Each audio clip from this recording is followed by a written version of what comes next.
Yeah, stay side. Aight, whether you ready or not. Show.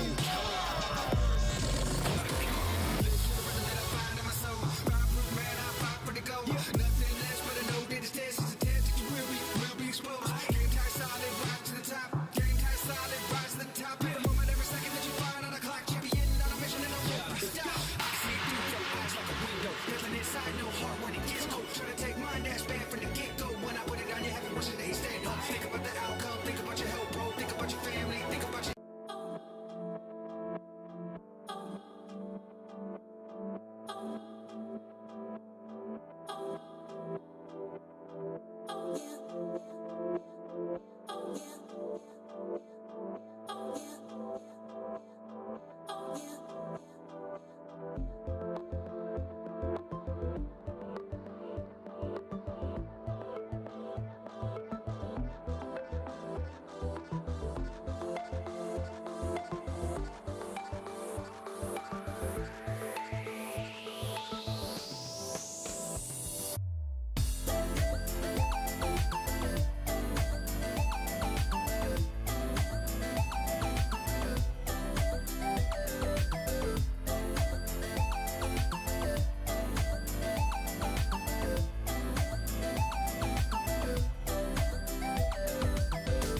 What is up, y'all, and welcome to another beautiful day. It is the last day of open seasonal championships ever.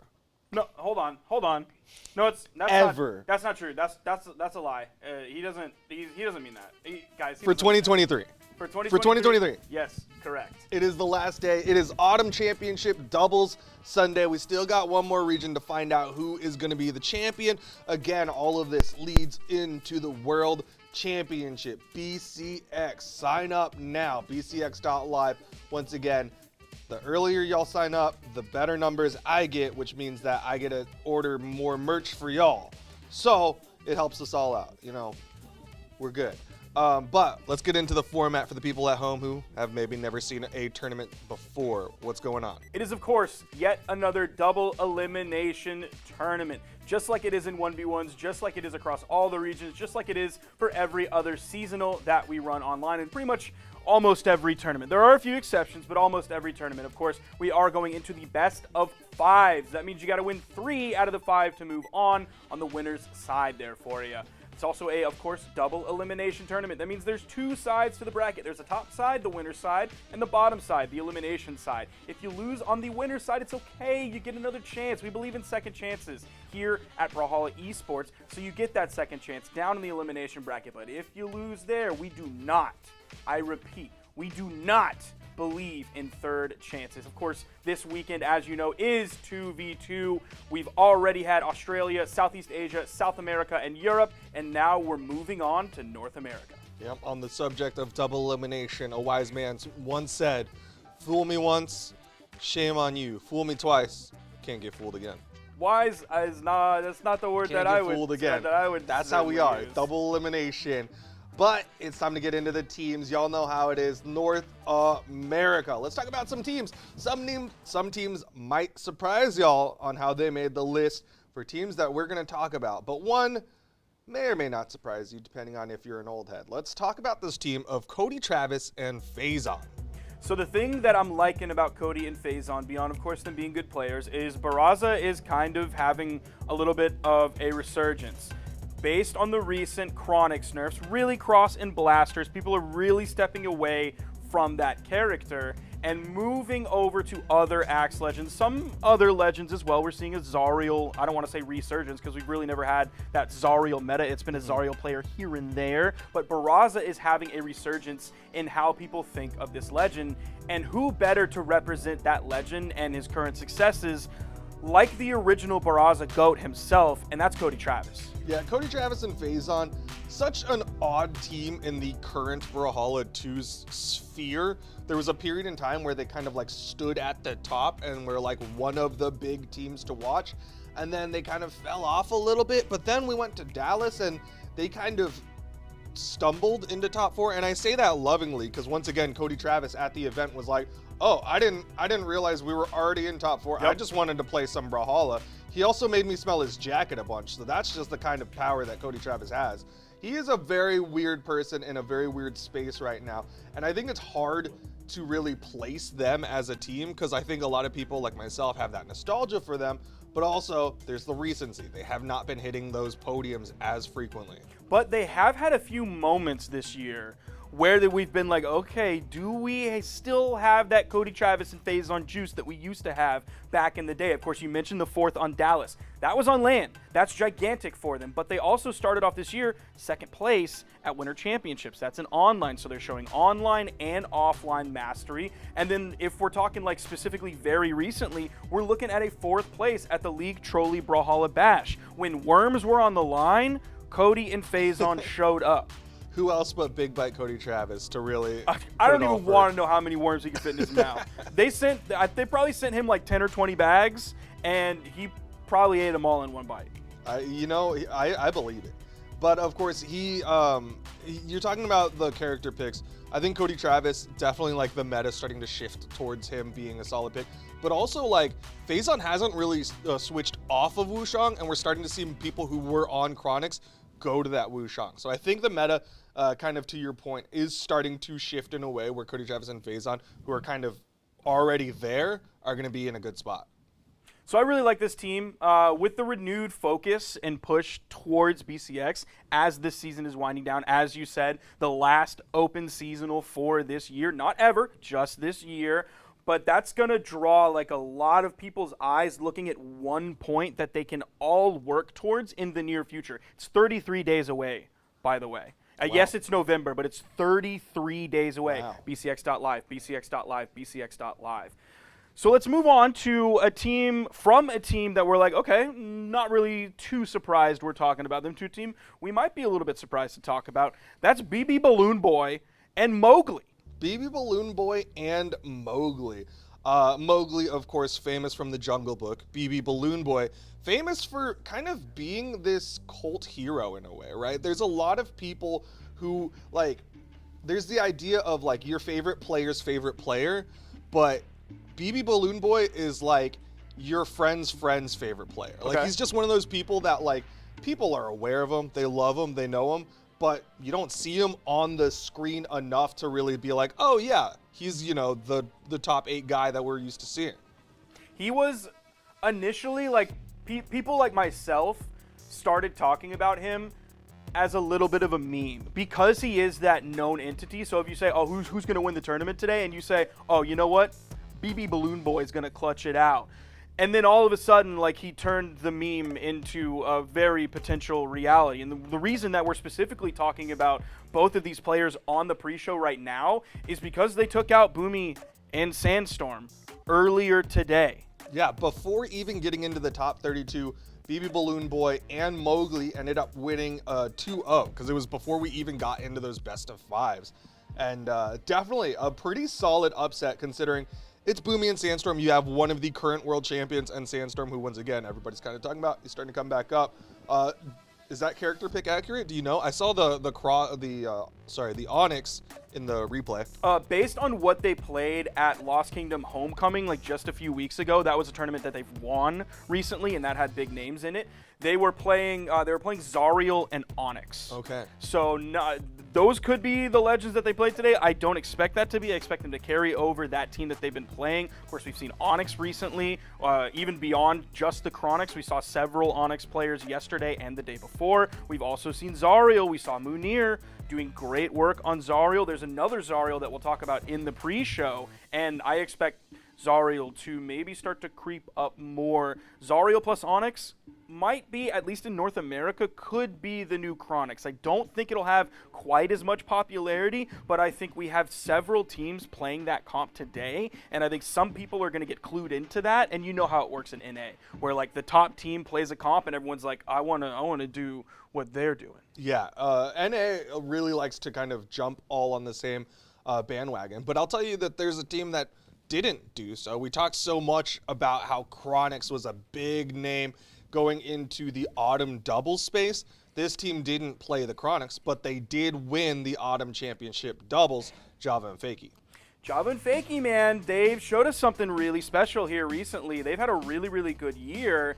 And up until INSIG Brawls mid-September, they had a consistent straight top 4 run since April across 7 different tournaments, including community events from Moose Wars and INSIG, online majors like Spring Championship, and of course their victories at Summers. So we have community, we have online majors, and then also what they did at DreamHack San Diego. So they've shown a solid mastery of 2v2s at all 3 major tiers: community, online officials, and majors on land. Yeah, I really want to point towards that San Diego placement, just because that was a situation where like Fakey was starting to creep into the conversation, but that's where people started really going, okay, this is someone to look out for. This guy is playing out of his mind. We got to keep our eyes on a player like Fakey, and of course putting him alongside Java. Java, of course, he's been playing incredibly well for so long now. And so that's just like spelling for a really, really good team. It has been interesting because Fakey's kind of, what am I trying to say? He's like taken characters that I would have thought Java would have wanted to play and then forced Java to kind of play a slightly different role than what I would have expected when you have, like usually when you have a known entity, like someone like Java who's teaming up with someone who's unknown, usually the known entity sticks with their thing and the other person has to mold around it. Yeah. But I'm liking their team comp going into this one there. We were talking a lot yesterday about team comps that were sort of not really bothered or worried by the blasters / cross nerfs. This really didn't touch them whatsoever. At the Summer Championship, they played Finn and Kaya, so we're also seeing some more Jala representation among players, and it's not just Pugsy anymore. It's not like one player in Europe and one player in North America. So we're seeing that, of course. We see a lot of Kaya in 2v2 across all the regions, so that's no surprise whatsoever. But I'm liking this team comp. It may or may not be the most meta team comp, but they seem to be doing what works for them specifically, and I really respect that. I really like that. They're making it work, and they're showing us why they are special players. Yeah, definitely very solid players. Now we got to shift on over to another team that has gotten a gold medal, another team that I think people are really looking forward to, Maiden Experience. So Maiden Experience are like the Dumbo ride. Bring the camera back. What? Bring the camera back to me. Camera, please. Mr. Toast. Mr. Ned. Thank you. So Maiden Experience are like the Dumbo ride at Disneyland. Okay. But if you took Or it World. and put it like really, really high in the air, because they have these like up and downs. They're not like a roller coaster where you do this gigantic climb and then this huge drop. It's this nice, gentle up and down. Do they but spin? It is really at the top. They might spin a little bit, but it's all the way at the top because they have these like, oh, we're going to do 7th at Winters, into 1st at Springs, into 2nd at San Diego, into 7th at Dallas, and then 5th at Summers. So they have this up and down that goes. You can go off of me and onto the actual gameplay footage now. Thank you so much for that one, Toast.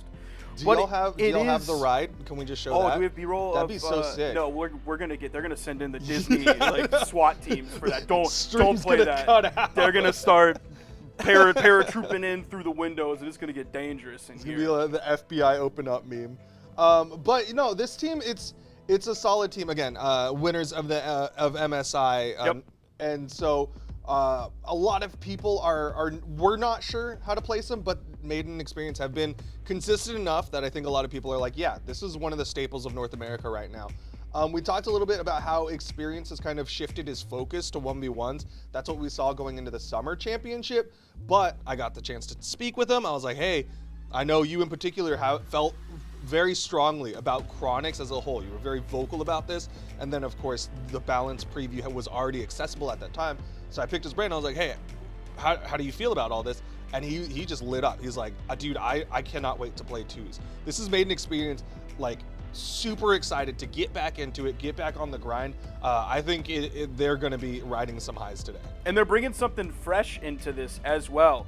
Experience is going to be on the Sidra, carrying over the Onyx cannon, and then Made will be on the Barraza, carrying over the blasters from the Cross. So we're seeing that kind of step away, but not a complete departure from it. So it'll be a little bit of old, a little bit of new mixing together for this team. I also expect big things out of them. We do not have Experience making it into the Autumn Royale, so he got to finish last weekend and then be like, I am laser focused in on this 2v2 weekend. I'm very curious what he will do in the coming weeks. Again, BCX only 33 days away. That is not very long. How he spends his practice time versus 2v2 and 1v1 for actual preparation for BCX. Yeah, it'll be very interesting where he chooses to put his focus. But we got one more team that we got to talk about, and you know I got to talk about this team, Snowy and Luna. Of course, when you take a world champion with a champion caliber player, you're going to make a championship team. Snowy and Luna, one of the strongest teams in North America. Of course, they have a offline victory as well. A very powerful team, but not a lot of people are thinking that they're the favorites by a huge margin. I am. Yeah? I think they're going to come through and demolish everybody today. I do know that Ice Pingu sent me a message, or maybe, no, I think it was Polymonto. Polymonto sent me a message earlier of both the BB Balloon Boy and Sandstorm set, and the result of that with BB Balloon Boy and Mowgli moving on, and then also the Luna and Snowy set. They ended up winning, but it went all the way to Game 5 against two other players that I can't remember their names right now. I apologize for that, and saying, like, what is going on? And I told him that Snowy and Luna just need a little bit of time to wake up, and they're going to be fine after this. But they are a team, of course, one of the biggest Chronixes in North America, and they are, what are they doing? They're, of course, moving over onto that Zariel and onto that Onyx as well. Okay, interesting. They're going to go to the Zariel Onyx combo. It is a solid comp. I did mention that some people don't have a lot of faith in this team. I'll dig a little deeper into that for the people at home. They don't have faith in themselves. They literally, as Snowy tweeted out, teaming with Luna, gonna get 33rd. Like, they don't have faith in themselves.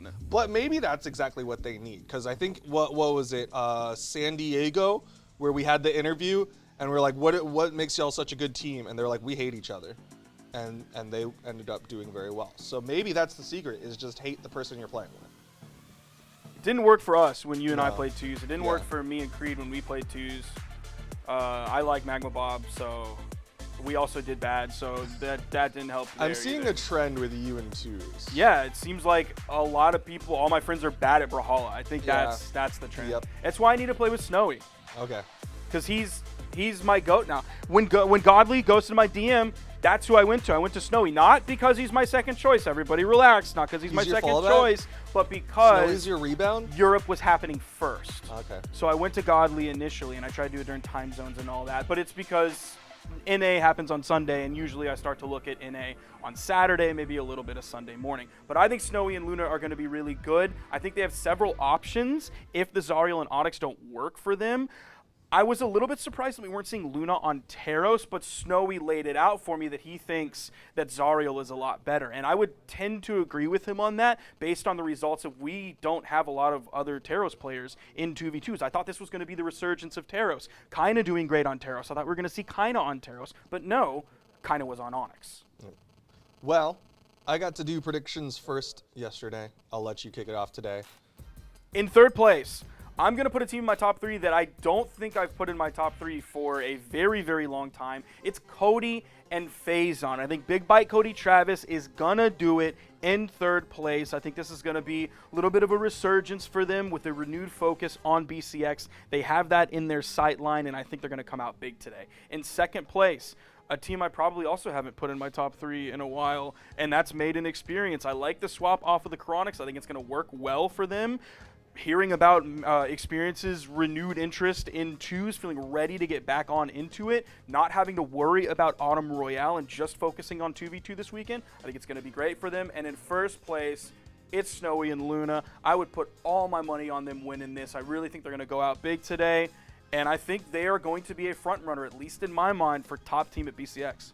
Okay.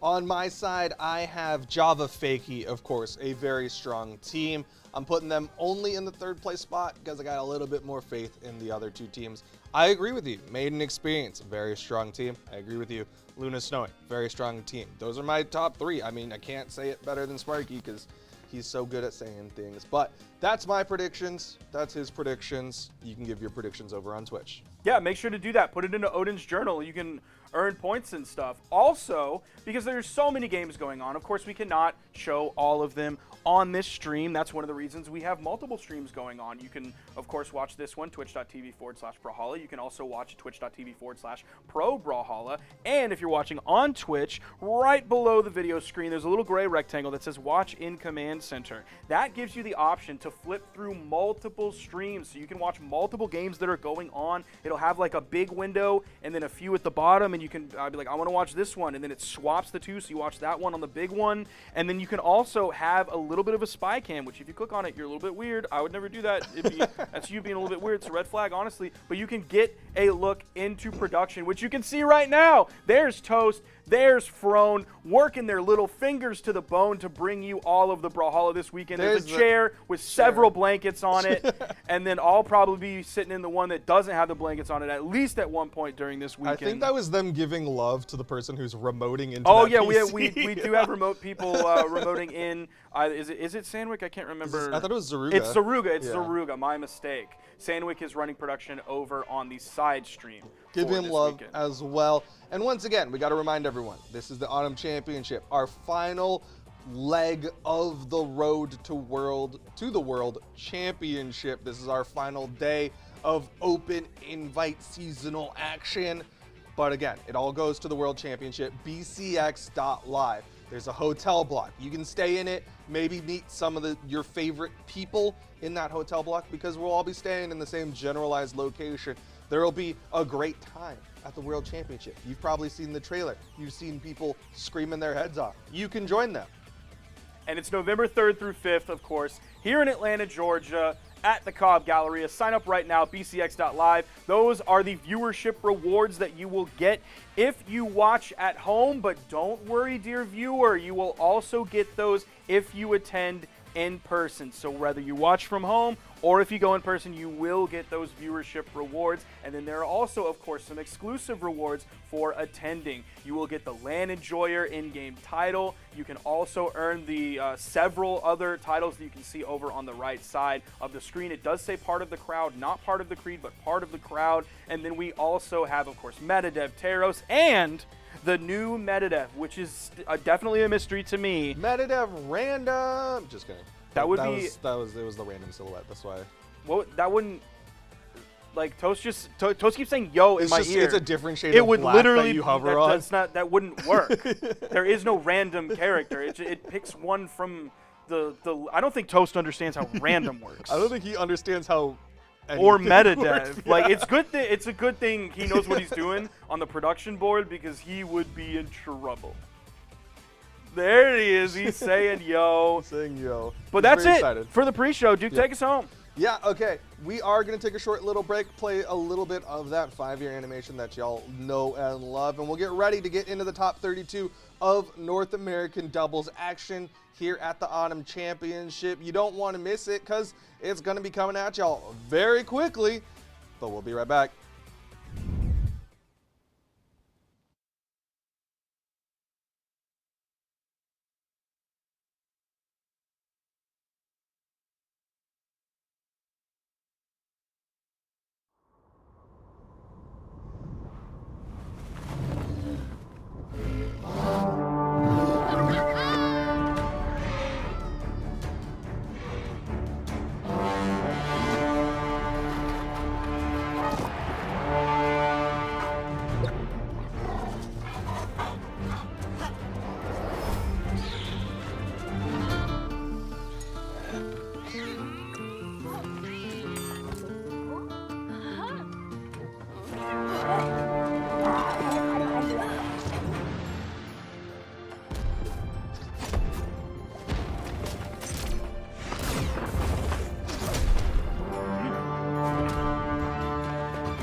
Welcome to Brawlhalla.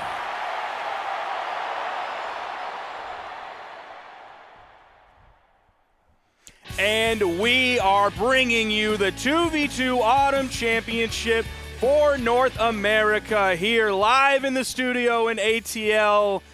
I'm sitting here, really standing here with one of my favorite commentators, Dara. Dara, how you feeling today? I'm so flattered. What a lovely little introduction. Hello. I'm feeling excellent, in fact.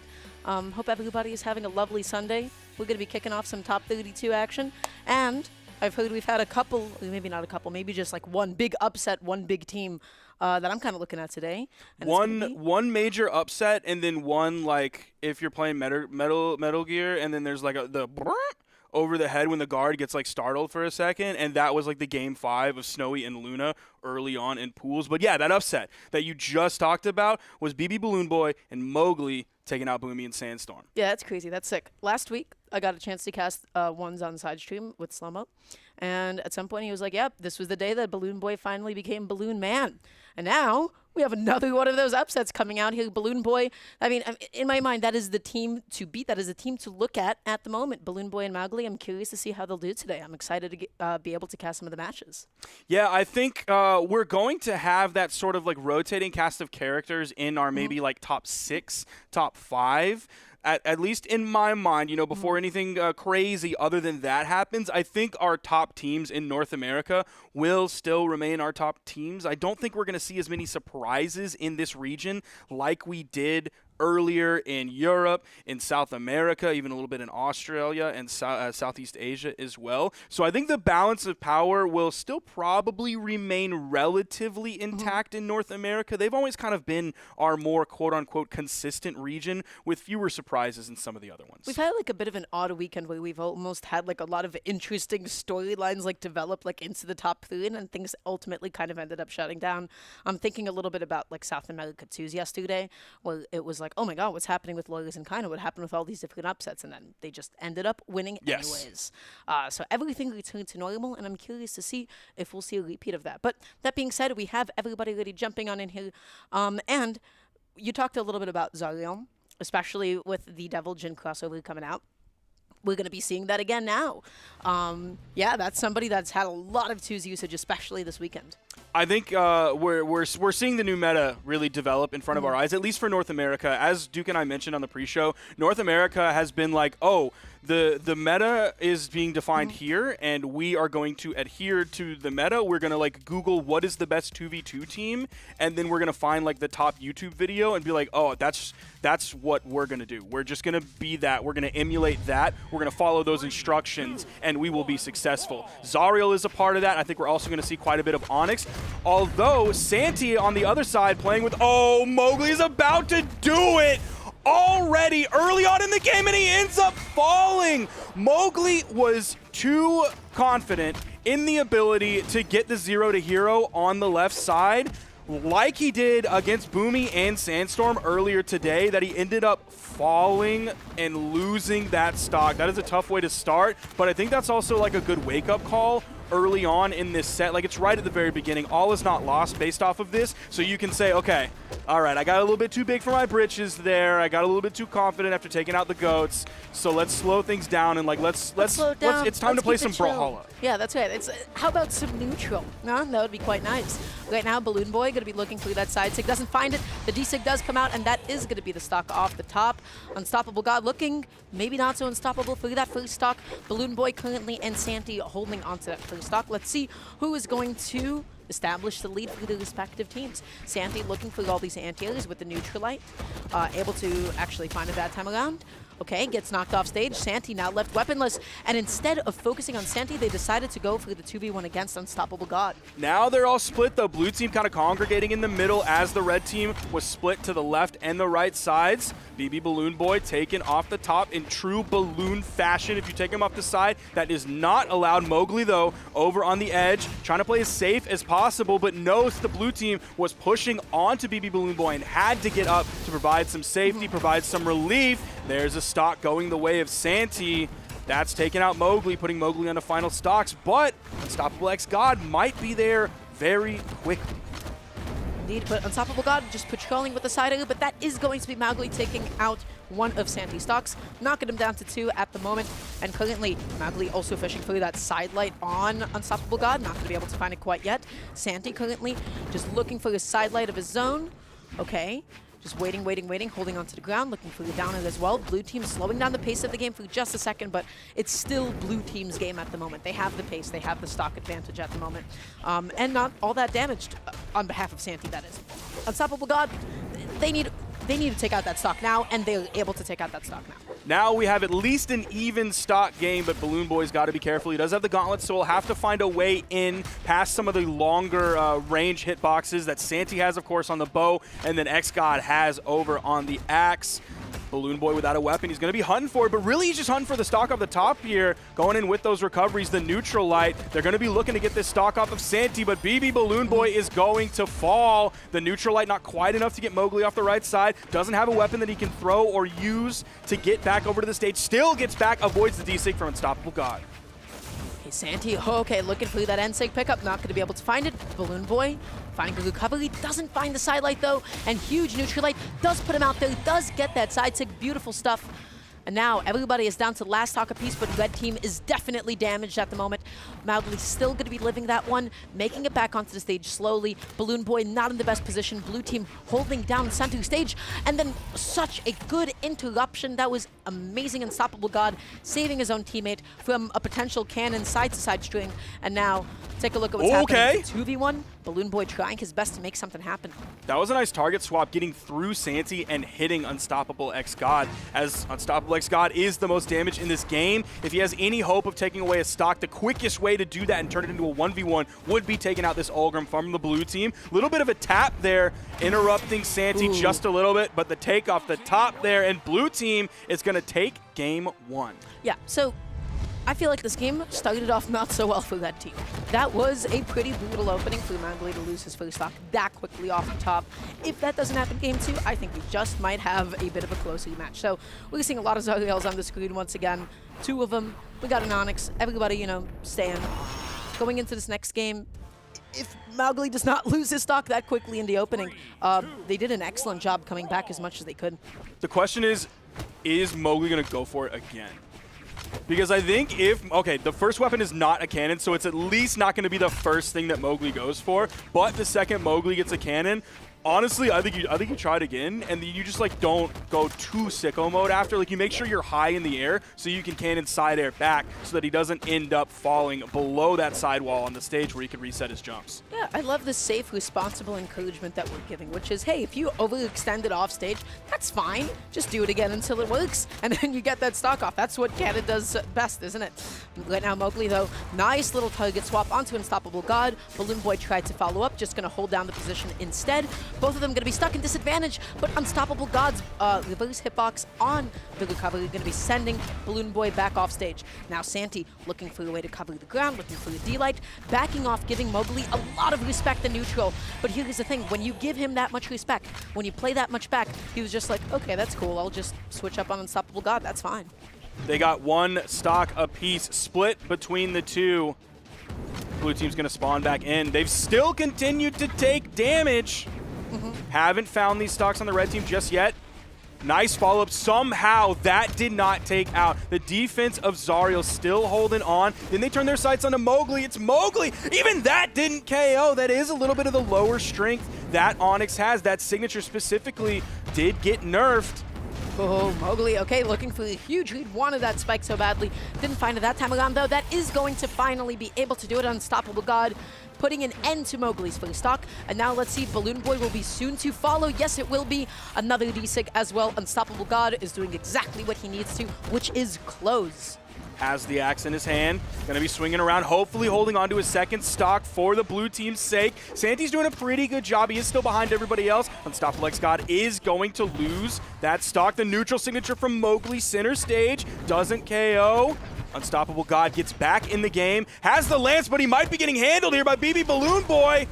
Santi came over, got deleted by Mowgli. Unstoppable X God might get deleted here. They didn't quite have the positioning to set up that follow-up, but still, a little bit of damage was done, a little bit of fear was put into him as well. Damage is damage at the end of the day. Even if it doesn't totally add up, hey, listen, it still does something. At the moment, Balloon Boy, okay, looking for a way to land here, backing off a little bit.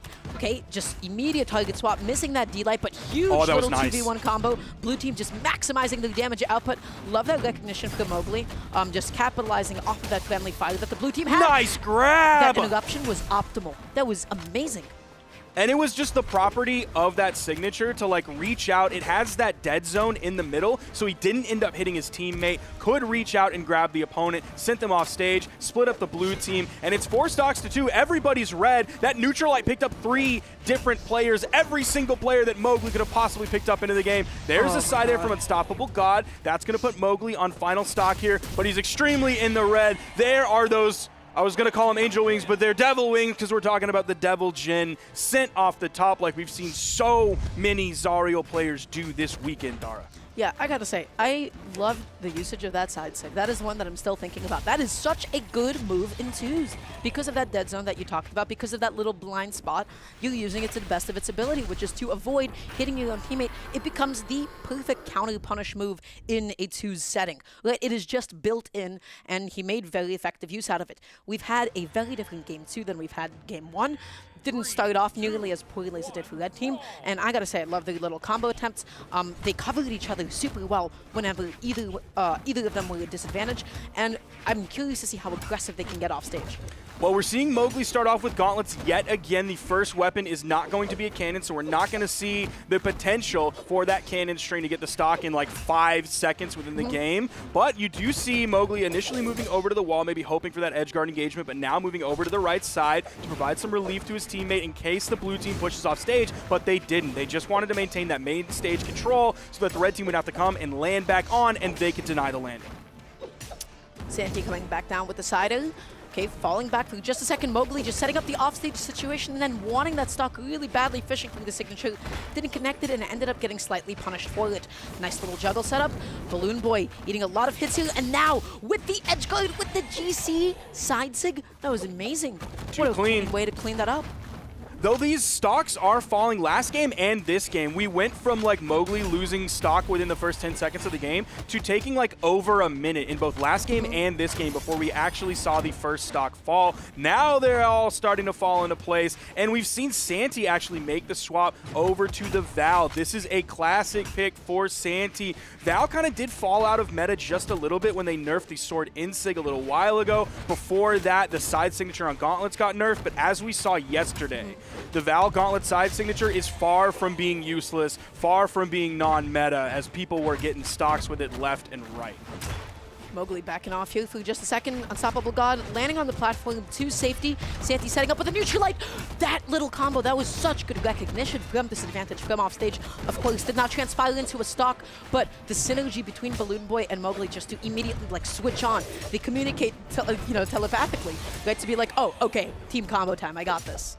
And when they then got hit, they did a good job of splitting so that Unstoppable God could grab at least one of them, but he didn't grab both of them. If they both went high... That's what zebras do when they're getting hunted by lions, if I'm not mistaken. Right? Okay. They go at like a herd of zebras and they all split off. So maybe one of them will, get knocked out. Yeah. But not all of them, at least. That's what lions do. They knock out zebras. I don't know if I've ever seen a lion hunt down a zebra, but I'm kind of curious now. I feel like that's just like a herd animal thing. Anyways, point Probably. is they're doing that effectively, aren't they? I might have also just... No, I'm very confident No, about say this. it. Say it with your chest. Oh, I was going to say that maybe I lied, but no, I was confident about it. Yeah, just say it with your chest. That's it. So, one stock apiece. How are you feeling? I don't know. I honestly don't know. Because at first I was feeling like this is Balloon Boy and Mowgli's game to completely win. I'm a huge fan of Santi, been a huge fan of Santi for a really, really, really, really, really long time. Known the guy for many years. I've played Destiny with the guy. We need to do that. He's not going to hear this, but we need to do that again. I miss playing Destiny with Santi. But we have Balloon Boy and Mowgli on final stocks, relatively healthy. Unstoppable God taken out. It's Santi in the 1v2. Does have the sword. This was what I really knew Santi for. Like, Santi's sword was a really good sword. At Santi's peak, he was one of the top swords in the game, definitely in North America. Stuck over on the wall, though. The second he recovers up, Mowgli's there to cover it, and he's done. And Balloon Boy. Mowgli was there to clean it up, and Balloon Boy was there to start things off, doing huge damage, 625, and also grabbing several stocks as well. Yeah, that's huge. I love the synergy that we're seeing Look develop at between this. Balloon Boy and Mowgli. Look They at are this. just following up off of one another. They're splitting off whenever somebody's getting hit. They're covering each other's bases when it comes to like those 2v1 situations. Like they're Look at backing that. off. The backstep was so cute. That was so cheeky. I love that. It felt like Smooth. when you're playing Dark Souls and you're going up against two bosses, and then they do that switch. Like there's a big guy and a little guy, and you're fighting the little guy, and then all of a sudden you get to that threshold on the health bar, and they swap, and the big guy's in front. That's what that felt like. It's so coordinated. It feels like they know the script of when they're going to do that swap. I want whatever they have, whatever synergy this is. I feel like that's something I need in my life. Get somebody, get a 2v2 teammate who plays with you like BB, Balloon Boy, and Mowgli play with each other. Yeah, they're doing great at the moment. But currently, Balloon Boy, oh my gosh, getting so aggressive off stage. Santi turning it around, though, but the recovery and the Neutralite. Love the fact that Santi came back on to help out his own teammate.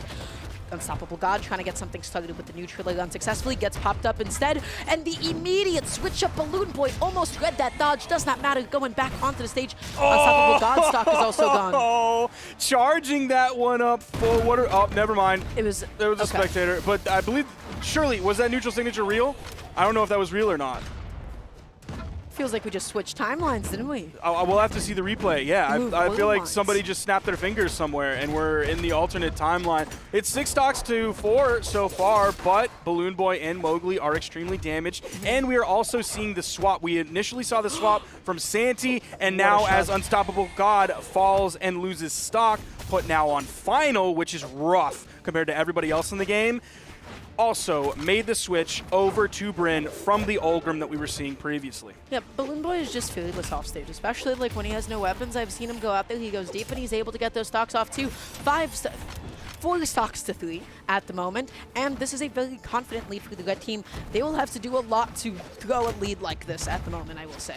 That being said, Balloon Boy once again setting up that edge guard against Unstoppable God. Mowgli just patrolling the stage, extends with the side light, doesn't get the neutral, but nice little interruption from Santi. Okay, Mowgli. Committed a lot.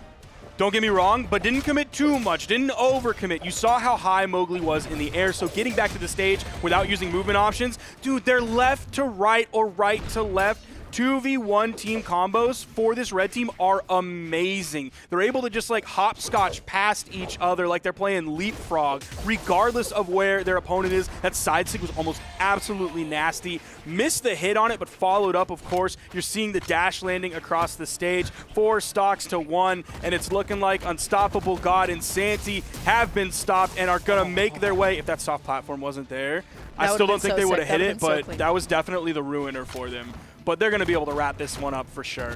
Yeah, their combos are just so clean, aren't they? They Dude. just perfectly executed. That still didn't KO. Not going to be able to do quite yet. Able to get in there with the ground I don't know pound, what you were but going for there. yeah, you're done. They cleaned it up so quick, though. But well, yeah, one thing that you talked about were the Balloon Boy edge guards and how comfortable he was in those offstage situations. Just look at his name. Why wouldn't he be comfortable? He's just floating out there. It's like nothing. That's his environment. That's where he lives. He's a blobfish at the bottom of the ocean. Everybody else falls under the pressure. Oh, that spacing That's the was neutral sig. incredible. Whoa, I can't believe that connected. That was awesome. Yeah, the N-Sig came out. He got that stock off. Okay. This... I mean, if we look at how well Balloon Boy and Mowgli have been playing, yeah, the set makes sense. But they kind of cleaned them up. Absolutely. They packed them up. They sent them down to elimination side, and I gotta say, that last game wasn't even close. A couple of other games, yeah, sure, maybe that game one, definitely in favor of the blue team. This one, oh, that's set in and out. I was about to say, like, it's not that much of a surprise, but then I looked at their PR, and I don't know how Balloon Boy is not PR'd higher. Like, he's PR 50 right now. I would have expected like a top 33 PR coming out from Balloon Boy. And of course, Mowgli coming in at PR 91, just on the inside of top 100. Already took out Boomstorm, made Santi and Unstoppable God essentially look like nothing. Yep, they cleaned him up. it was pretty brutal. So that means we'll be seeing Balloon Boy and Mowgli continue on through that winning side. And Santi and Unstoppable God will be dropping down to elimination side. That means the next match that we have coming up is going to be always an exciting one. We will be seeing Cody, Travis, and Faison go up against Zen and Walshy. I'm excited for this one because I put Cody, Travis, and FaZe in my top 3. I tried to do the smart person thing this time that I rarely do, and that's like look at the science of how the bracket goes down. Normally, I just like pick 3 people. What was that? Was that like your science hands? Yeah, these. Well, look, there's so many players going on. I don't have 128 fingers. And so we're talking about 16 different pools. I only got 10 of these to work with. And I can make some magic happen with these. I made a world record happen in Duck Dynasty, the game happen with these, but I only have so many of them. But I actually looked at the science of how the bracket would break down and had to do it manually since the bracket isn't actually published until all of the pre-check-ins and all that happened, like the morning of the tournament. And so I was looking at Cody, Travis, and FaZe. They're on this side of the bracket. They're on the opposite side of the bracket from Luna and Snowy. So they'll face Maiden Experience inside of top 8, and it'll be a long time before they fight up against Luna and Snowy if they continue on the winner's side track here. But Zen and Walshy, known entities. This is going to be Cody and Faison's first like real test in this bracket so far here inside of top 32. Yeah, I'm not sure if these two teams have played in the past. Statboy, can we get a little check on that? Don't call me Statboy. have a little bit more respect. Yeah, but computer, I'm so sorry. I'm old or I'm Statboy. I didn't call you old. I called you exceptionally 32. No, you have called me old this weekend. You have called me old this weekend. We're trying to pretend that didn't happen, and it did. I will not let you gaslight me into this. This is a he said, it said kind of moment. It's a little bit difficult. Not really sure what to do with all that. I forgot who I was looking up. It's Cody and Faison. It's going to be Cody and Faison. Yeah, so a little bit of Blast 2 action. We haven't really seen Blast 2 that much this weekend. This weekend in 2s. So, yeah, we're seeing the Brawlhalla come out now on behalf of Cody Travis, of course. And Walshy going to be sticking to the Val. And we have 2 Onyxes on the screen. Onyx is all over the place. God, it was so funny going into this weekend, and Taza was like, oh, Onyx is awful. Whatever. Did he say Onyx and not Chronix? Did he say Chronix or did he say Onyx? He said Chronix, actually. Let's just lie at least and say that he said Onyx is a bad legend, which is a crazy thing for Taza to say. Wait, that is a he might have wild just said Chronix. No, he didn't. He said Onyx. He's just wrong. Now, of course, we're seeing the name Zin on your screen. We've seen the name Zin for a little while now. Of course, this is Cutie. Okay. Used to be Cutie, who used to play alongside Dog. That was like the first time that I think there was like a podium finish from Cutie and Dog, and we were like, holy cow, this team is amazing. I can't wait to see what they do going on in the future. Eventually, they broke up. Cutie became Zen, and we are seeing some chaos early on in this game. Yeah, already Walshy coming in with the side sig. Faison going to be knocked off stage. Okay, Walshy getting popped up. That's going to be one of the stocks already gone. Zen with the excellent cleanup onto Cody Travis and quickly following as well onto Faison. Blue team, this is the exact opening that they would have liked to have. Walshy going up there, looking to extend that juggle with the neutral A. Nice little combo is what I would say. But that was actually Walshy swinging on his own teammate. Lol. Yeah, Okay. that's tough. It happens. Everybody puts out team damage at least at one point during the set. Oh, you 100% do. We'll have to play some 2s, and you'll at least put out team damage angry at me because I put out team damage onto you. That's my classic, is doing a team ground pound on the edge. I'm not good at Susan, I can't lie. But at the moment, Zed going to be taking off Faison stock off the top with the recovery there. Once again, blue team just holding onto this lead. Gets the D-Light into the down air as well. Excellent interruption from Faison, recognizing that Cody Travis was getting beat up a little bit. Got there and saved him in time. Currently, they're just struggling to get any of blue team off stage. Cody Travis being launched out there once again, looking for the recovery and anti-air onto Faison. The sider comes out. Both of them get knocked to the left side, but nobody stuck too deep off stage up until now. Now, what will Cody Travis do with this? Jumps out there, able to get the GC neutralized, but that doesn't KO.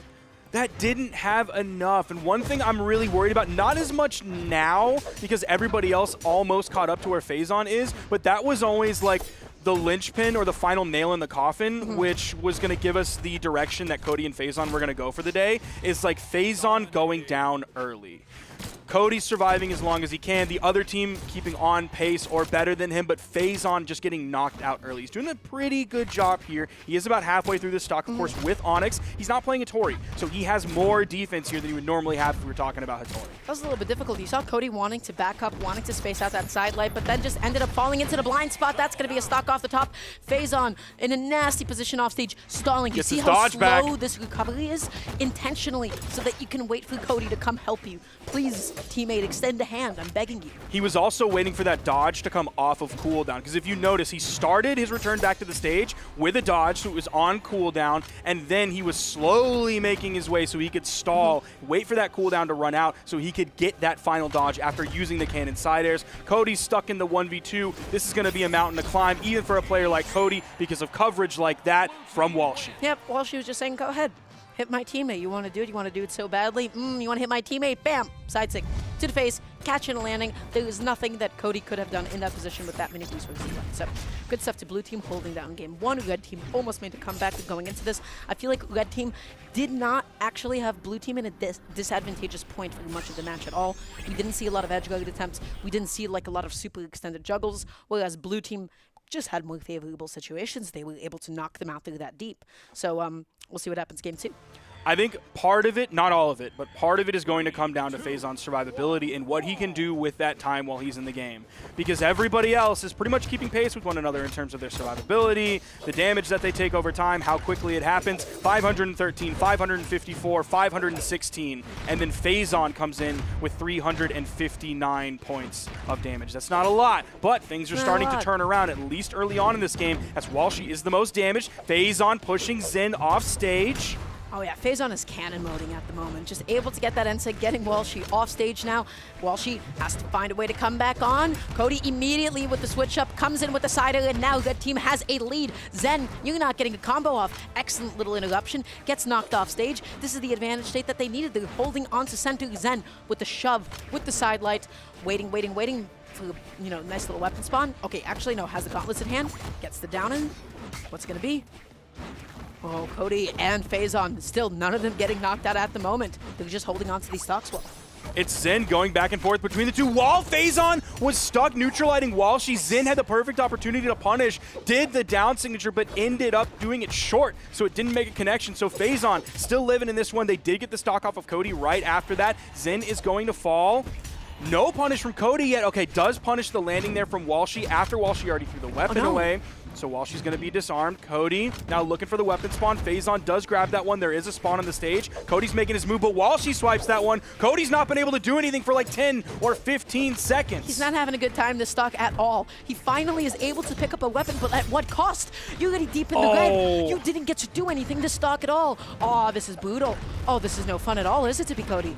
Faison came in for the punish while Cody was stuck in the combo, and Faison's punish got counter-punished by Walshy right after that. So that was absolutely a win for the blue team. And I was looking at Walshy thinking like, oh yeah, red team's in the lead. Look how damaged Walshy is. But no, Cody, the survival monster, is on final stocks before anybody else in the game. Yeah, that's brutal. That second stock might be the nail in the coffin for red team. We'll see what happens here. Currently, Walshy holding on to the second stock, being so deep. The double side stick connection. Faison going to be knocked down to his last one. Cody somehow still hanging on. That's it. Is what I would say till Zen simply cleans up and finishes the job. Faison just out of the faces out of existence. He just said GG go next. He wants to move on to the next one as fast as possible. And I'm loving some of the team comps that we've already seen today, because we're getting like a spoonful of the new, quote unquote new, and that's coming from all the Onyxes. And then we're also getting a spoonful of the old as well. We're of course still getting the Barraza from Cody Travis, but Barraza has become more of a solid legend now than he was previously. And that was back in the day where Barraza was the meta legend. And then we're also seeing Val make a comeback. Not just like your old school Val players like Santi playing Val still, but we're seeing a lot of good new Val players as well. Not that Walshy is a new Val player, but we're seeing Val be meta. It's been a minute. Oh, this lead right now for the blue team. Two games to and that last game was pretty convincing as well. It's going to be really tough to come back from that. Of course, they're down 0-2, and Phazon, feeling the pressure, moves off of the Onyx over onto the Hattori, one of the regular cast of characters we see Phazon moving to. He also has the Val as well, but he's been really relying on the Hattori more as of late. That could change maybe in the coming weeks or maybe even today, as Val is more of a meta legend here recently. Okay, nice couple of neutralites. Pugazzo, of course, that damage output just speaks for itself sometimes, really putting it onto the board. Nice little neutralite, get something going. Cody, not in a good position to follow up. But you have to be cognizant of the fact that blue team is ready to capitalize off of you. That's going to be one stock off the side. Phazon already down to 2. Cody, now with a little bit more survivability, but they need to clean this up on Walshy ASAP. I don't know if that D-Sig that came out from Cody was a misinput or a read, because he was facing away from both blue team members. I don't know if he expected them to come through him, maybe dodge through him and then land right on that down signature, or what he was really going for with that. But because he did that the wrong direction, that gave him the stock on Phazon. He was just in sweat beads. I felt like we were about to see him lose in second and go on final stock within a minute 20 into this game, and we are going to see it a minute 15 into this game. This is looking like curtains for Cody, Travis, and Phazon's winners bracket side run. Yeah, it ain't looking so good in Phazon, not able to connect that D-Light. Look at the punish that Zen is able to deal off of that. That is a lot of damage to take on your last stock, because you have no more chances left. Once this is gone, it is gone. Cody trying his best to equalize it with the recovery, gets one stock off that way, but is it going to be enough? Look how healthy Zen is still. Yep. For this point into the game, almost 2 minutes in, Zen, this deep off stage, yeah, sure, the stock might be gone in a second. Oh no. Wait, Phazon didn't get the hit. The downer comes out.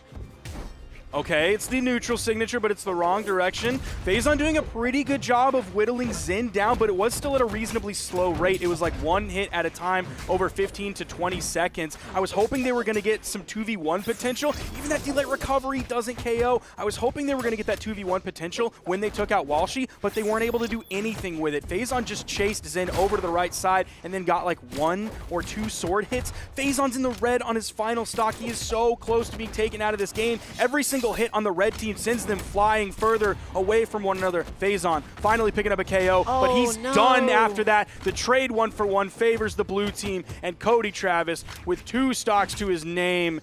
He's going to need more than a few miracles to come out on top in this one. He needs a handful. You know how difficult it is to get one? Quite a bit, substantially so. At the moment, Cody just trying his best to fend for himself here, trying to get any hits that he can get. That's going to be Zen cleaning it up. 3 stocks to 1. 2v1 situation. He's going to have to find a way to turn water into 3 stocks. And yeah, it's just, oh, never mind. I thought it was just over. Never mind. Hold on. We're still going with this one. Cody does have the blasters in his hands. There's the side air. He misses that. Goes for the ground pound, and we are back live. There's the down air right as Zin is about to take him off stage with the unarmed string, completely putting the pressure and shutting Cody Travis down. It started off okay, but then just got worse and worse and worse with low damage numbers that game coming out from the red team because they were shut down. They were shut down. That is the best way to possibly put it. They were not in any position to get any 2v1 combos out. Anytime that they tried to do it, blue team was always ready to interrupt. Even like the 2 pieces, made sure that all of them were halted short. They never had any presence on the stage. Blue team did not feel threatened that last game. They felt nice and comfortable staying onto the stage. Blue team was living and holding on to every single stock that they possibly could. Red team was not able to close, unfortunately. And they were just like a lot of times that one member of the red team was either going out super early or just, I don't know, left dangling, left trying to land, left trying to make it back onto the stage over and over again. That was an excellent match for Zen and Walshy. That was really tough to see from Cody and Phazon. They're going to have to move down into the elimination bracket. But Zen and Walshy are going to be moving on. Zen putting up huge numbers that game. 683 damage, 5 KOs as well. Really putting the team on his back that game. But that wasn't every game. Zen did a great job throughout that set as well. I'm really liking this team. We've known that Zen can play with a lot of different players and play well and place well with him. That shows his versatility as a 2v2 player and his ability to adapt to his teammate, but also be someone who's easy to play with so that his teammates can adapt to him as well, rather than being some weird person who you just kind of leave out to kind of do their own thing without being a liability, and you do your own thing. There is something I would like to point out about Red Team as well, specifically with Cody. I feel like there was a distinct lack of blasters. That was Cody exclusively sticking to the axe, which I feel like is a little bit atypical. And wasn't, I feel like blasters and twos, it's like, hey, if you like connect like that D-light, if you connect that side light, you have like these really, really huge combo potentials with your teammate. And that was something that was just like not present at all. And that was that kind of like damage output that blasters are capable of in doubles. That just wasn't there. You're exactly right. If we look at the numbers breakdown specifically in that last game, 314 on the axe, 46 on the blasters. So even though blasters did get that nerf, people are moving off of them. Like we saw significantly more from like Kaina, who also played some of that Barraza a little bit, swapped onto that Barraza. We made like a similar dimension. We made a similar note, and then later on into the set, Kaina was able to pick up the blasters and make something happen with it. This set, not so much at all. In fact, we did not see any blaster strings. We did not see any 2v1 combos. But that being said, we have a couple more matches coming on up after the break. We'll see you all in just a couple of minutes, so please stay tuned.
Did you think you could keep me out? I can't tell if you're sweating or crying. You're stronger than I thought. I'm not cheating, you're just not trying. You're so predictable. I'm located Lampy, and you're who again? Lord something? Very good, legend.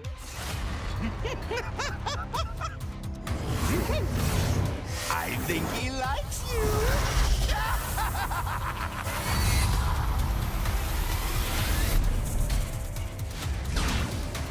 I'm finally here. Or am I? Welcome to Brawlhalla. Welcome back to the NA Autumn 2v2 Champs, everybody. I am, of course, started with my lovely, incredible co-caster, Sparky, and we're bringing to you some of the top 8 qualifying matches that we have coming on up here in the top 32 segment. How you feeling? I'm feeling good, even though Cody and Faison just kind of got wiped off the face of the winner's bracket. They're going to be going down into the elimination side of things. But I am also excited for some of these matches that we have coming. We just saw Zen, who, of course, we mentioned used to be named Cutie, who used to team with Dog. Zen and Walshy ended up moving on past Cody and Faison into their top 8 qualifier match. Then we're going to have the other side of that team. Dog is also in a top 8 qualifier match alongside his teammate Lampy, and they're going to be up against my first place pick, Duke's first place pick, probably a lot of other people's first place pick for this weekend of Luna and Snowy. And to get here, they got, and as in they, I meant Dog and Lampy, they got the Game 5 win over Pugsy and Wubs. Okay. Which is, I don't know how huge of an upset that is, if we were to look at like some of the PR stuff, but it's definitely, I think, statistically in the bracket itself an upset. And then, of course, after that on this block is also going to be Radish and Meg D going up against Mowgli and Balloon Boy, and that's going to be an exciting one. And I gotta say, that set that we saw with Balloon Boy with Mowgli up against, who was it? It was Santi and Unstoppable God. Yep. It was a wash. They bodied them. It was a 3-0. It was over. It seemed like it was over before it started. Pingu asked me who we wanted to see because we had to like fill in a set, and I was like, oh yeah, Balloon Boy and Mowgli because they beat Boomy and Sandstorm. I thought that might have been the sort of short-lived time that we were going to see Balloon Boy and Mowgli.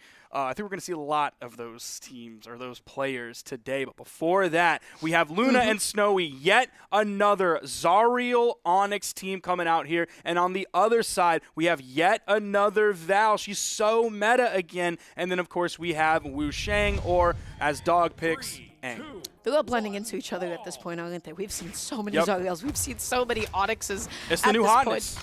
Indeed it is. But everybody, welcome to Top 12. This match is going to qualify somebody guaranteed a nice, comfortable spot into winner's side top 8. And let me tell you, this is a great start, Dara. This is a great start. That was insane. But Snowy's still going to be able to make it back from the depths of the blast zone. But at what cost? Look at the amount of damage that was dealt within 30 seconds.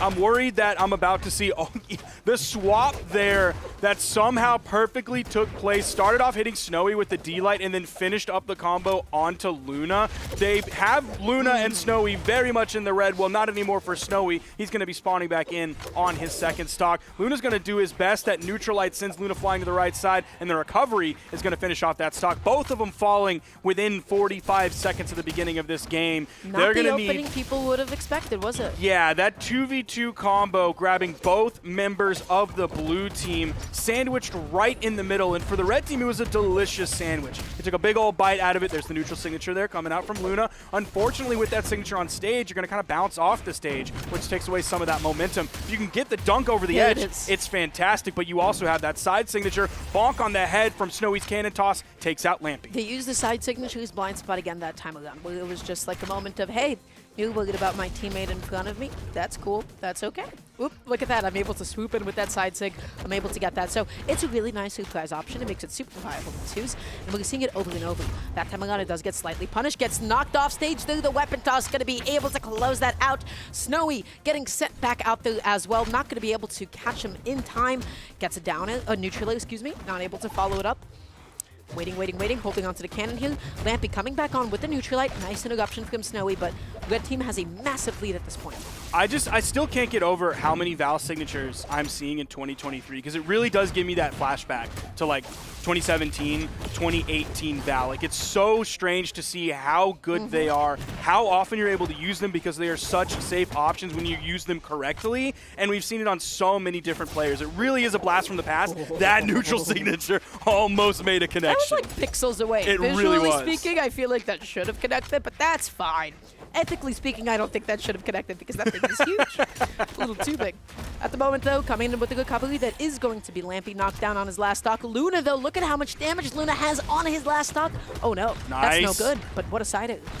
Great interruption there from that D-Sig. It wasn't really going to hit anybody. Both blue team members were ready to punish it, and it was Luna's D-Light into the side air that ended up sending over the screen. Okay, Luna stuck under the stage. No, He's going to fall Luna. there. I don't even think he needed that big boot, but he was there to put it out anyway. It's now Snowy in the 1v2. This is a very tough way to start this one, but, I mean, all things considered, like, Snowy is even in damage with the other team, even though they got that gigantic early combo, which they're going to do basically again for free, I'm not sure ending it with the side signature. Okay, Dara, what I'm saying is, if you saw that combo and then you saw the ending before that combo happened again, you would think they were different games. Ugh, brutal. That was, oh, what an opening, huh? That is the best possible way that team could have opened, even if it didn't immediately result into those stocks being taken. It was a ridiculous amount of damage off the top. It was an offstage situation when Luna was on his last stock. That dog went down there and was like, ooh, okay, I'm healthy, you're really deep, I'm gonna try to get the stock off. And Luna went down there after him instead of getting back onto the stage. And that kind of culminated into the end of his own stock. So a little bit unfortunate, but he was already super deep into the red at that point. He took a lot of damage. That was a very strong opening for Lampy and Dog, wasn't it? It was massive. I don't think they're going to get that again. If they do, they're insane, and they're the best players of all time. But I don't think they are going to get that opening again. That is not something that they can necessarily lean on for the rest of the games. Certainly, their combo potential is very good. I don't want to say they're not going to get combos. That kind of a again. thing isn't guaranteed. To be able to get them both stacked up to get like both that. of them right away and get KOs essentially right after that, that is a very rare occurrence. So I think it'll happen one time, and I think we're going to see a very different game too. It's like an eclipse. You know, lines up maybe, I don't know, was it once a year, once every few years? I don't know. I've never actually watched an eclipse. I don't know how often eclipses happen. I usually never care. Not often. Okay. That's the exact scientific amount of whenever they happen, and we're like, oh, I want to go out and look at the eclipse. And I would rather see that combo. That combo's way better than any eclipse that has ever happened. Like, oh, blood moon, oh, sick. Like, no, I would rather watch that any day of the week. Yeah, it's sick. That's the difference, okay? And you can watch it from the comfort of your own home with nice little blackout curtains. You don't even have to go outside. That's why this is so much better. Yeah, this rules. To get to the studio, unfortunately, we had to go outside, but only at home. Only for a little bit. From, you know, like the side stream at home, it's the best. Blackout curtains, no daylight at home at all. It's the best. Second I go outside, I'm like a vampire. And I'm, gross, get it away from me. That's why I'm so pale. Look, man, we have it tough, okay? We do. Commentators' lives, people do not know, oh, no, all right, okay. That's going to be a big opening, and Dog is taken out. And, yeah, that was over on the right side, very low, very early on, and this is going to be a tough start for Lampy and Dog to come back from. It's not quite as big of an opening as last game that the red team had, but still a massive opening nonetheless. A massive opening nonetheless. Dog trying to make it back here, trying to get Snowy off stage, and Snowy, truthfully, is having none of it. Overextends slightly, with that sidelight sider. What a spike from Dog, able to close it out. Luna going to be losing his free stock at the moment, and Lampy currently taking a lot of damage. Luna trying to get something going. Lampy just continuously knocked off stage, knocked around, gets the neutral, but such a good interruption from Luna. Now, I feel like they're going to have to take another look at Wu Shang and nerf more of his signatures, because like the spear side signature got nerfed, and it seemed like all the Wu Shang players were like, yeah, I don't care. There are like 4 other incredible signatures that we'll just use those instead. Because we've seen so many different Shang players this weekend use all of the other signatures except spear down sig. Yeah, get him, get him, get him. Oh, okay, that was a huge split-up pinball moment there. One member of the blue team falls on the left side. It's Snowy. Luna's got to be careful, but so does Dog.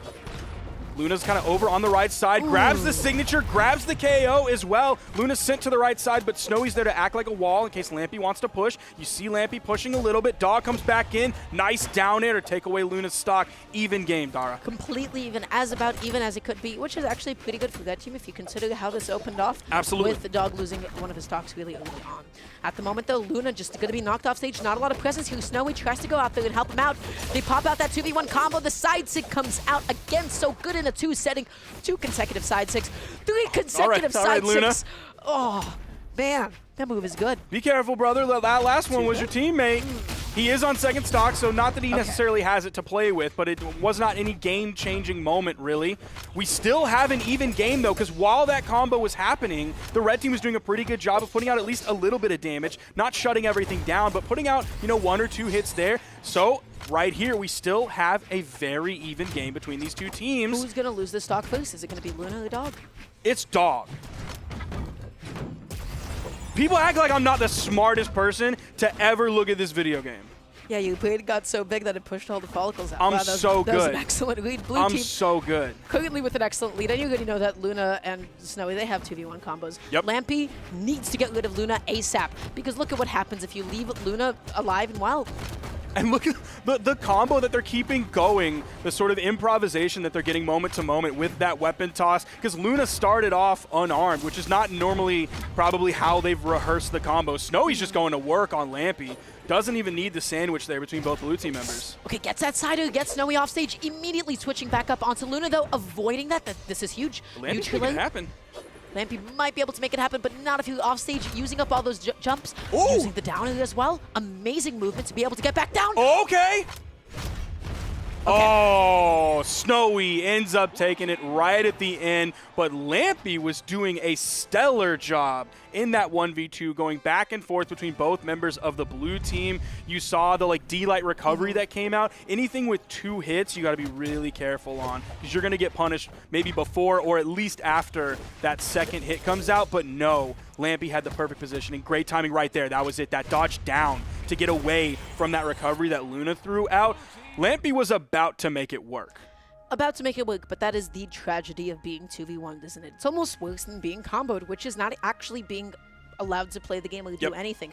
You try to go for the 2-piece, you think you're fine, and then the other teammate is there to either A, interrupt you, or B, just punish you after. And they have all of that extra room, they have that lead to be able to play with and take advantage of. So you don't have to actually just play perfectly.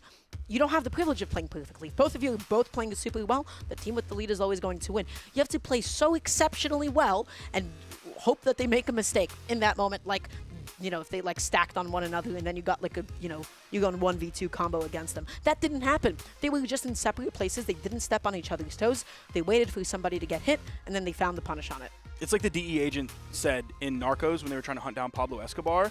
Pablo had to get lucky every single time, but everybody trying to hunt him down only had to get lucky once. That's essentially the benefit that you have when you're in the 2v1. You just have to wait for that perfect moment to pick up that 2v1 combo that you've been labbing and practicing in customs and running in ranked. But Lampy, Lampy had to know when those raids were coming. He had to know when they were going after La Catedral so that he could get out before they got there.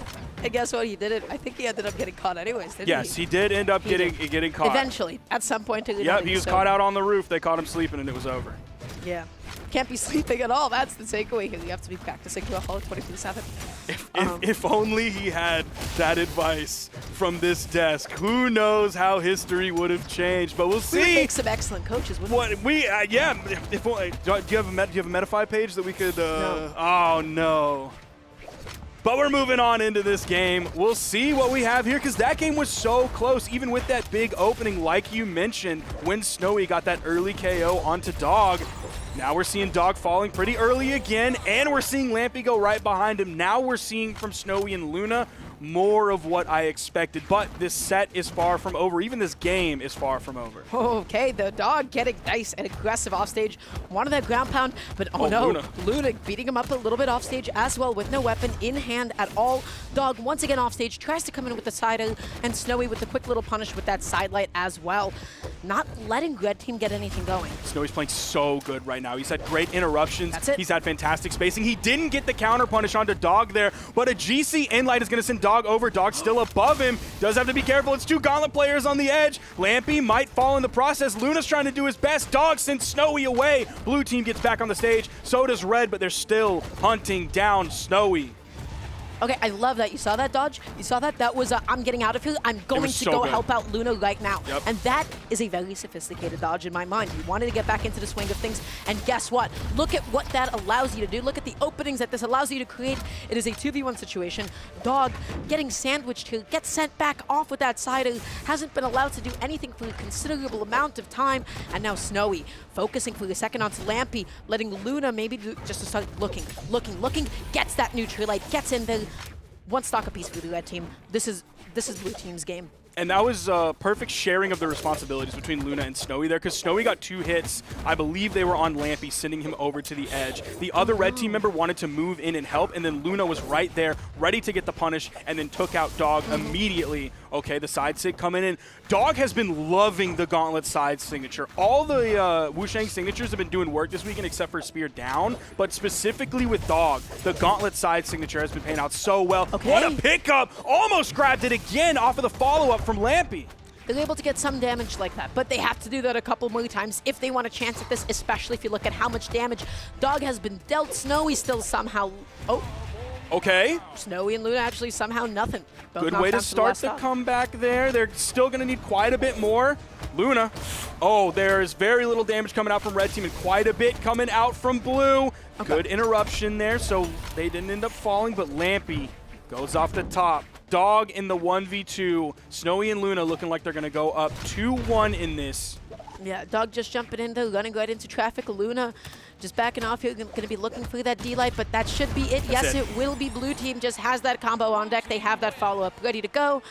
Ultimately, I mean, we started to see some signs of life. We started to see some 2v1 combos coming out here, but man, and they're also slowly starting to figure out some of the Zariel counter play to the side sig, which is, hey, I mean, if this comes out, the goal is to interrupt it while it's happening, which is maybe, you know, I wouldn't call it necessarily a weakness, but it is the counter play to that Yes. move, to interrupt it in that animation when he snags you.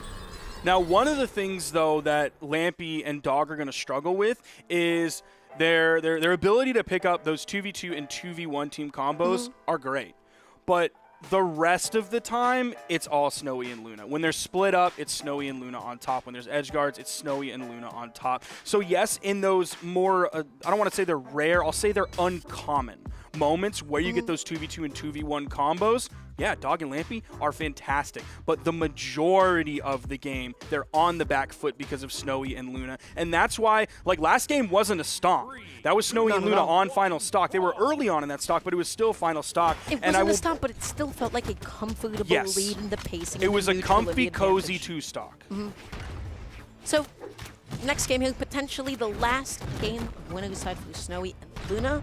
Might be a little bit difficult, not for Snowy and Luna, excuse me, for Dog and Lampy on the verge of being knocked down to elimination side soon. You know, of course you have another chance at this, but this is not the kind of a realm that is outside of their doability. This one feels doable with just enough adjustments to be able to get it done, and we'll see if those adjustments come out. Lampy threatening Luna, waiting out that button. Okay, setting up that juggle. What's it going to be? Dog, in the meantime, on the left side of the stage, going ham against Snowy, dealing a substantial amount of damage, getting him out there, and now the question is, can Red Team close? Well, guess what? Dog with the immediate answer with the recovery takes out one stock. Snowy making it back on, but the question is for how long? Oh, okay, he immediately comes in. Big Duff with the side heavy, grabs both members of the red team. That recovery, normally a KO move, ended up picking up super low, so that wasn't the KO move that Dog wanted it to be. Big cannon coming out for Snowy. He's not afraid to go in. He's not afraid to go off stage because he sees how damaged Dog is as well. So is Lampy, so Snowy could grab one or both of these. Same thing for Luna. That was excellent.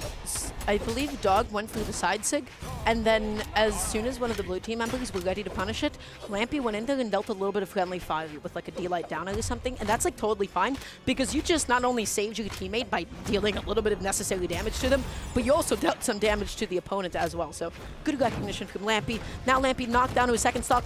Luna, at some point or another, to the last. You were exactly right. We are seeing further evidence of the proof that Lampy and Dog are starting to figure out more about Luna and Snowy and adapt to that, is they have a massive lead. I was expecting it to maybe be a little bit more even in this game with Snowy and Luna maybe last stock red and still getting the victory in the end, but no, they jumped past that stage, jumped past the tiny lead to the massive lead that they have right now. Dog's starting to take some damage. Each hit from Snowy's cannon is chunking away at Dog's second stock. Luna! Okay, relax, calm down Started for the just dunk. a moment. And Snowy! He's done. Oh, Snowy's the best possible teammate. Luna, so thankful to have a teammate like that watching his back because, hey, he wasn't able to finish the job, and Snowy's like, it's totally fine. You did great, champ. They did a little baton pass, and he finished it off. And now, what was supposed to be red team's game, what was like their slight advantage, has now become blue team's slight advantage. Snowy holding onto the stock, dealing a lot of damage to red team. Snowy. Luna and Snowy were overlapped there, and Snowy was just like, let me take this king, and he just kept going. Snowy is turning up so much on the second stock. You already heard that he's dominating. That's 3 stocks taken without falling and losing his second one. So he's doing a fantastic job here. I don't know how he didn't get caught in that. Unfortunately, Luna, he's now forced into the 1v2 for a moment while he's almost in KO damage because he knocked out his teammate. But Snowy coming in fresh means Snowy can go ham. He had that much damage, he just put him out of his misery. He was like, okay, I'm tired of you getting knocked back that far enough. I guess I'll have to take it out for you. What better way to take it out than somebody that you love and trust? At the moment, though, Snowy and Luna occupying the right side. Lampy getting in there. That is a critical mistake to go for that kind of an option, to go for that multi-hitting neutralite. You press that, that gives you ample time to come in there with that side sig, especially, man. That was crazy. That was amazing. Wow. So we're going to get a replay here. This is Snowy and Luna winning. We're going to get a replay here. We've seen it a few times, but I want to just specifically point it out in case there's anybody out there who doesn't like actually know what was going on in that moment. There was a moment where Snowy, and I can't remember which red team member, were stacked on top of one another, and Luna threw out a side signature that made contact with Snowy, but the specific properties of that signature is I don't know if this is like what is called like in the video game, like behind, on the back end, but it's a grab, and it's where it will, even if it hits your team, it will prioritize the opponent and not hit your team. Like Rax Lance neutral signature is what happens with that. So you can pick up your team, and as long as you pick up your opponent, you won't hit your team. This is not that moment, so no, that's not exactly it. But that was almost it. It was just that second hit that actually still would make contact with your opponent. Let's see if it's coming up here. Luna doesn't have a weapon, so I don't think it's right here. Luna will pick it up in a moment, it seems like. He's moving over. Okay. We're just moving through this replay, this long extended replay. There was a GC insig from Snowy, and Lampy, he got out of dodge. Luna's starting to move in. This might be it right here. This might be it right here coming up. Great spacing, though, from the blue team. Yes, right there, right there. Pause, pause, pause. Okay, okay. Pause right when Snowy turns red. Go back a little bit. Go, rewind me. Rewind me. So see, right there. Stop, stop, stop, stop. Okay, so it started off hitting Snowy. You see him flashing yellow. You see Lampy flashing red. They have both gotten hit by this. Now you can play it in slow-mo for me. It's going forward frame by frame. You see Snowy technically falls out of the hit stun because the grab prioritizes Lampy. It prioritizes the opponent with that quote-unquote grab property. So Luna feels 100% completely safe doing that. He risks virtually nothing. He risks a little bit of damage onto Snowy, but he's in the yellow, so it doesn't matter. And that's why Snowy's able to come out of hit stun, dodge up, get out of the way of that second hit that we actually saw earlier in the replay that did end up hitting him. So actually, production, you crushed it by showing us that first part because we got to see the two different options with that. And that moment right there is why Luna felt completely safe throwing out that signature right where his opponent is. Yeah, look at them. They did such a they good nailed job. it. They So absolutely nailed it. I'm so glad we got to show that because it did happen several times, and it's hard to break it down and talk about it in the moment when it's just like one move and a million other things are going on. So I have a question. I feel like we've What? seen that side signature a lot in twos. Yes. Maybe even a little bit too much. No, not too much. It's Not insane. too much at all. You feel like this is just the right amount. You feel like this move is fine as all it is. of the Zariel players that you're seeing like spamming signatures, like that is how you play Zariel. That Yes. if you're playing that legend, that's part of the Zariel stuff that you're supposed to do. That's one of the reasons you play it. Excellent in twos, and it is somehow better in twos than I initially thought. I did not know about the prioritization of it, like picking the enemy instead of the teammate. So There are just a few That's huge. signatures in the game that work like that. The other big one, like probably one of the first ones maybe, is Rax Lance neutral signature. So if you throw that out and it'll go wink, wink, wink, and then throw the opponent, love to throw that out because it's so safe. it's crazy. You actually just have somebody in front of you that not only body blocks the enemy, is also just able to tank your own hit and get away with it too. Yep. Zariel's a great legend. That is why so many people play them.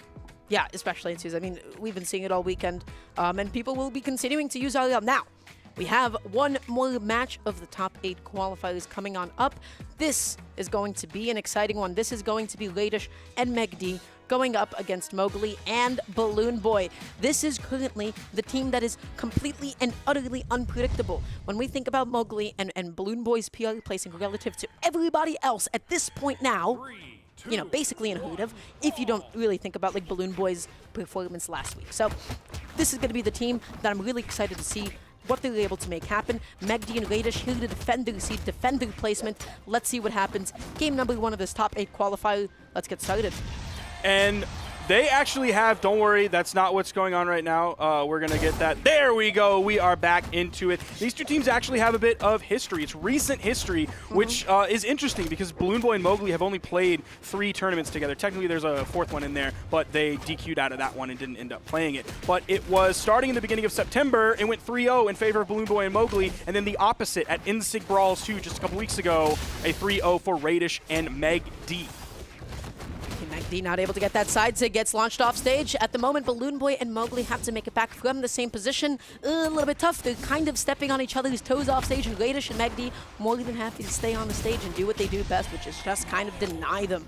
That's going to be one stock on, though. It is going to be Megd stock and Balloon Boy. What are you doing there, dog? That's canon plays, man. That was so scary. Like, if Balloon Boy had a little bit more height on him, he was going to get clapped by that and probably lose that first stock. That's just canon man. players when they see a button they haven't pressed in 5 seconds. They're like, I need to swing. Oh I man, need the to swing intrusive now. thoughts took over. I just they needed need the somebody to dopamine take it out on. from pressing the button, hearing the noise, and seeing flash of color. Feels good, doesn't it? It does. It truly does. At the moment, though, it is Balloon Boy that is stock tanking, holding onto this first stock. Megd and Radish going to be finally knocking that one out there off the side, holding onto center stage. And, you know, it's Radish and Megd. They're not really going off stage or anything. Not going out there too deep. Mowgli does make it back on. Such an... Okay, that double counter hit. You see like, Megd wanting to get that punish. Then Balloon Boy punishes Megd for punishing Mowgli. So, good recognition.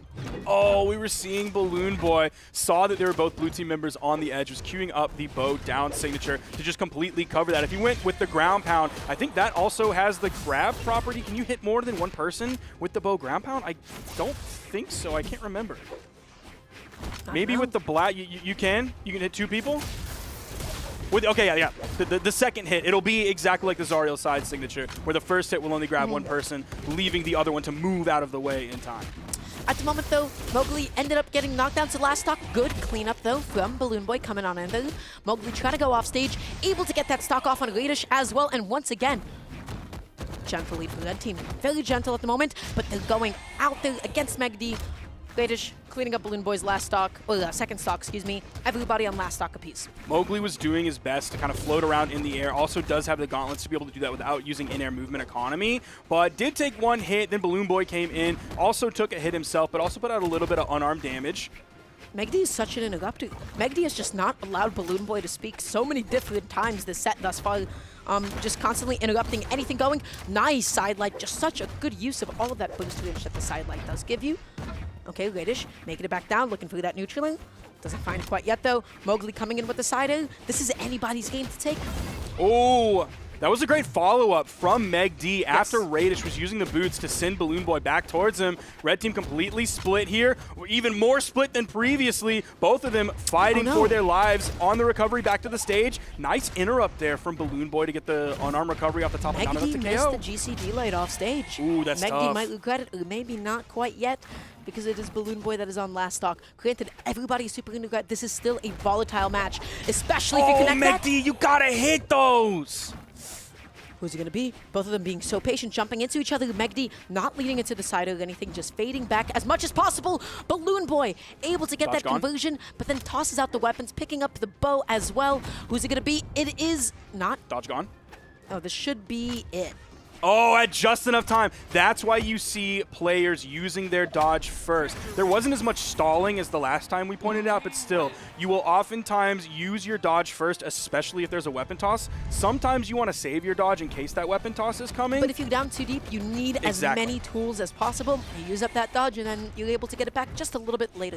And that's Radish and Meg D barely eking that one out by the skin of their teeth in the last few moments of it. So something that I really want to point out, Meg D stopped a lot of the damage output of Balloon Boy, of Mowgli, simply because of the amount of times that he was interrupting using Sidelight with gauntlets. I mean, it's great. You just sit there, you play back a little bit, you wait for somebody to get hit, and then you just get in there and you do your thing. Yeah, but that being said, though, Balloon Boy's damage output still looking crazy as usual, 625 dealt. Balloon Boy continuously leading with the amount that was dealt. Thank goodness Meg D was interrupting as much as he was, because then it could have just been high.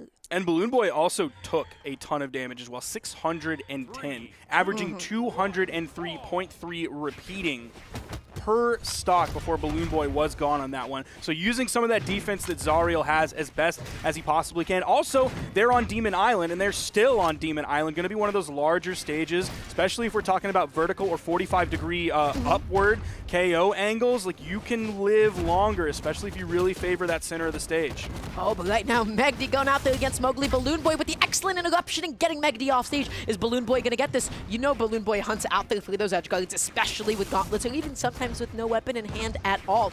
Looking for this opening on Radish. Gets that double side light into the recovery as well, popping him up, but nothing else after. Mowgli, they're spot dodging. Okay, Radish grabs the gauntlets. Oh, again, Balloon Boy is hunting for the edge guard situation. Pretty much everyone is just avoiding him when he's over on the edge. He was reaching up with the Nair, trying to bring Meg D back down. Okay, grabbing one. Oh, actually, both blue team members. I thought it was one red, one blue. Both of them on that wall. There's not a lot of room over there. That's why Meg D hit that recovery, because that is going to send his teammate Radish all the way up, splitting the two of them up like the zebras when they're being hunted by lions. Thank you for bringing that one back. I almost forgot about it, but Mowgli. Don't look at me with that. Off It said that earlier, Winann. Don't look at me like I'm the crazy person. It was me. It was me all along. I'm being a good co-commentator. Thank you. I feel a little bit less insane now. At the moment, Balloon Boy continuing to stock tank Radish, though, taking a bit of a beating, yeah? But finally able to swing back against Balloon Boy. You saw that down air? You know what that down air was? That was a, hey, I'm getting out of here. I need to help Mowgli now. I need to make sure that there is not a huge damage discrepancy between us. Otherwise, you'll be just playing through a back foot. Again, I love the fact that people are making this decision so often in NA. I didn't get to see that yesterday much at all. That's why North America is the best region out there, Dara. Okay. I was about to say that there is the discrepancy, at least the potential of it, between Meg D and Radish, with Radish being so damaged and Meg D being very healthy. But then they picked up the combo. There's the ground pound to take out Radish's stock, and we have an even game here, Dara. In game two on Demon Island, Meg D's able to get back. Balloon Boy didn't have enough range with that neutral light to hit because he was unarmed. That was the biggest vibe check ever. That said, what? You think you're gonna punish me? You think you're gonna do it? Nope. I hit it. That's fine. This doesn't have as much lag as you think it does. And then bam with the ground pound. Close it out. Radish down on his last stock, but so is Mowgli. Mowgli holding on to center stage. Okay, Balloon Boy getting a little bit aggressive with that side sig, and now a little bit dangerous for Mowgli. You have to make it back on, but at what cost? Look at how many hits you just took. Floating around in the air, is able to land, didn't take too many hits. The GC sidelight from Mowgli was a little bit wild there. There was so much space. Meg D. The dodge is gone, though. It's going to be a few moments. We'll have it back now, taken off the top. It's not Mowgli, it's Meg D, but had a stock to play with in white on final. Mowgli's going to have to be so careful, just kind of forced out of the fight. And you see Balloon Boy getting in there in time, but oh no, Mowgli gets sent back off stage, and Meg D able to get that side as well. You see Mowgli stalling. Balloon Boy going out there for the potential, for the idea, the hope that he could help him get back on, but alas, doesn't get there in time. Radish and Megdi, another 2v1 situation, but man, that thing is huge, isn't it? That thing is massive. The second hit grabbed Radish. He thought he knew how to punish that signature, and he really didn't. Ended up getting hit by that second hit, but Twice. ultimately, He got punished by it in 2 different ways. He got vibe check on the unlag and then also the hitbox, but blue team still held it down. Ultimately, the result did not matter. This was grabbing both of them. Balloon Boy, he was there. He tried to throw out, I think it was a down air to the right side, but I believe it was Megdi who was actually, no, it was Radish who was behind him. And so he wasn't able to find the connection with the down air. So, this game, what kind of happened was Mowgli was kind of sent off stage and then didn't have a lot of presence on that last stock. But it was just kind of out there. Balloon Boy had to go out there and maybe try and attempt to help him out, but ultimately, I just think that team is also playing super well. These aren't like shutouts in the slightest. Right? These are fairly close games. This is the kind of a set that I do not know how this will go. I do not know if blue team's going to get the 3-0 or if this is going to go to game 5. I think blue team's going to end up taking the 3-0 here. Megdi turned up last game, 611 damage. Balloon Boy still taking a lot of damage. It's taking a lot of attention, time, moves, damage, everything. That was crazy. Mowgli went in there, covered Balloon Boy's blind spot, and then was able to get the GC sidelight. That was incredible coverage. And the juggle there, Balloon Boy was also covering Mowgli in that moment as well. They were both on either side of Radish while he was in the air being juggled by Mowgli. Okay, they both dodged to get through that weapon toss. But Balloon Boy, with the reverse, using the neutral, okay, getting Megdi off stage, it is at least shutting down some of blue team's momentum. Mowgli not Mowgli, what are you? I don't. What was he? Did he see the weapon toss coming? I don't know if he saw the weapon toss coming and tried to get away from that because you could have just jumped. I feel like that was a wasted punish, but I truly don't know because that weapon toss did come in. Well, messed up on a punish. Let's see what you're able to make happen now out of it. Mowgli needing a way to make it back onto the stage, eats that recovery, which, you know what? Balloon Boy waited for his teammate to get hit, punished exactly where Megdi was going, and made sure that recovery did not come out unscathed. And guess what? This is still red team's lead at the moment. Balloon Boy living off the top, Mowgli living off the side as well, and they're getting a lot of extra credit. Finally, Balloon Boy knocked down to his second stock. Mowgli stalling, being nice and patient. Is Balloon Boy going to help him out? Well, Mowgli makes it back on himself. Yeah, didn't really need too much help from Balloon Boy. You saw Mowgli was sitting over on the wall, stuck on that tiny wall, but Megdi and Radish really didn't push the situation. They weren't too worried about forcing that in the moment. They feel like they can just do this when Mowgli is right in front of them, and it's not a problem. They're just going to put out that damage onto Balloon Boy, force him onto that final stock before anybody else, but Balloon Boy, he's not going to go out without a fight. That signature almost made a connection with Mowgli, who's in the air sweating, gets his landing punished. Yeah, Mowgli interrupted, but just a little bit too late for my taste, right? And then Balloon Boy ended up eating a lot of punish, so you gotta help out your teammates sometimes. At the moment, though, Balloon Boy stuck off stage, coming into, that was an excellent interruption, and more than anything, he at least kept Mowgli on stage, coming in with that side sig, gets that side. Megdi stuck off stage at Mowgli, not cleaning it up quite yet. Megdi has to, okay, you know what? Not enough tools to make it back on. Wow. Mowgli and Balloon Boy still maintaining this very small lead. Let's see if they can favor that center of the stage, not get taken out. Megdi trying to make his way in, jumping with those side airs, not finding a connection. There's the side signature. The second kind of swipe of that ends up picking up both members of the red team, forcing them on the wall. The falling side air from Megdi gets one stock, the side air the other direction. Sets up Radish to find that stock as well. Mowgli, you need to wait. Mowgli, you need to wait. Waits, picks up that cannon. Balloon Boy is going to be back in just a couple of seconds to help you out. Make sure that you do not get 2v1'd at all. Now, let's see what happens here. This is it. This is make or break for the red team. They try to get a huge combo going. They didn't fully follow up off of one another, but still, damage is damage at the end of the this day. is so tough for them, and they still end up picking up the KO, even though the grab happened from Radish. Balloon Boy was free, but they didn't have the moves. I think Balloon Boy was going for more ranged moves, even though they were basically stacked, and that is the 3-0 for Megdi and Radish. It didn't necessarily look like all hope was lost for them, but Balloon Boy and Mowgli had the lead for almost all of that game, Dara. This one broke my heart a little bit. It did. Because this one, just as you mentioned, this wasn't a shutout. This wasn't a dominating game. They just caught them stacked. They caught them stacked a couple of times, and then they were able to get their combos off, and then Megdi just finished it off completely. Almost got both of them with that, too, which would have been insane. Honestly, this was Red Team's game to win. This was going to be their game to win had it not been for the fact that they were stacked just once. Just one time they stepped on each other's toes. Happened to be the time they stubbed each other's toes. Not fun, I'd imagine. Balloon Boy fell out of the combo. It took him a moment to turn to his right and see Radish, who was over there, to throw out that side air. Maybe he didn't think he was going to fall out of that so quickly. Maybe he didn't expect that throw property to come in that we've been talking about so much, but on that signature, that throw property of it ended up falling out. So I think it was like, oh, yeah, I forgot that happens. All of a sudden, he turned around, then did the side air, but it was already too late because the neutral signature was already making contact with his teammates. So the damage, I mean, quite literally, was already done that they needed, and the stock was gone, and then they just set up for yet another one. Their setups were so good on that when his teammate got taken out, it was pretty much over for Red Team. This was a doable set. This was a doable set for Mowgli and Balloon Boy, and this is a team that you want to continuously keep your eye on. I have full confidence that they'll make it into top 8 from elimination side, and then what happens from then on out is going to be impossible to predict. So still a little bit heartbreaking to me to see them go out like this in this fashion in a set that felt doable. It felt so within reach for them, but again, amazing performance from them. They're able to compete with some of the best in the business at this level, which is pretty sick. Yep. It's pretty amazing stuff. So, that being said, everybody, we will be cutting to a quick little break. We'll be swapping on over to Taza and Duke, who will take, the rest of the top 8 qualifiers and a couple of top 8 matches. They'll see you then, so stay tuned. We'll see you in just a couple of minutes.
Yeah. Stay side. Aight, whether you ready or not. Show.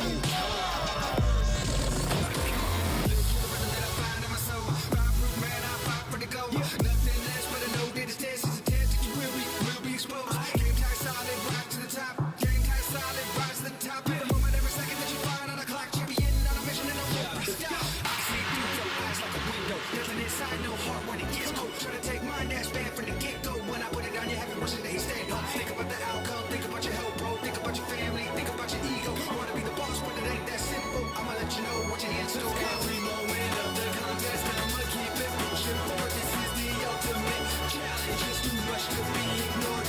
Anytime you wanna bring it, I'ma find a way to win. Undisputed champion, undisputed champion.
There goes Luna, another Saturn experience with back-to-back 1v2s.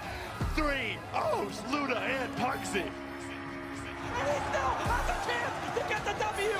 Are you kidding me?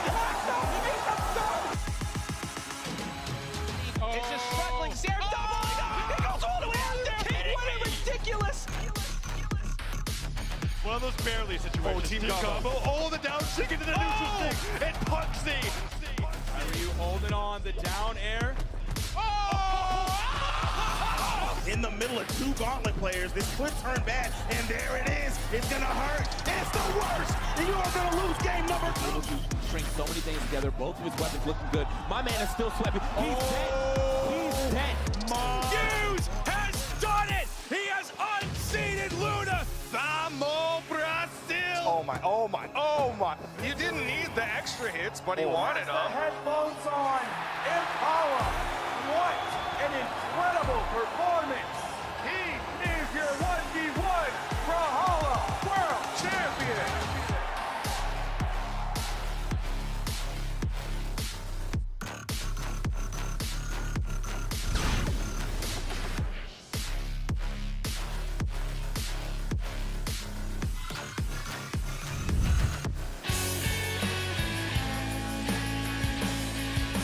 That is right, y'all. Sign up for the World Championship, bcx.live. We got to crown a surprised victor in 2022. Who knows? It could be you. We could have a surprise victor here for 2023. But let's get into the Autumn Championship. We still have to figure out who's going to be on the top side, top 8, Taza.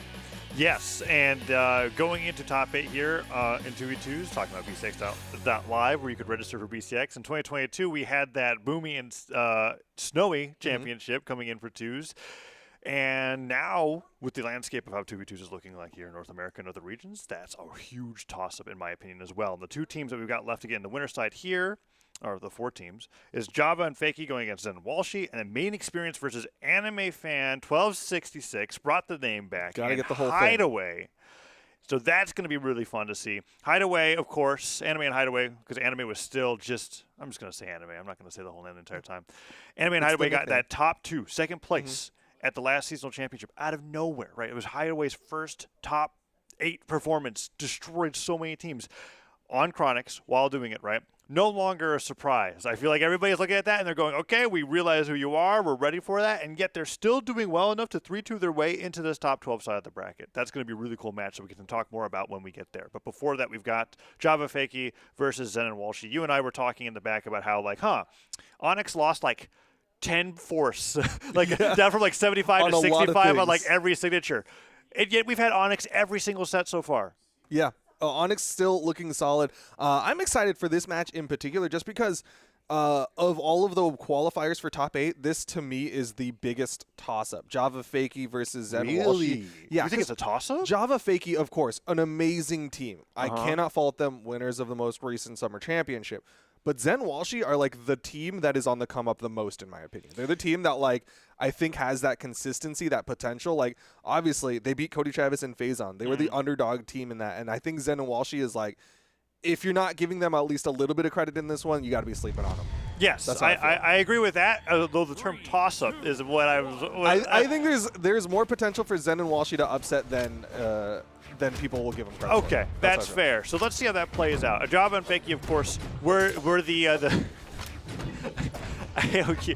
they were the vaccine to Chronics in Summer Championship, right? Because they were the only ones that weren't running the team composition in that top 4. It was literally 3 of the same team comps, and then Java and Fakey doing something that no other region was doing at the time, which is pulling out this Kaya and Hattori or Jala. In this case, Java now locking in the Finn, and they're doing fantastic with it. And I feel like they've gotten even better since the Summer Championship. So let's see what Zen and Walshy are able to do as a team that, as you said, is quite formidable against this championship team. Oh, that was an on-stage ground pound, but it's going to be the neutral sig coming out from Walshy to get that first stock off of Fakey. Java on the left side did throw out that ground pound, but blue team did not want to challenge it. Yeah, recovery comes through after Zen's neutral light. Good damage coming through. Walshy falls with that side air, and the second side air goes from Zen, and no DI from Fakey means that he could have taken a lot more there. Does end up getting that unarmed side air, and Zen's fighting against Fakey's bow unarmed. Now there's target switching. Java going over this edge guard here on Zen. Is he going to get it? Gets the ground pound on both of them. And was that Kaya Sair off of the knockback from the X ground pound? It was a ground pound from the Kaya. So both of them ground pounded. Oh, and he hit him into the ground pound, and it went right, because I was like, that angle of knockback was crazy. But yeah, it was an interesting interaction just because Walshy was definitely trying to be in position to help out Zen, but Fakey was right behind Walshy and was there to punish it. So unfortunately, it just resulted in both blue team members falling. Everything gets cleaned up though. Second stocks. Yeah, Fakey and Zen, respectively, the tanks on these team compositions, doing their best. Neutral light gets interrupted by a sidelight from Zen, and Zen just chase dodges all the way up out of there. Sidelight Nair stopped by Walshy's falling to air, and Fakey gets right out of the way of what could have been a follow-up, and Sidelight Nair down air from Java will tack some damage back and forth, but no team can really secure a lead here. Recovery stops Java from following up on that recovery in any meaningful way, and Fakey's still holding on. Neutral sig from Fakey will connect on the Walshy. More importantly, it disarms Zen. Deep red on the right side, but it's the neutral sig from Fakey to follow up and KO. Yeah, barely was able to get that neutral sig out. It looked like there was a fraction of hesitation there, but he got the pivot end sig through, got the strong hit. They take down Walshy shortly afterwards. 4 stocks to 2. Very small lead, however. Let's see if they can get the extra credit that they need. Oh no. Yeah. Oh no. Walshy helped him. Fakey's going to trade stocks there. He has to. He tries to go for it, and Java's not able to finish the job. That was so unfortunate for Walshy, though, because Zen's ground pound ended up hitting him in that position, right? And look how much damage he took. Yeah, that was a lot of damage he couldn't afford, but I will give him credit for being smart, not panicking in that position. He still had enough movement to get over to that left side, but right now he's got to go untouchable. Deep red, he could leave Zen in the 1v2 if he gets taken out here.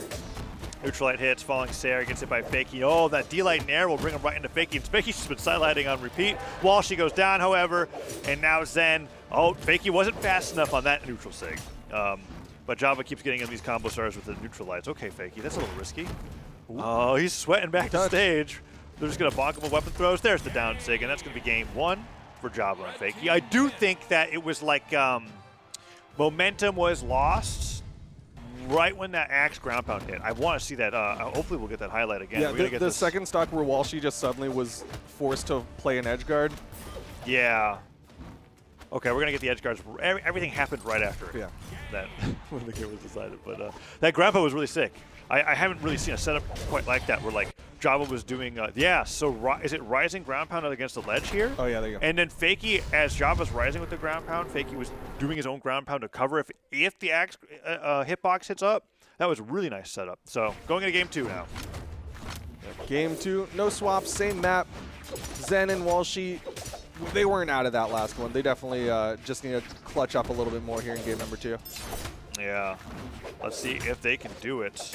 Nair's coming through from Java onto Zen. Faking Java starting off with the deficits they usually do, but double D light side air comes in onto Walshy, and Walshy goes in for that his own falling side air, and Java loses that stock right at the 30-second mark.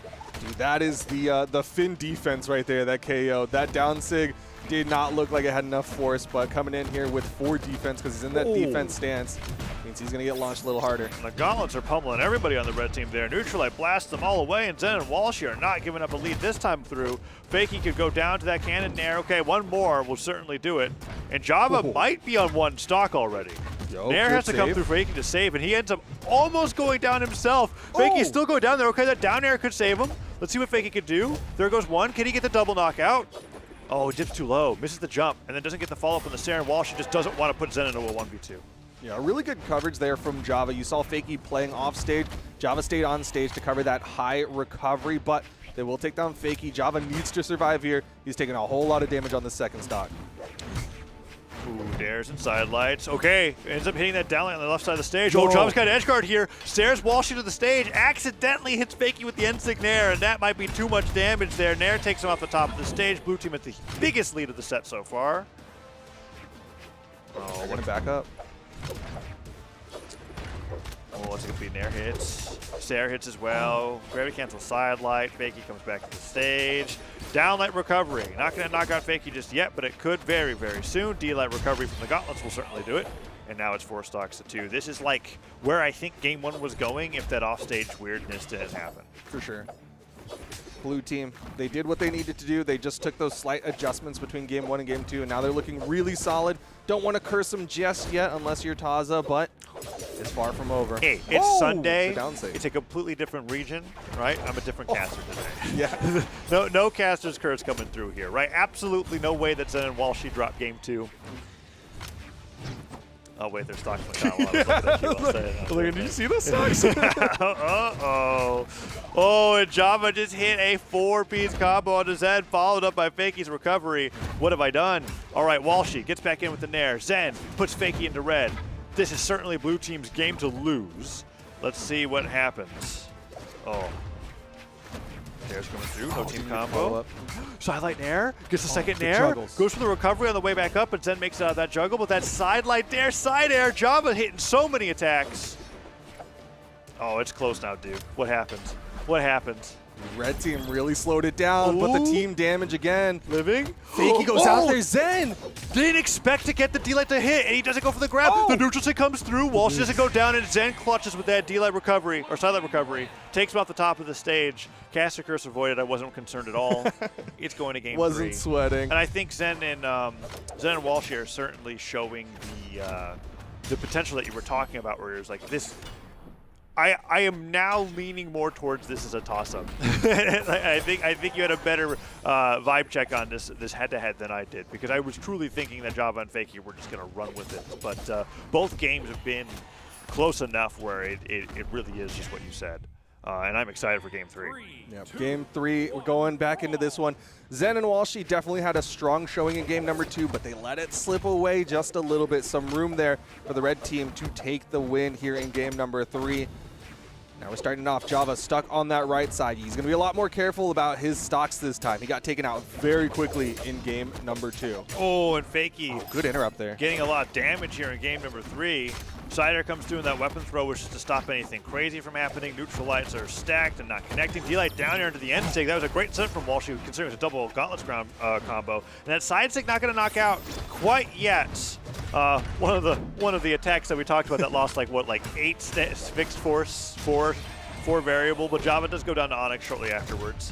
And that neutral light could be 2 knockouts for Zen. Yep, there we go. That was another move that also got hit. Was a cannon neutral light. It's not. It's Onyx is just that legend, right? No, but it's fine though. We're seeing Onyx every set today. There's a team running an North Onyx. America really was like, look, we put a whole year's worth of practice into this. We don't care. Meanwhile, Blasters loses 4 force on D-Light recovery, never plays the weapon again. It's like, nah, this weapon's dead now. It's dead. Oh. You ruined it. Okay, down took a That spike hits Zen. downward. And that would be huge. Okay, because Zen was like, that's very low damage for Onyx. Yeah. And so he was undamaged going into the that stock, into the second round of stocks for the red team there. So huge play coming out from Java. Good target swapping there from Fakey. Hit Walshy, then immediate neutral light towards Zen. Oh, team combo getting set up there. Fakey not able to interrupt. The N-Sig doesn't hit though. Zen gonna back away. And Java went for the risk there for that recovery to see if Zen would go even higher. Down air does catch Zen out of that side signature, and he recovers right back over to Walshy to be able to down air him. Down air him again, tries to dribble, but Walshy gets out of the way.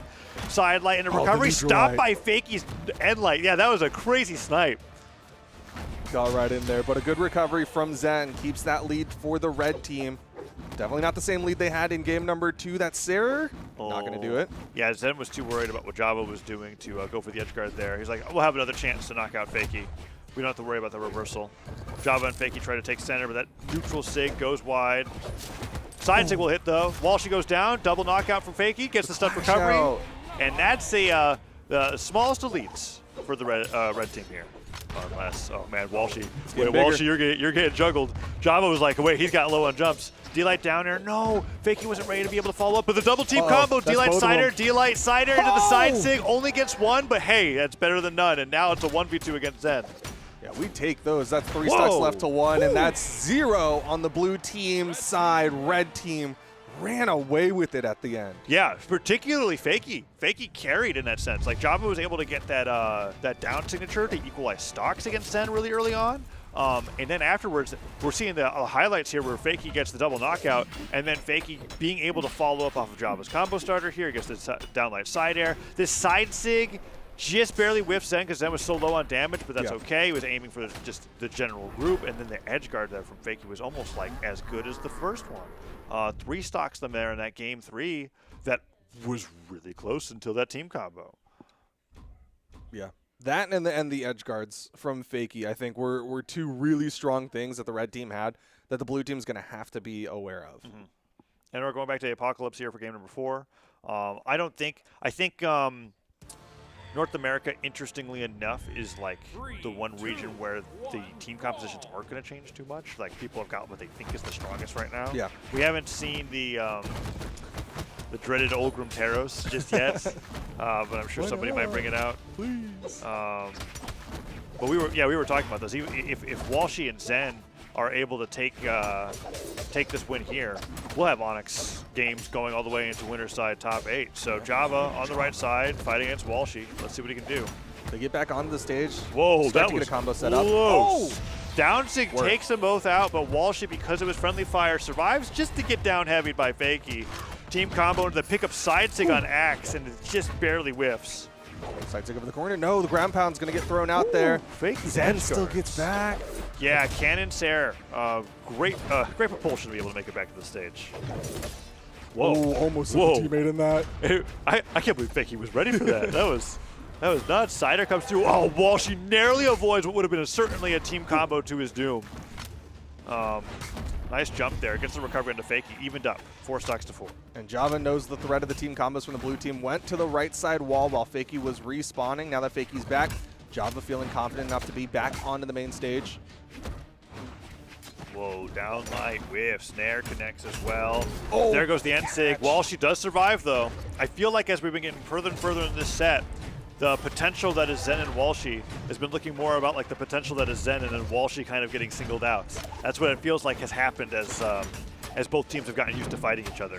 It also feels like the red team is starting to pick and choose to go for like the really quick conversions of like setup into signature more than like the big long ones. But whoa, that was so sick. Java going right behind Fakey as he's going D-Light side on the other side and then sliding into N-Sig to cover his back. That's actually like the perfect use of Finn's neutral signature. And that's just good team play as well. Like knowing your teammate's got a combo set up, so you got to just cover and make sure the other teammate doesn't ruin it. Right now, Walshy deep red. 4 stocks left on this red team. Walshy's going to fall, and Zen right behind. There it is, 4-0 to lead to a 3-1 victory. So I guess casters cursed the way that the game was going. Because once I agreed with you that it wasn't going to be a toss-up, it ended up.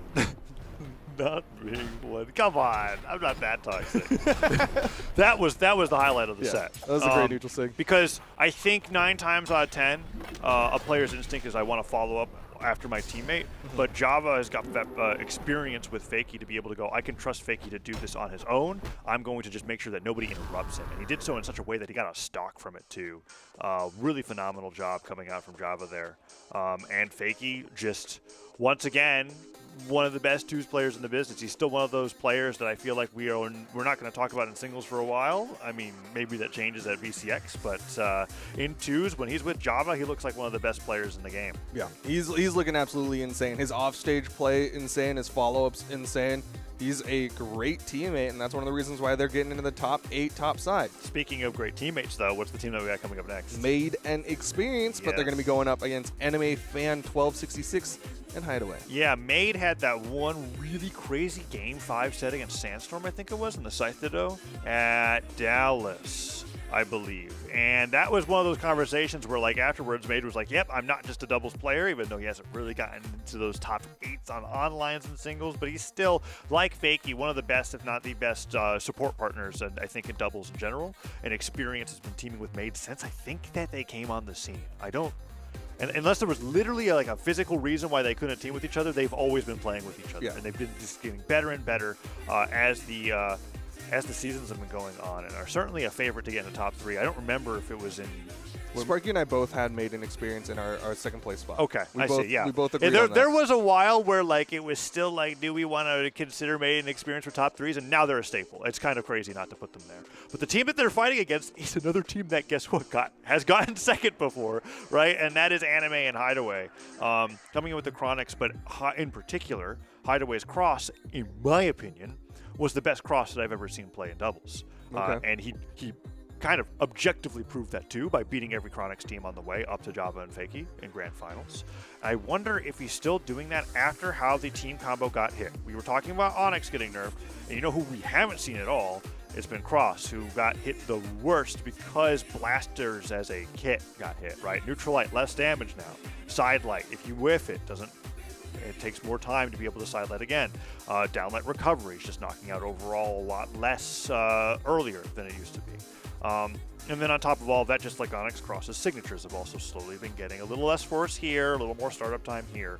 I wonder if the character's just too uncomfortable to play, and that makes me curious what Hideaway is going to be playing today. Yeah, I mean, it really feels like the switch has been happening across the board where everyone who ran Chronics is now running something Onyx. Yeah, they're looking just for like, okay, the we new... can't do Cross anymore. What else can we put there? And there's nothing staple enough or frequent enough that's making me think, okay, can we come up with a new name for this yet? We tried before with Pterosonics. Sonics. Yeah, just Pteronics. Pteronics. Kind of sounds like a dinosaur, actually. That works out a little bit.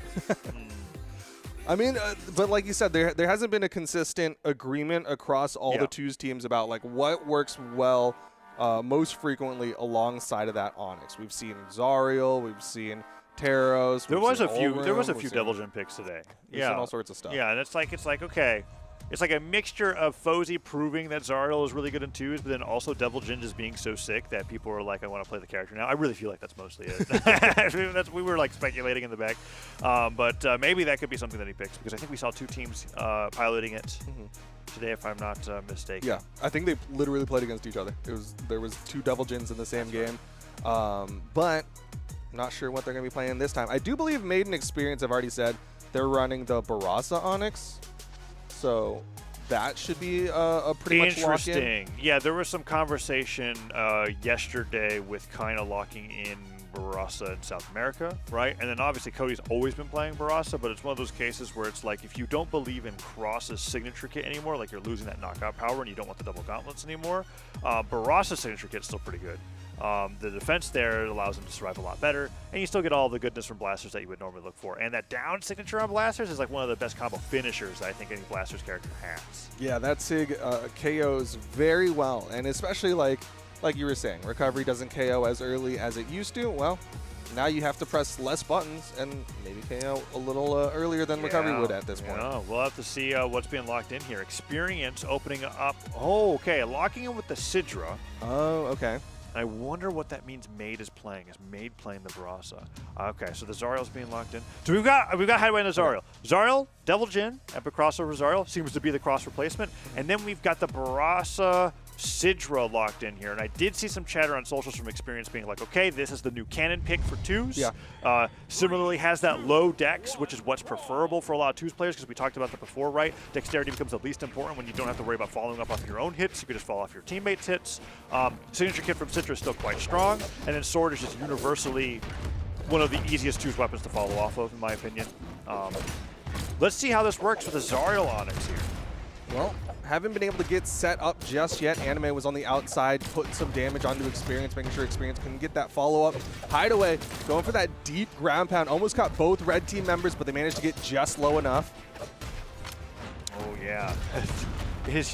What is it about the shovel skin on Axe and Hammer, I swear? Because sides that comes through. Made trying to land with that downer. Nair will take him off the top. Okay, Hideaway goes for the down signature. Anime not able to follow up quite yet. Let's see how this plays out here. Yeah, I guess when I think about it, Devil Jin is just like cross, but you just change the one ranged weapon to the other ranged weapon. Oh, the save.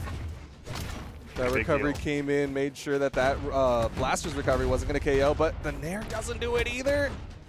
Oh, Bow picked up. Let's see what Hideaway goes for here. Neutral Light's not catching. Experience blasts him out of the way. Down Light trying to cover Made's Neutral Light, but doesn't go through.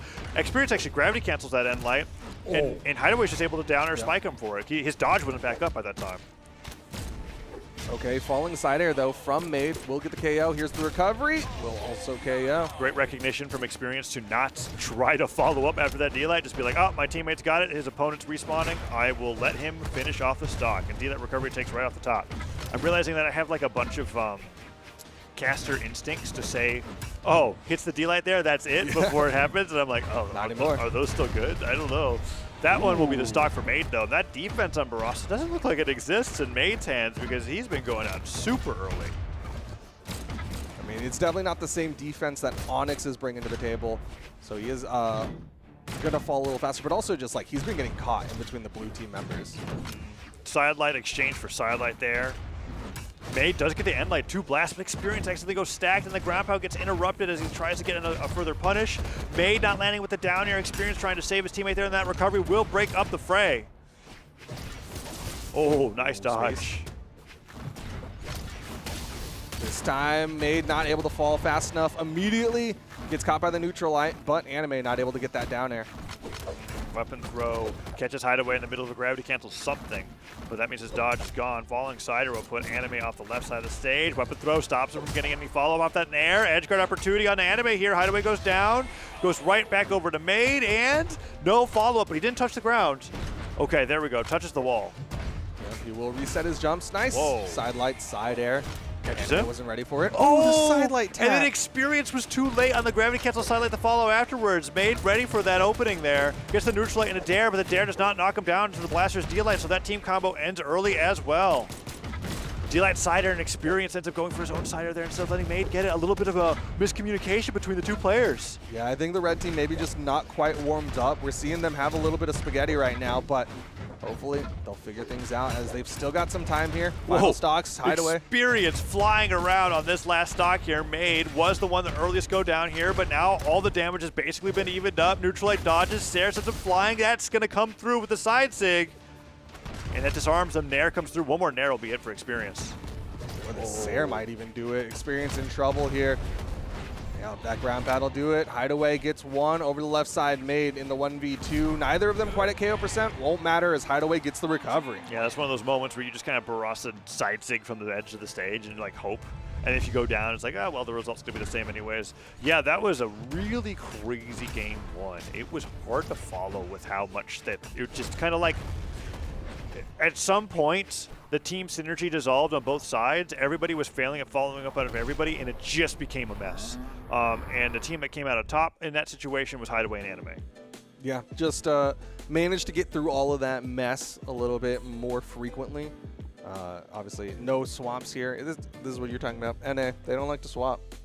Yeah, I don't think they do. And I'm noticing that there's a little bit of, I don't want to call it discomfort, but it is certainly new. I think Made and Experience have been piloting the same team composition for what seems like has been the entire year, right? And so this is the first time I feel like they've come into a twos championship with something that was like really brand new that they tried. I know they've tried a bunch of stuff in communities, but when they come into the officials, the stuff that they've had set up, they've just rehearsed for so long. And so I'm starting to see a little bit of discomfort with some of their follow-ups, and I wonder if that will just tighten up as the set goes on. Meanwhile, Hideaway and Anime still relatively new in terms of how they've been performing in this scene, so I feel like they have more flexibility in what characters they're thinking. Here we go, game 2. So far, things looking pretty solid for the red team. They've got decent damage put out onto Anime. You can see no jumps. they got that launch, so they immediately tried to collapse on Hideaway. He turns it around, though. Experience went all the way out there to try to attack him. Anime goes off the top. Cannonball forces Hideaway to go onto the stage. Dive kicks, gets this. Man, it's the second time that I think Made set up with these blaster sidelights for Experience like gravity cancel something follow-up off the side of the stage, and he misses it, but that Nair will come through, and now some extra damage is coming onto Anime as well. I mean, for what it's worth, Blaster's sidelight is quick. It's just that one tap. If you're used to like a neutral light or downlight being your setup, then like you have to be ready to I guess react. I'm like a little I'm a little biased in the sense that I'm just used to seeing them be so good at following up after that move, and it's a little uncharacteristic to me, but they've been at the side of the stage. Made taking a ton of damage here now. Experience could go down to any strong hit. But that's okay. He's still sitting on that first stock. Both blue team members already knocked to their second ones. Weapon toss coming out from Made. Going to be right in the middle of both blue team members again. Weapon toss going to help interrupt that side sig from Hideaway. Falling down there. No, falling ground pound from Experience. Oh. No! Made went in to fall with the Sair, and the Sair went in between the animation of Deviljin reeling back for the punch as he was going for the punch. Unfortunate there. Great idea. Luckily for Made, that was only Experience's first stock. Everybody else damaged enough to go down at any moment. Ooh, nicely done with that down sig. Oh, the weapon toss there. Experience not ready to react after that. Again, Made is going for like a very quick reaction to follow up. Yeah, and it's been tough. Like all these you can't. Wow, dude, he got grab swapped there. Like he knocked Anime into it and then ended up jumping inside, so it swapped to Made and killed That's him. crazy. I've never seen that. Yeah, that's unfortunate for Made. That ends up equalizing the game pretty nicely there. Hideaway goes for the nice downer dare. edge guard, but gets dared himself. Now Anime's going to run away from his team combo. Made an Experience just looking for it. He's got to come down eventually, and they see that, so they start nairing the platform. One nair connects, but he manages to get away from all the rest, and Hideaway finally picks up some gauntlets. Hideaway comes in. Oh, didn't get the read that he wanted, so Made's below him now. Hideaway, sweat beating Experience. Oh, gets caught by the gravity cancel. Did that neutral dunk sig. because it bounced into the side of the stage? I think it did. Because that normally normally like, launches forward. Yeah. So it looked like he just sent him flying straight down, but we'll have to see that again later. That was crazy. Nair now brings Experience down, back onto the stage, punished for that side air. Hideaway's trying to get a sidelight recovery. Really close game 2 right now. Experience gets dunked, however, though. That could be the edge guard, but no, he misses the dare. Good disengage from Experience, goes to that outside area. Oh, solid recovery onto both the red team members. That's huge. They're spot dodging to try to bait a reaction. Sarah will put Hideaway off the side of the stage. Anime waiting for this landing here. Experience getting the end light. Edge guard to Hideaway could be strong. They're giving their own separate edge guards here, and I don't know if that's the play. Everybody's in the red. Oh, and that's going to be Enemy going down. Can Hideaway do it? Dare, side air combos. Made goes for the weapon throw. No dodge comes through, and that down air will spike him off the bottom of the stage. GG goes over to the red team, and they even it up 1-1. Oh my god, did you see the damage? I did not. It was like 700 on the side of, I think, Hideaway, and then 300 on the side of Anime. Like, oh, are we getting the Sair? Yeah. The Sair as he flies backwards for the punch. Ends up dodging there. Are we going to get the gravity cancel end sig? Okay, so does he bounce into the wall? Oh, it's in the angle. He bounced into the angle. It was just so quick that it looked like it sent him straight down. I was like, bro, that sig is broken if that's how that works. That is not how that works. Because how it normally does is that like there's like this like energy halo that you there's like spike them into, a magic platform, and then they bounce up off. and to the right. Yeah. And in that case, Apocalypse's 45-degree angle just said, nope, you're just going to keep going down. Just completely redirected that for us. It's kind of a great position to use that sig. That's exactly what you want with that. Okay, Hideaway coming into this one. Anime side airs his teammate off stage. Experience not able to cover. Tries to go for the anchor off stage. Haven't seen too many of those from the Sidra player here. Going for some nairs. We're on Fortress of Lions now. as opposed to Apocalypse. So the only thing really changing down there is the pillar and the scenery, I suppose. Neutral Light in the down air comes through, good amount of damage coming on experience, and he's sent off stage. Down 6 tries to catch him. Recovery used early, and he has to stare back onto stage. Ends up hitting his teammate, but the spike kind of returns the favor to Hideaway there. Saved by Anime is huge. And Made? Oh, you gotta be careful. They're both trying to get back on the stage. They're weaponless. Yeah, but they both make it back for a moment there as Anime gonna launch Made over the left side. Experience giving him some breathing room with that sword sidelight. Lots of people in that KO percent. Side C connects. And there was no save attempt that time coming out from Experience. Made goes down. Experience could go down shortly afterwards, sent flying off the left side of the stage, but Made guards his way back on, and there's the blasters being picked up. Downlight recovery. Hideaway gonna get taken out there. Knows that Made's not too damaged, so not a big threat there. Another neutral air could take down Anime. Yeah, D-Light and Air would certainly do the job, but can't Experience find the combo starter. Hideaway gets in the middle of the fray, and he could be going down. Gravity cancel downlight, does not hit, manages to make it back after taking a ton of damage from Experience's cannon. And in the meantime, Anime went down to Made, and that's going to be the lead for the red team. But it is tenuous right now. Experience Deep Red going to get taken out by Anime. Now Made's got to be careful. Can't get stuck between both blue team members. Yeah, goes for the falling there, ends up hitting Experience, and then Experience accidentally friendly fires back. Made interrupts that combo with a Nair. Silent from Experience doesn't combo, however, and that team combo could be devastating. Manages to escape as D-Light recovery. Oh no, Experience just got back onto the stock, and now he's already in orange. Really well done from this blue team. Oh! Wow. Kind of helped out. Yeah. he had Anime caught in that side sig. Ooh. Got the D-Light ground pound worth of damage, though. I don't know how much of the damage comes through when it's caught, but whoa, board cleared all the way around. Anime, the only one healthy here on 2 stocks. Doesn't mean that Experience and Made are out yet, though. If they can catch Hideaway and isolate him, Onyx not the best at 1v2ing. A lot of the reason why Onyx is so strong is because your teammate's usually holding them in place with gauntlets or something else so that you can follow up with those strong hitting moves. Yeah, great for following up. Not always the best in the raw 1v2, but, you know, Cannon's got a lot of movement in it. It can be a little bit tricky. Might end up having to be the thing, but right now, Hideaway's got to make sure he does not fall here. Oh, Sarah comes through, tries to get back onto the stage, falls with Nair. Oh, what's May gonna do? That weapon finally gets picked up and the blasters coming through. But I gotta say, Duke, the blasters haven't really been super convincing for Made's Barroso so far this set. And now we're back into that scrap that we were in game 1, where everybody's last stock, and so now cannon sounds are just flying around. And it feels like everybody else who doesn't have a cannon is just trying to get back on the stage. Okay, enemy goes down. What's Hideaway gonna do? Backs away, doesn't chase dodge forward for the recovery there. Anchor thrown out raw, and Anime gonna punish with the down air. Yeah, that's huge. Sidelight Nair after the neutral light means Anime goes into yellow. Recovery connects. Oh, but misses the follow-up on the end light. Both red team members. Side sig. No punish. Well, I mean, it was a punish, but the save, I think, is what he needed there. And he didn't get either, really. Now experiencing this 1v2. Recovery hits, and one more of those means that Anime and Hideaway will bring this to match point. Oh, what's he going to get? Dash movement. Anchor thrown out. That's a burn dodge, and that's a KO going in favor of the blue team. What was he hoping for there? Panic? Yeah, I just with the anchor, was there like a possibility that he could have jumped into that on reaction to like the start of the move? Yeah. Whatever the case might be. That's Anime and Hideaway with a win. Now we're getting that side sig, and that was experience coming in to be able to get that follow-up, and then the end sig from that was just, it was literally, hey, don't hit my friend. Hey, wait, stop hitting my, wait, and then it was just Onyx that was left. I'm noticing, okay, yeah. Oh, yeah, if Hideaway jumped straight up in reaction, that could have spiked him.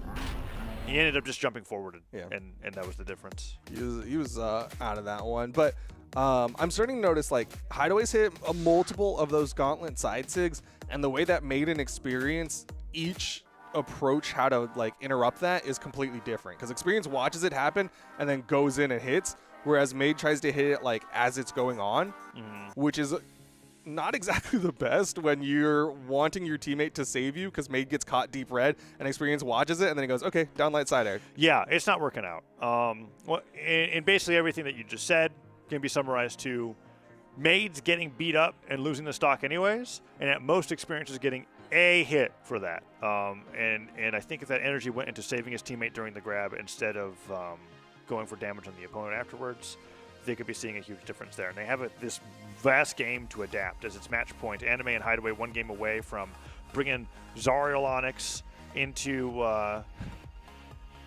top 8. Is the new comp really Zonix? Yeah, I was like, did you laugh because you heard Zonix in your head and you had to think about that it? is exactly what I was thinking. I was like, oh man.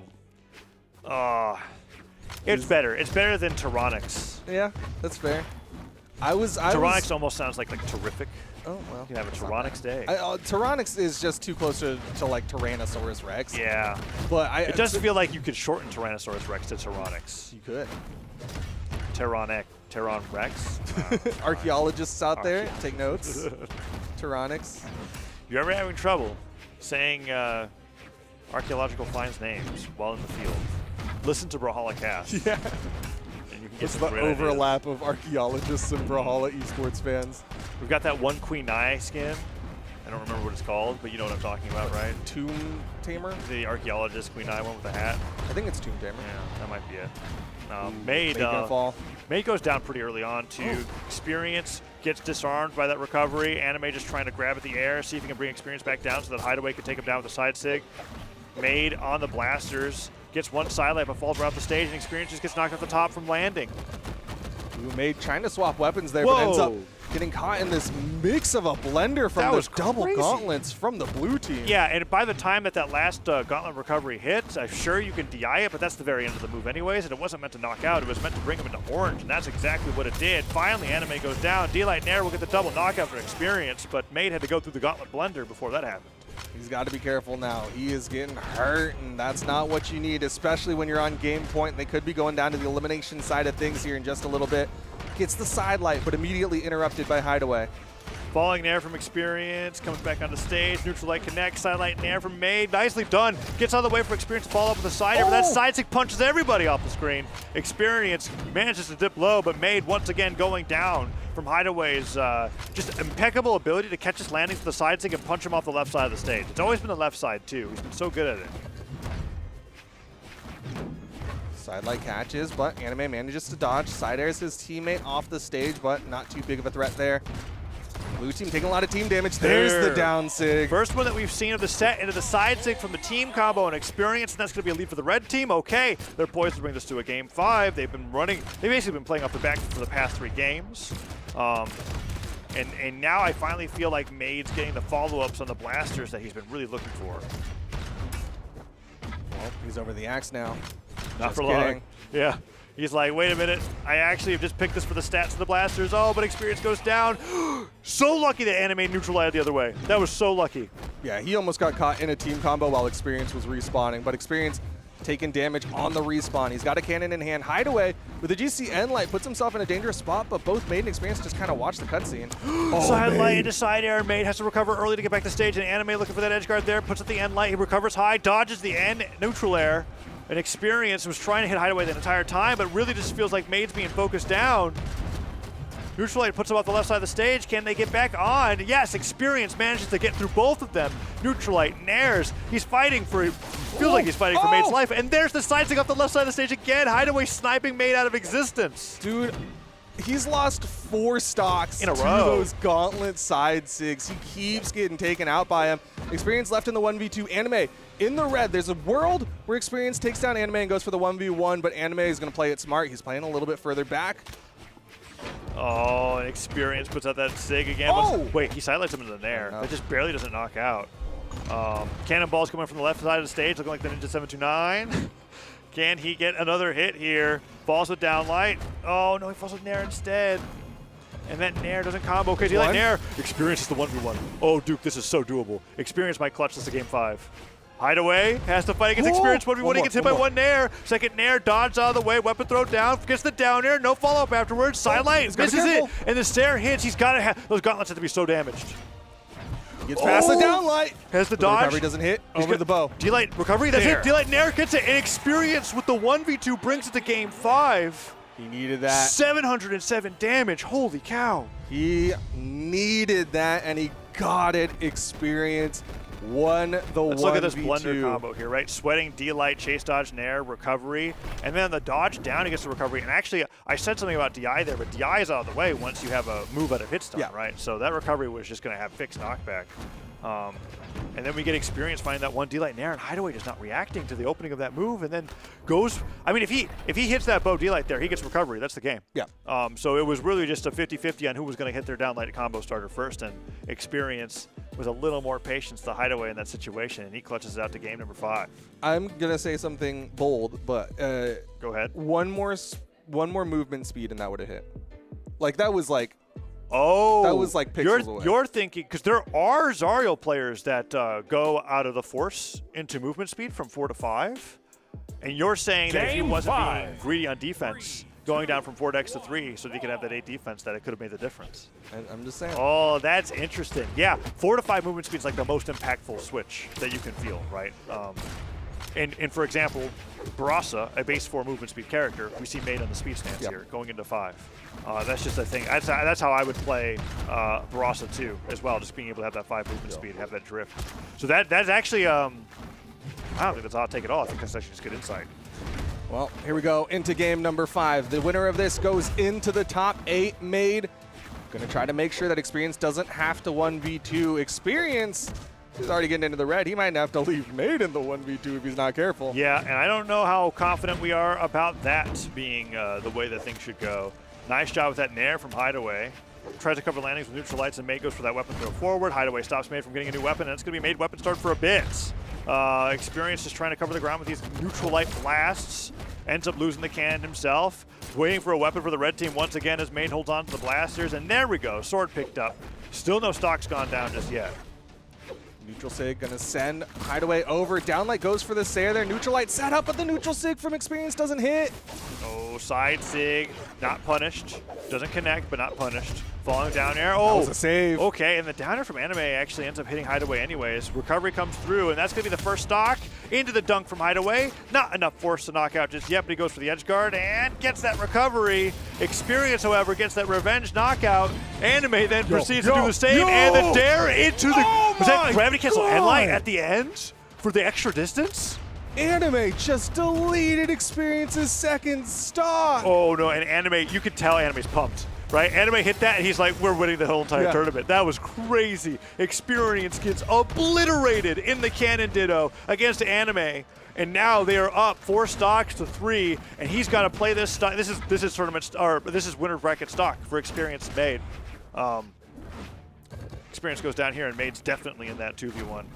Yeah, Experience, he's going to play so far back. The down Sig. Okay, opportunity. Made. Reversal for Made. Okay. Gets a dive kick. Tries to get a chase dodge onto the stage to reset, but Anime just makes it right back.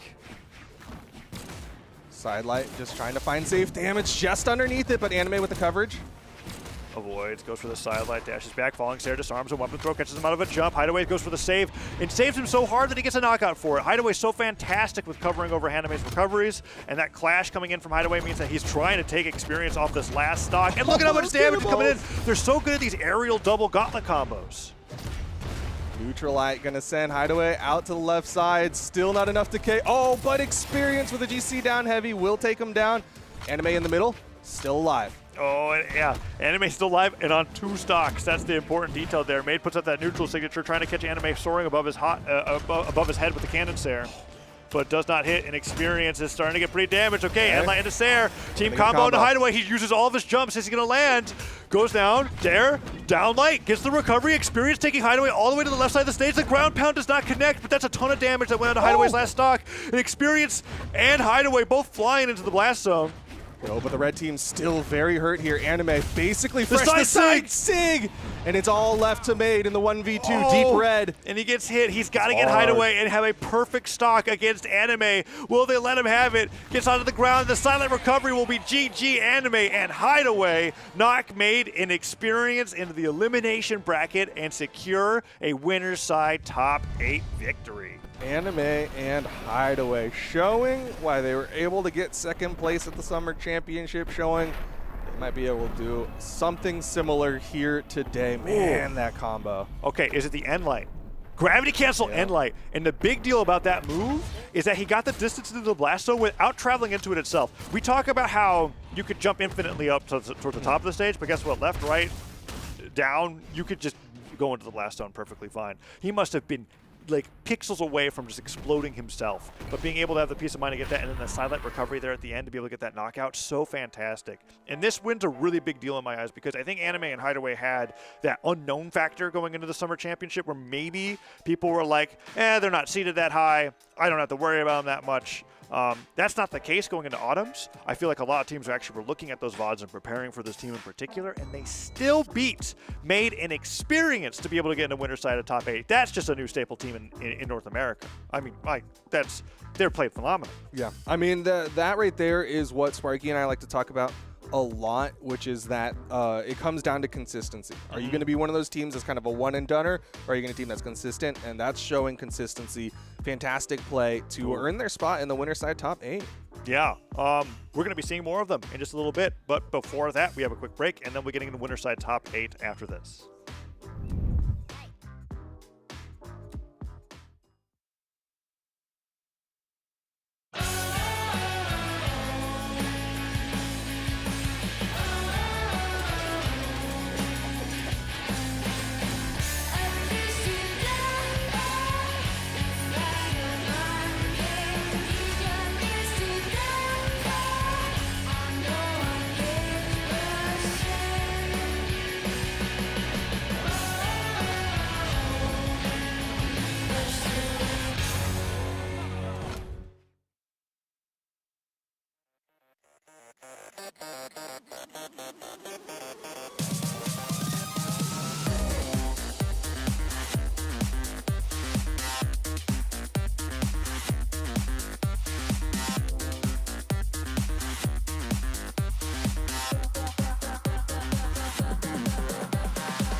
期待を裏切られた仲間よ。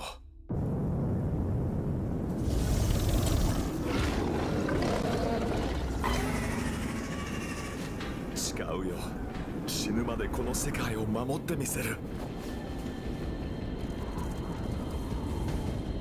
失われた魂を見つけてやる。魂を貸してくれ、ガルダー！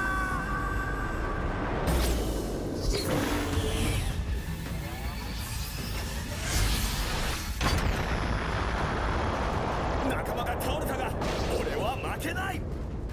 手を貸そうか。かなわない相手なんていない。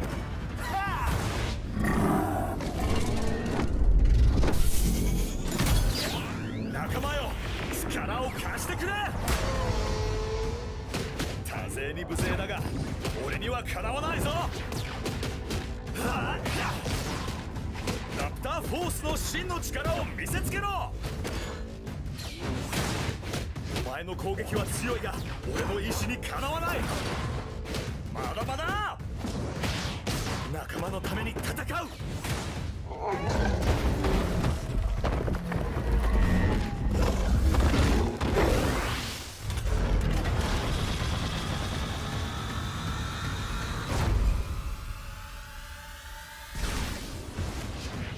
残ってるのは俺だけだ。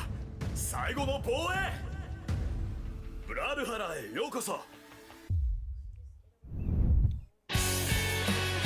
Welcome back. It's the North America Doubles Championship here in autumn. And we're getting to winter side top 8. I don't know. I forgot to say it the first time through, and then I tried to put an emphasis on it. I was like, autumn is a weird word to put emphasis on. And then it was just over. And I was hoping I could barrel through it, and now it's just the focus of the entire opening. Thanks. You got me. Thanks, Duke. You're like, whoa. You put a lot of emphasis on the T there. That was a word. Do you say interesting or interesting? Which one do you say? You say interesting? Yeah. Like you just combine that, even though there's like integer. Well, there's not a lot of words that I think I like overly emphasize. Like I think if you're gonna say interesting, it's like you're trying to be you're trying to be a jerk about it. Like, you're just like it's like, oh, that's interesting. Oh, whatever. Oh, neat. That's how I say it, Duke. Yeah. Fine. I stand with what I said. I hold my ground. All Much right. like the players here, as we're in the top 8 winners side. What players are here in the top 8 winners side? Luna, Snowy, Radish, Megdi, Java, Fakey, and Anime Why are you saying and it like Hideaway. that, Duke? Because it's a list. Yeah, the inflection goes up and down on either sides of the list. Yeah. That makes sense. You should have done it like how they have us say 1 to 10, but like slowly increasing loudness. No, yeah, Luna and Snowy versus Radish and Megdi are coming up soon, and I like this teaming from Radish and Megdi. That kind of happened like not in the middle of the season, close to the beginning. It was like after Winters, Radish and Megdi teamed up, and then it really became a staple team. Where we've even seen the fact that they like sometimes will just play and practice doubles like in person, like at the same place. And there's been a lot of overlap actually with what their play styles are. Like Megdi's even actually begun to pick up Petra and has played a little bit more Orb since they've started this doubles relationship. And in particular, when the two team together, Megdi becomes like an unleashed demon that goes off stage constantly and hits the most epic edge guards I've ever seen him do, which is why he's my favorite to watch in doubles. Yeah, it's really funny how, like you said, they kind of have melded between the two of them and found kind of like this middle ground where they both work. It's also funny that like they're a team as a whole, and this is gonna sound really mean, and I'm sorry, but like when they became a team, I was like, I guess that makes sense because at the time they were both like in their own islands. Like nobody was teaming with them. They were getting top 3 and they weren't doing anything in doubles. Exactly. And then suddenly they're like, okay, well, nobody else is working out. Let's just team together. And somehow it like was a match made in heaven for them. Yeah. And so them proving that in winner's side of top 8 are going to be going up against Luna and Snowy, and this is the team to beat for any team in North America. There was like a little bit of toss-up of whether Luna and Snowy would be like the best team in North America, because like when Boomy and Snowy went their separate ways, it was just kind of like, oh, is whoever Boomy is going to pick up next going to be the next team that's at the top? But in fact, Snowy's taken that BCX championship and has actually turned it into a lot more since 2022. And he's looking for another one here today in the Autumn Championship, but they have to get through Radish and Megdi first to get there. Well, we've been seeing this comp already. The Zonix, you're starting to theorize that this might just be I think Zonix is it, yeah. I think literally, and in this case you see that do we say Devil Jonix? Devil Jonix? I think you just go with the base legend. Well, we would say Cross. Wait, yeah, we would say Cross. We wouldn't say Lonix. Wait, yeah, we wouldn't say Lonix when Luna was up there. Luna, much like we were talking about, unlike Hideaway, is favoring the movement speed stance. So he's taking out a force, having that 4 dex, and then having that 5 movement speed. Because if you go into 3 dex, you have to be on 4 movement speed. It ends up going into defense there. But yeah, Sonic seems to be the case. And the reason for that is, you look at Cross, you look at Zariel, you're exchanging bow for blasters. Oh! the Whoa. team combo, catching both of the red Crazy. team members. Yeah. But and the sidelight? Okay, nice job. Gets that Sair, knocks him off the left side of the stage too. Radish also playing the Red Raptor. So I have been so flip-floppy on Red Raptor in terms of like what I actually think about the character. Oh, and I've you decided admit to waffling? What? I'm sorry, I stunlocked you on that one. What? I didn't understand what you. There's a phrase like you're waffling. Oh yeah, that's what I was looking for. Yeah, I just ended up saying the wrong word. I guess I kind of described waffling, Yeah. but I just used different adjectives. What was I trying to say? You- help me out you- here. Oh yeah, I thought Red Raptor. Red Raptor wasn't great, Uh-huh. and now I think Red Raptor's actually built for twos. I Okay. think this is the first Oh, Boots legend that combo. really succeeds in twos because his signatures reach so far and are so potent at knocking out. He's kind of got that queen eye factor, though, I think, in singles, where it's like hard to hit them on their own. But once you put them to a doubles environment, Red Raptor's just got all the right stuff to be able to succeed. And look at this, 6 stocks to 2, Duke. I haven't even been able to talk about all the things that I think are cool because Radish and Megdi are just destroying them. They're just running through the top team, the top seeded team here in North America. Radish will get taken out. That'll be Megdi as well, but it's 2 stocks to 4 here. Red team have got to stop this bleed. The blue team's team combos have been on point. Yeah, they've been on point, but they have to get a lot more of them to be able to get that to work. Radish now getting, okay, goes in for that sidelight. Sider connects. Megdi tries to get that alley-oop on the falling Sair, actually, with Luna going low. And that friendly fire onto Snowy is not a great start, and Luna and Snowy are probably just trying to find their footing at this point. Side air almost gets followed up by Megdi. Side sig in the neutral light into the dunk from the end sig, but you see that angle of knockback. That's not going to knock out Radish just yet. That was so much more vertical than I was expecting off of that neutral sig. Yeah, that's why when it dunked, I really lost my mind. Ooh, Sider nice side catches air. him after that gravity cancel D-light, but Snowy on the other side of the stage goes off the top, and now it's 1 stocks to 3. I'm so excited that Radish is succeeding even a little bit on the Red Raptor right now. When this character came out, I was thinking, okay, this is like this character's designed for you, right? He's on Petra with the orb for so long, but really Radish is just an orb specialist. I don't really feel like a Petra main. And I mean, he also had that like brief stint as a Tesca player, right? Like just to try out the boots? Yeah. Yeah, so it's like, here it is, the character that he's been waiting for. But the singles debut did not look great. And then Radish actually had a big slump in placements after that, right? So seeing him being able to play it so confidently here in this down tick, we're getting this replay, goes in for the down tick himself to send upwards, and I think he just goes right over for that edge guard there on that ground pound. Yeah, and then the spinning air kick to be able to get him off the left side of the stage. Such a huge deal.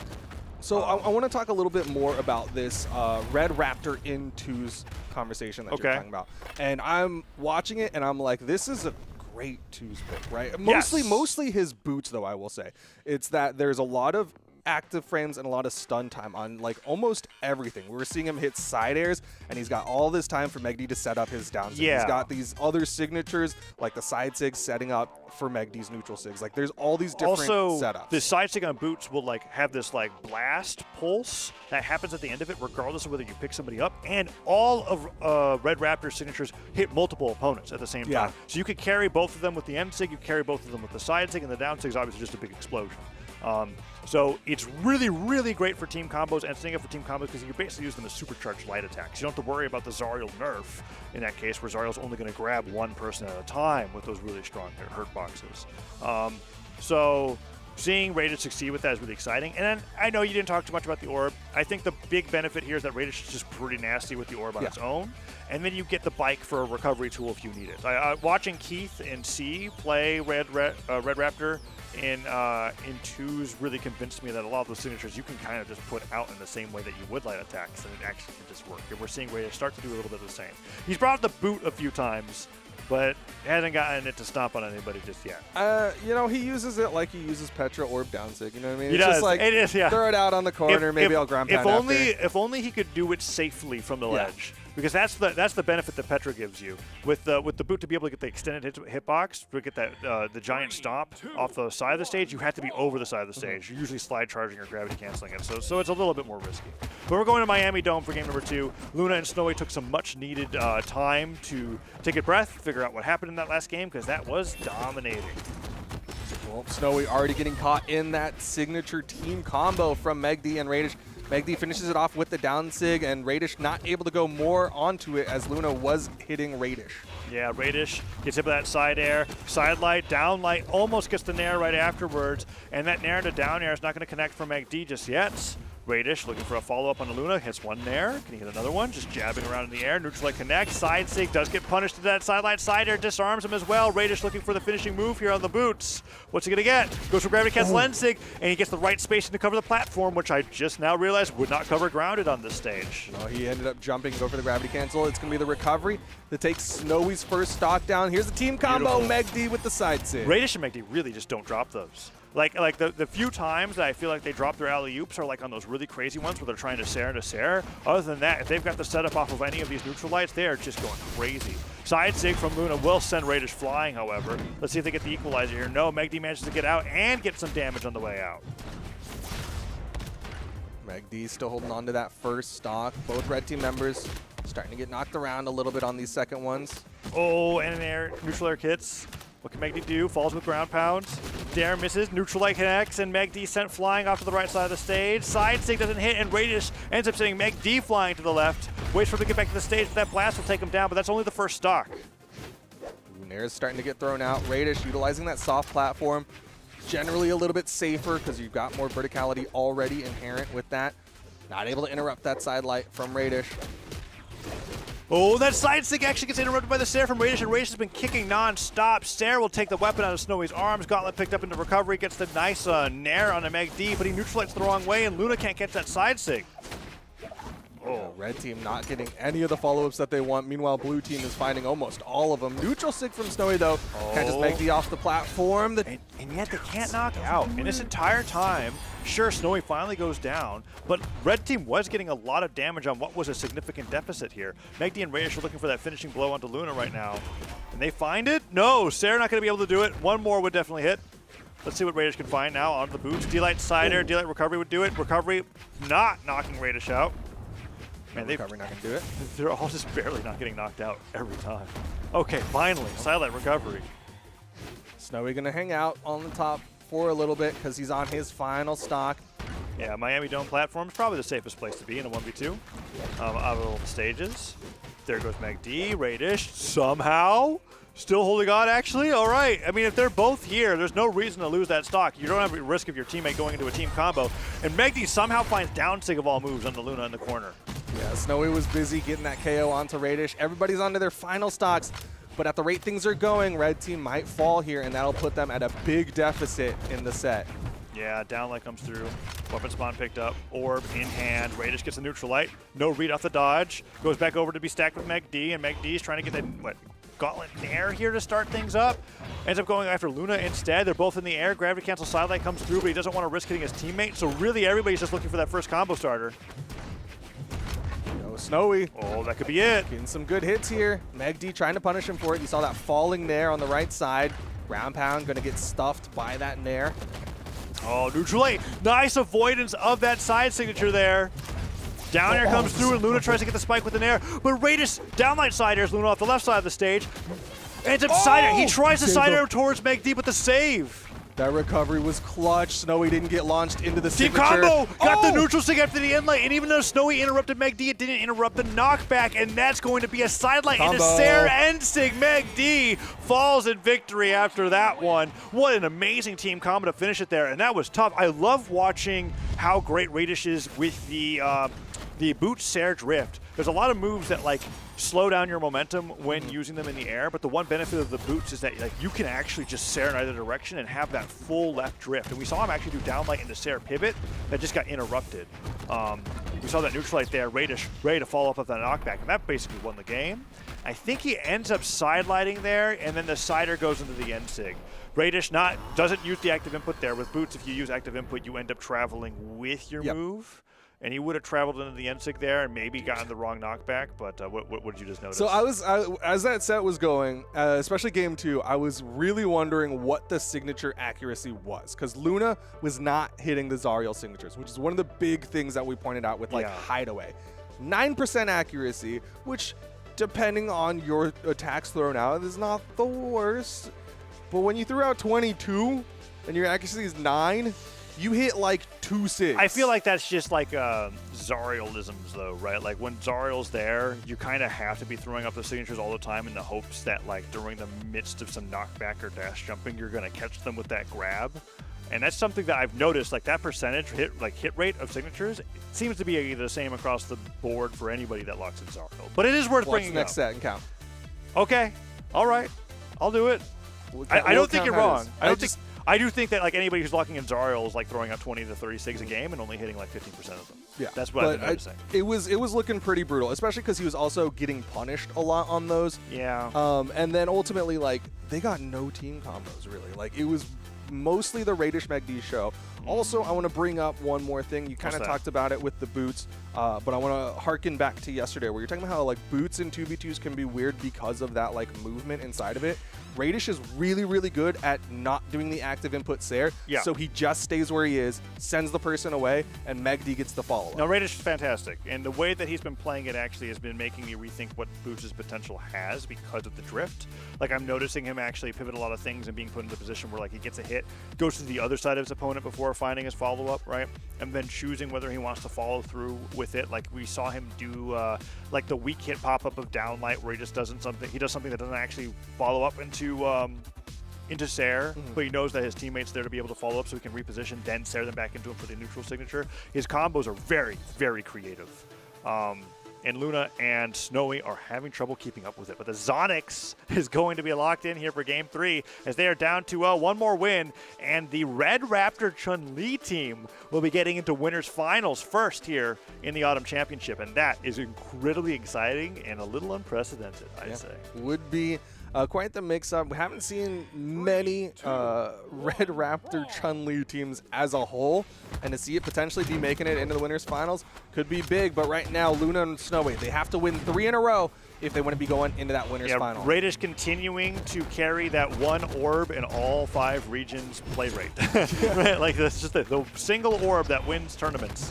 Who is it? Yeah, you could be expected to be Radish. When that pie graph comes out and it's like weapons played in top 8, Radish is the orb. It's just the orb. It's like, you're saying it like jokingly, but that's actually just the case. People just really have not been jumping onto this weapon, and maybe this is going to shed some light onto the potential of Red Raptor in 2s. And how appropriate it is for like Red Raptor, last Sentai, being such a good team player, right? Like, even though he has to be alone. It's pretty sick, actually. He's got his new team. Dude, I swear, Zariel's side sig, after a certain amount of damage, looks like it has the highest force in the game. They go just flying. Launches. Yo, MacD still got the wall touch there.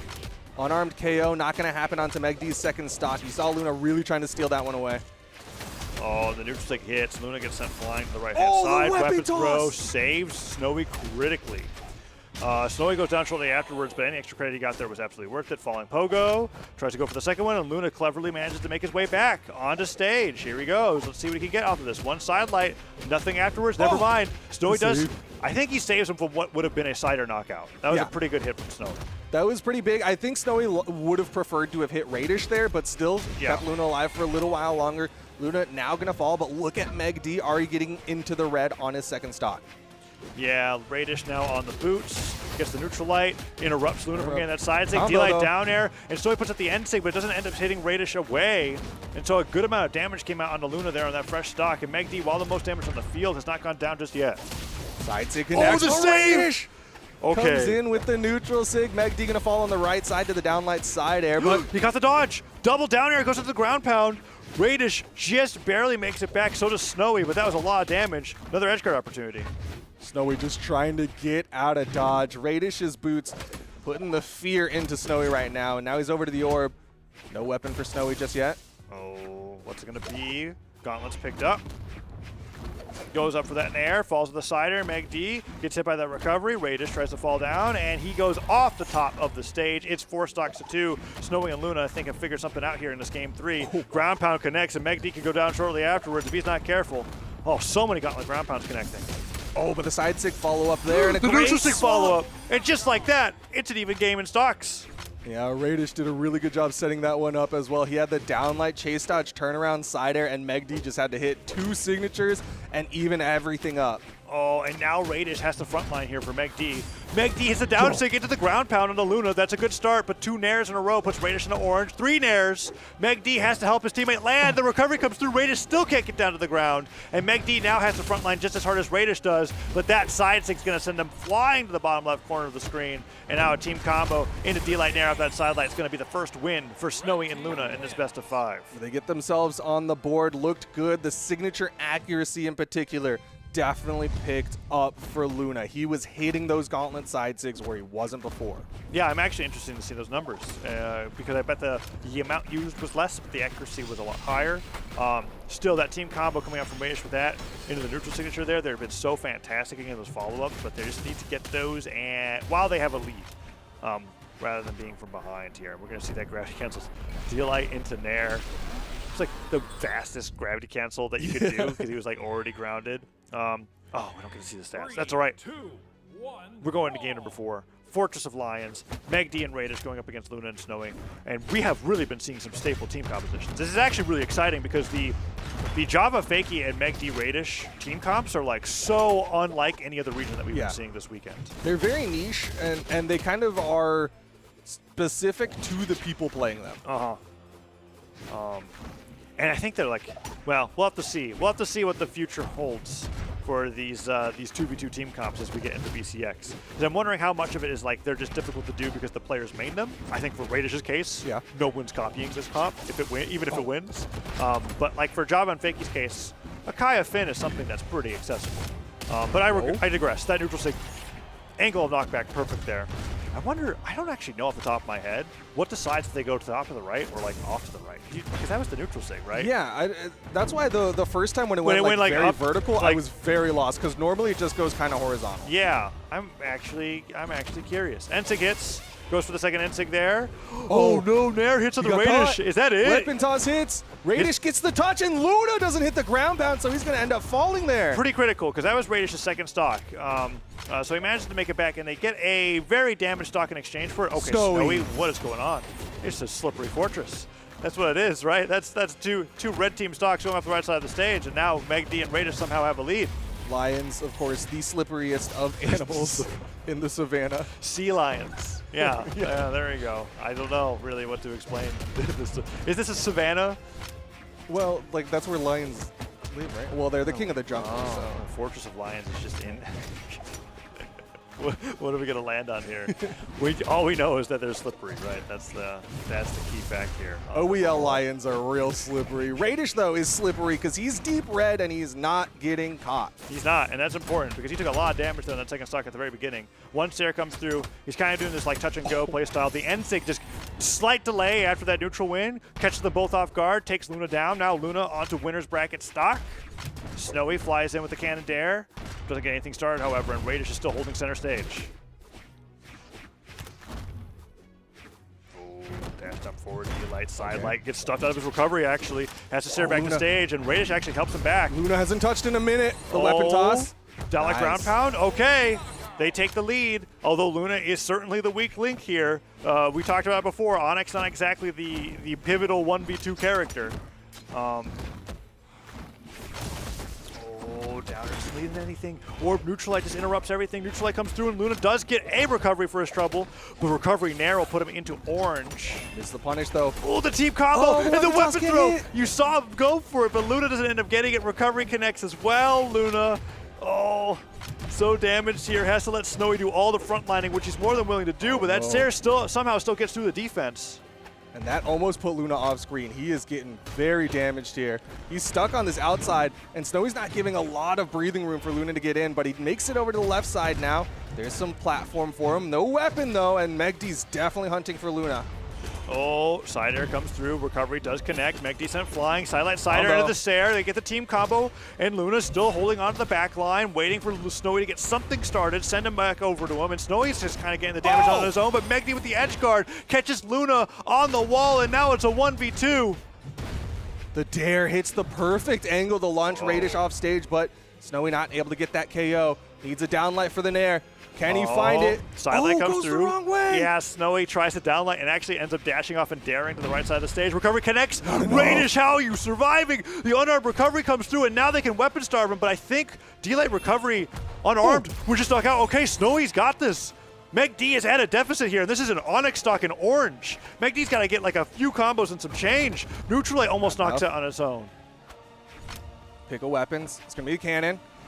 A side air won't do it just yet. Meg D does pick up a pair of gauntlets. Snowy, got to respect Meg D a little bit here. The And neutral light, not enough. Bounces off the stage. Meg D can survive one more of those unless it's at the exact wall. Snowy letting off every single cannon blast. Down air hits. Still not enough. Snowy Never knows do it's it. adding up. Never do it. Oh, yeah, absolutely. Meg D can't get anything started with the gauntlets. He doesn't even want to risk going for a weapon throw starter here. Gets the nair. Doesn't get the sidelight right afterwards. Snowy tosses his weapon away. The D-Light instant catches it. The read that he doesn't dodge wins the game off of the downlight. And Radish and Meg D move forward 3-1. They're going into the winners finals. A guaranteed top 3. Meg D with the perfect read on Snowy's movement. Let's see. To catch him. That was a read, right? Because I don't think Snowy's dodge was gone. He dash dodges back down. And Meg D he went for this before. Nair comes through, jumps around, Nair's back in place. Okay, dodge is gone. 1, 2. Oh, wait, the dodge was down. It was still down. That was the last second that it was down. Is Could he have downlight jumped NSIG jumpable? I don't know. I think it might have been, but he may have been trying to dodge it instead. Oh, man. That's crazy. I lost that he diagonal dodge before that started. I mean, it's got to be a tight window. Yeah. It's got to be really tight. And Meg D was kind of good. He kind of delayed the NSIG there, too, on reaction. He's done it a few times because he saw a combo where he did downlight neutral sig onto both Luna and Snowy at the same time. Wow, that was crazy. What a read to go for. I mean, he had to do that because I don't think anything else would knock out Snowy at that amount of damage. He needed that knockout, too, because once again, Snowy, was hitting all of these things that were so close to finishing. Wow. And, was one hit away, but, man, he clutched it. We got the damage there. Yeah. Meg D took more damage than he dealt. Yeah. And he dealt 628 damage. He took 638 damage. Tanking. What on earth? By comparison, Snowy doing that 765 damage. Wow. Luna and Radish really just took a backseat to that one. And it was just the frontliners beating the crap out of each other until finally one of them won. I've never seen damage taken be more than damage done when damage done was over 600. Yeah, I mean, it's hard to survive that much damage. Wow, but and especially on Chun-Li. Meg D definitely did it, and that means Meg D Radish, they're in the top 3 of things. They're in the winners final, awaiting our next match. It's Does that really throw a wrench into you and Sparky's predictions? Absolutely. Did either of you have them there? No. How many people did? I mean, I'm not sure. I think a handful would. They're not the weirdest I'm team still to put in there. the I need to see a few more top 3s before I say Radish Meg D are a top 3 prediction. I'd say they are solidly a 4th place prediction. Okay. Any event. Yeah. So this is already better than where I thought they were going to be with that win over Snowy and Luna, because I had Snowy and Luna winning that in my head. And I'm so excited that they're doing it with Red Raptor Chun-Li the entire way through. I mean, that's a really, really awesome team comp, and that's going to be a hard one to copy because, as I said, there's literally only one player playing Orb. Even when Keith was playing it in Southeast Asia, it was really just Boots. He picked up the Orb and he got on the bicycle a lot and did a lot of team damage, and then he'd throw it away, right? That's all he really did. So enough about that. The next set's coming up. It's Java and Fakey versus Anime and Hideaway. And we've got Sonics again. Sonics. Yeah, it's tough. Zonix goes to Sonic for phonics. What is that? Phonics is words, right? Yeah, I don't remember. Because you get hooked on that stuff. Yeah, there's a jingle. That's the jingle. What was I trying to say? So we could have a top 3 here where the 2 teams innovating with the 2v2 team comps, or the 2 teams in winners final. Yeah, the 2 teams that are not following the trends of playing the Zonix could be the 2 teams going into the winners final. We'll see what happens here as Anime with a great neutral stick doesn't even hit Hideaway with it. Some solid damage being put out. Fakey already getting into the red. He's got to be careful of this blue team. And this also is a repeat of the Grand Finals and Summer Championship happening here in Winter Semis, where Java and Fakey came out solidly in the lead. So let's see how they're able to play here against Hideaway's new team composition, where I feel like Hideaway's been doing great on this Zariel, but that ground pound from Java has been really the move of the day for these two. from the set prior going into the set that we're watching right now. No, but a big down heavy coming out from Hideaway. Java still managing to get back from that one. Ends up touching the platform. Both red team members have been in the red, but they're Two gonna be going to the white. recoveries, knocks out on the left side and the right side of the stage. Hideaway cleans things up pretty quick. Fakey gets caught. Nice follow up there from Hideaway, but Java gets a big punish. Oh! Oh! Oh yeah, Anime goes down. And now, can Hideaway land? Nair and a ground pound. He's low on jumps. Java went for like the super low spike on that down sig there. And Hideaway just ended up recovering through the center of Java and Fakey, but still took a ton of damage in that exchange. And now the dares and nairs are coming out from Java to try to get even more damage on the Anime's second stock. Recovery hits, and Hideaway does chase dodge through that Axe sidelight. Pretty critical. And now an edge guard opportunity where Java says he wants nothing to do with it. Ouch. Just stuffed out the recovery. Hideaway is now dominating, having taken 3 stocks while on this second one. The Nair catches Java. Fakey not able to get that down sig. Oh, falls with Nair.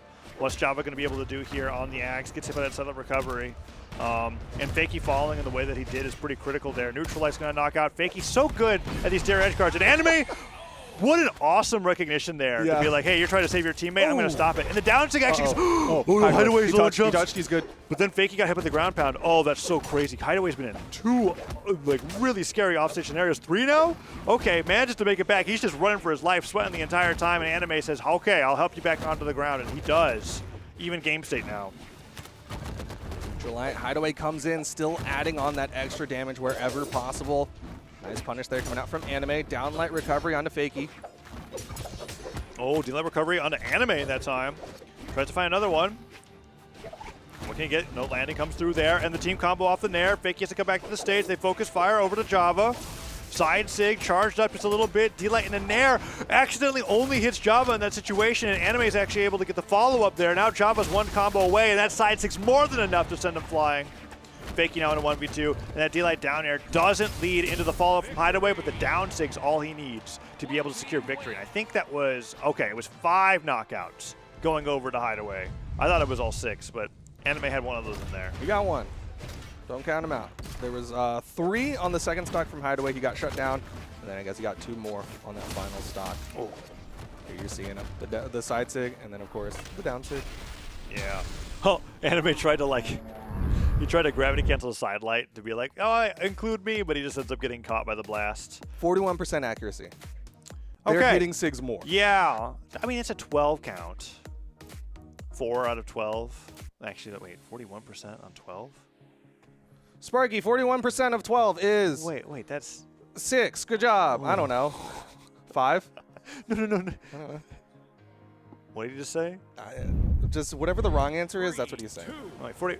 Okay, actually that's like 4 and 5. What? No, we're not blaming Creed. The stats aren't wrong. Look, I can't do math. All right, I was realizing that I got 12 confused with 10, and that's like the simplest thing that you can confuse with. Well, see, a 2 looks like this. A 0 is a big old circle. All right. Thank you. It's like a squiggle. Common Once you started drawing in the air with your finger, then I was like, fine. Like, oh, yeah. Just need a wand at that point. All right, here we go. Game 2, though. Anime and Hideaway already taking some decent damage here to start this one off. Fakey not getting caught in the blender this time. Ooh, Hideaway poked into the red by that neutral light. Anime puts Java off the left side of the stage, and Java just stares his way back on. Hideaway is interesting. I feel like when I'm watching Hideaway, he's spending like all this time trying to land, but he is getting a ton of damage when he finally does. Like he did 608 damage last game, had 5 KOs, gets the neutral stick there. That could be the edge guard onto Fakey, gets the recovery, takes the bow out of his hands, and Java doesn't even have to help him get back down, but that side stick could have taken him down. But yeah, he spends a lot of time trying to get back onto the stage, but also a lot of time doing a lot of damage. It's very interesting. Side stick's going to knock out, and that weapon throw was probably the worst punish Java could have gone for. Great if it was an interrupt, but he was a little late on the trigger there. Hideaway takes stocks though, man. Took 5 in the last one. I'm trying to take another one off of Fakey. He still wants it, but Fakey with the wake up gonna shut that down. Very critical wake up too. If he messed that up, his dodge being gone meant that Hideaway would have gotten double sidelight like Nair into whatever the heck that he wanted, and Fakey would be deep in the orange right now. Instead, it's Anime that's the most behind. Oh, Nair's coming through. Downlight Nair, interrupted by Anime's sidelight. Sidelight Nair goes for the recovery, and Hideaway actually has Java off the side of the stage, but he makes it back. And Java, good idea with the recovery, but a nice positioning on the nair from Hideaway. And Hideaway is actually just hitting everybody. Yeah, he's swinging and he's hitting and he's doing a great job right now. Anime trying to get back into this and help set some up. Sidelight from Java, but he catches his teammate, so he lets go. Side sig connects. Hideaway takes another stock here. Down sig thrown out. Java I like gets that. passed. I like that. Whoa, Hideaway. That's your teammate. I was gonna say I like that Hideaway side sigs the. He gravity cancels the side sig, so that way you don't end up spiking them into the ground. You get like enough height to where you'll go, so over, the edge of the corner. stage. But yeah, hitting his teammate there has been rough for him. You saw like after he hit his teammate, he went all the way out there to help him with the nair. He was like, "I'm sorry, come back." He's doing what he can. Whoa, that clash dare out. clash was crazy. Yeah, that was like the closest you could get to a That was the the hitbox most. of the dare. That was the most aggressive knockback on a clash I think I've ever seen. He bounced quite a bit. Finally goes down there. Java's the only one with 2 stocks on the screen, and that axe recovery will tack on a bit of extra credit before he goes down. All right, Java, only one sitting on that second stock. Blue team might want to start taking down Fakey here. Go for the 1v2s. Doesn't get the follow-up off the sidelight there, and Fakey gets interrupted. And now that downlight comes through, down air stuffs Anime's recovery, and the neutral stick catches Hideaway out of a jump. Falling Stair does not connect, and Fakey gets the edge guard onto his teammate. Now he's low on jumps. Oh, he just barely dodges through. D-like ground pound hits after he touches the ground, and he actually hits Hideaway. Java goes in for the recovery as well. I think Hideaway wanted a ground pound there. That was a crazy series of events coming out for Fakey. They're barely surviving. He's still alive. Nice string coming out from Anime. Hideaway with the sidelight back away. He puts Java off the same side of the stage that Fakey's in, and that sider will just knock him out, I think. Fakey's got to come all the way back, and Java goes for the save, and he misses it. The weapon toss stops the side air from Anime from connecting, and now he has to hit Hideaway here, and Hideaway's just running for his life. Sair hits, low on jumps, goes for the edge guard. Can he get it? Goes for the gravity cancel side, and he gets stopped. That means the dodge is down, but Anime can't get close enough to catch him. Java trying to stay back, trying to find the safe hits, dodges up, and Anime catches the recovery onto him. Oh, and that's going to be a side air that whips. Another Sair edge guard. Another that's weapon a dodge toss. through, and the second weapon toss perfectly cadenced with the first. And they gave enough time there where it was almost like an assembly line level of consistency. It's like he does his, and he walks away, and it's like, your turn, and tag out. until he literally passes the baton for him to be able to dash off the stage, the other one wouldn't go for the weapon throw. Because we've seen like simultaneous weapon throws that cover 2 angles of dodges, but that one was like, this one's supposed to get rid of the dodge, and this one gets rid of the stock. And we see it right there, and then Hideaway, right as they pass each other, is almost like they gave each other another pair of gauntlets. They just did the same maneuver again, and they go up 2-0. Really, really well played. What happened to Fakey on that last stock was a little unfortunate. He took a ton of damage and never really made it back.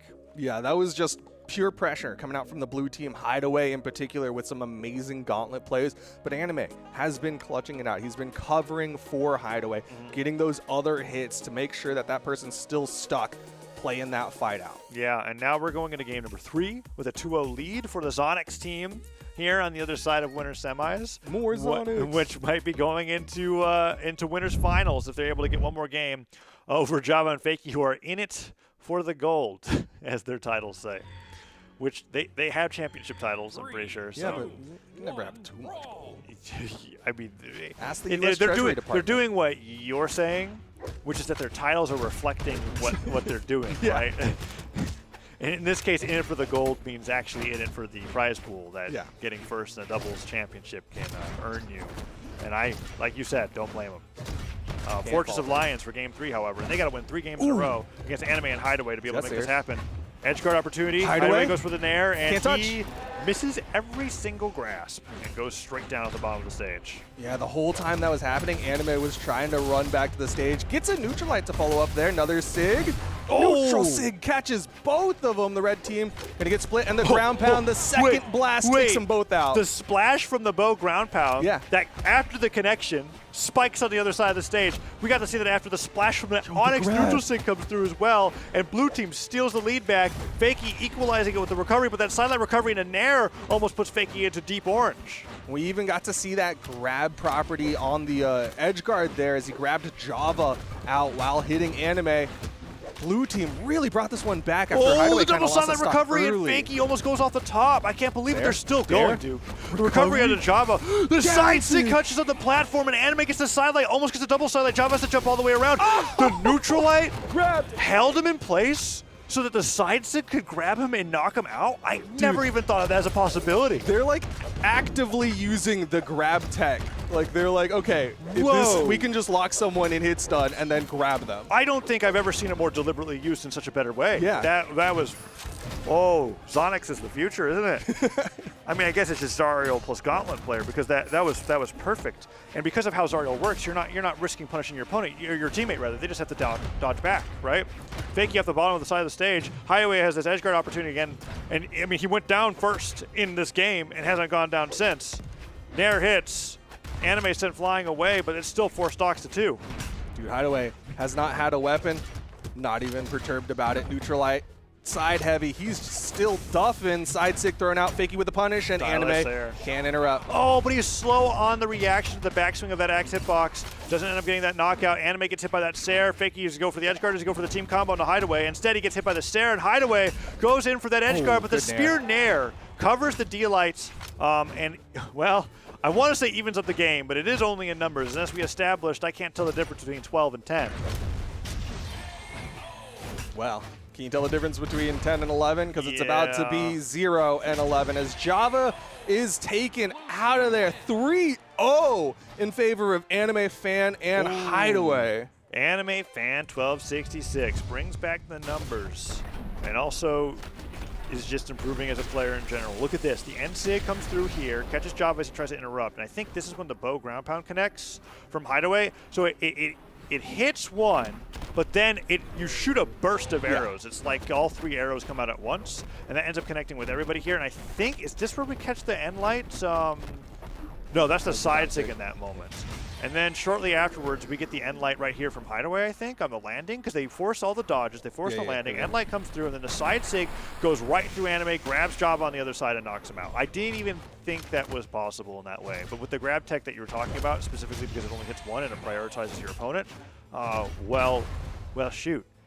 That's really That's what good. he did. He did shoot, yeah.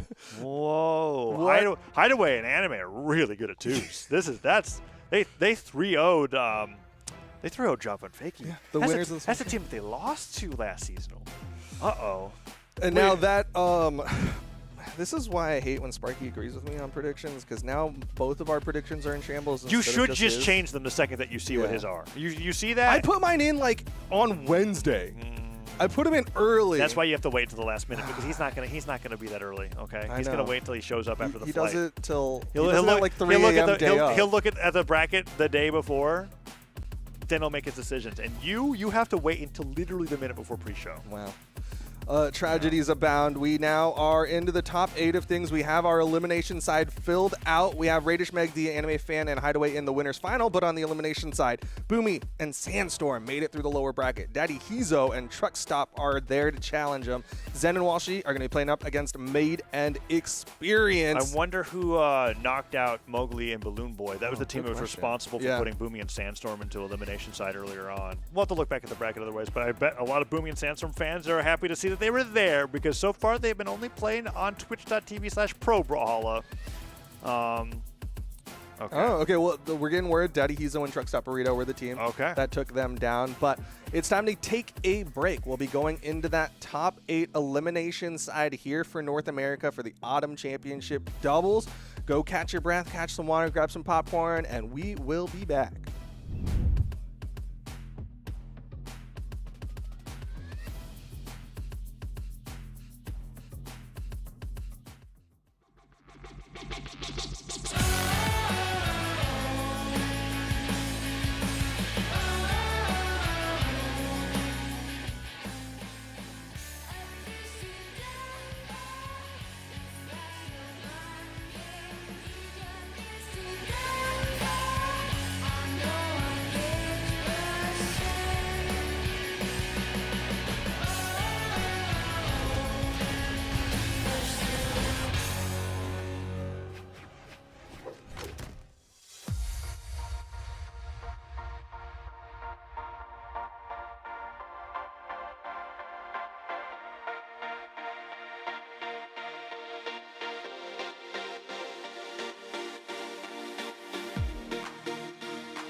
welcome back everybody to the NA Autumn 2v2 Champs. It is Idara and my lovely, incredible co-caster Sparky bringing to you here the top 6 of this event. What's going on?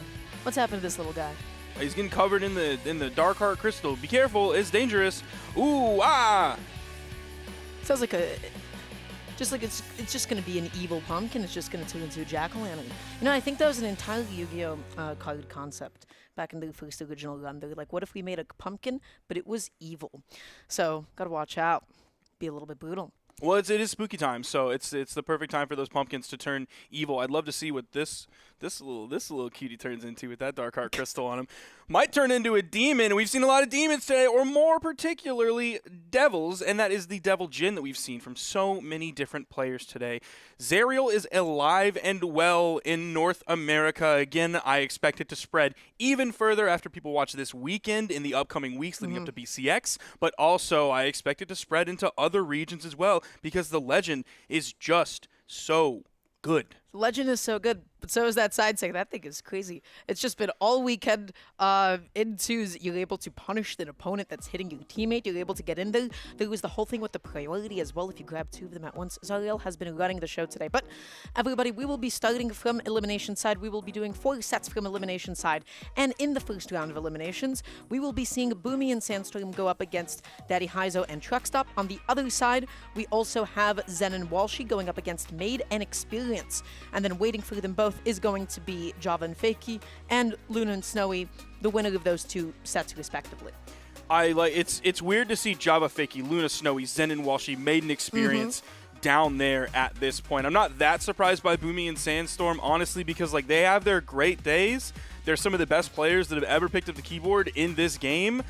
But they also have some not-so-great days. They do have some not-so-great days, but I feel like today might be a little bit of an outlier as well, because the ones to send them into elimination side to begin with, if I'm not mistaken, was... It was Mowgli and BB Balloon Boy. Indeed. So, you know, they got upset by a team that was on a run today. But that being said, they're not on the screen. They got knocked out by Daddy, Heizo, and Truckstop. Oh my gosh. Speaking of knockouts, Truckstop taken off the top almost immediately in this game. First stock deleted, and that's like probably the 5th, 6th, maybe even 7th stock we've seen taken out in the first 10 seconds of the game. North America is going crazy with those today. Maybe having some disconnect issues. I wasn't paying attention to Truckstop in that moment. Yeah, that's looking like what the problem is. I'm not sure what's going on. I don't know if that started within the first 10 seconds, so I think we're going to run this one out because he wasn't able to run off the screen in time for that rule where if it's within the first 10 seconds, you reset everything. So Boomy and Sandstorm are going to run this one pretty quickly. I don't know if Daddy Heizo is going to be able to put up a fight here, or if he's just going to be like, yeah, you know what? I know the writing on the wall. I know how these things go. He's hunting for that weapon. He does pick up the axe. Little bit of two goons knocking each other in the head when the hero of the story like spot dodges. Oh man, what does he say about this right now? Other than I guess there's we're just virtually waiting for Daddy Heizo to disappear from the screen at the moment. Okay, nice. Sandstorm starting that one off, and then of course they're gonna get this team combo. Okay. Oh, okay, Boomy able to get that spike as well. Now Sandstorm looking for the neutral pick up at the moment, but I mean, okay. Yeah, actually going to find a stock for themselves. Daddy Heizo getting in there, looking for the recovery. Almost takes out Boomy as well here, but I mean, 5 stocks to 1.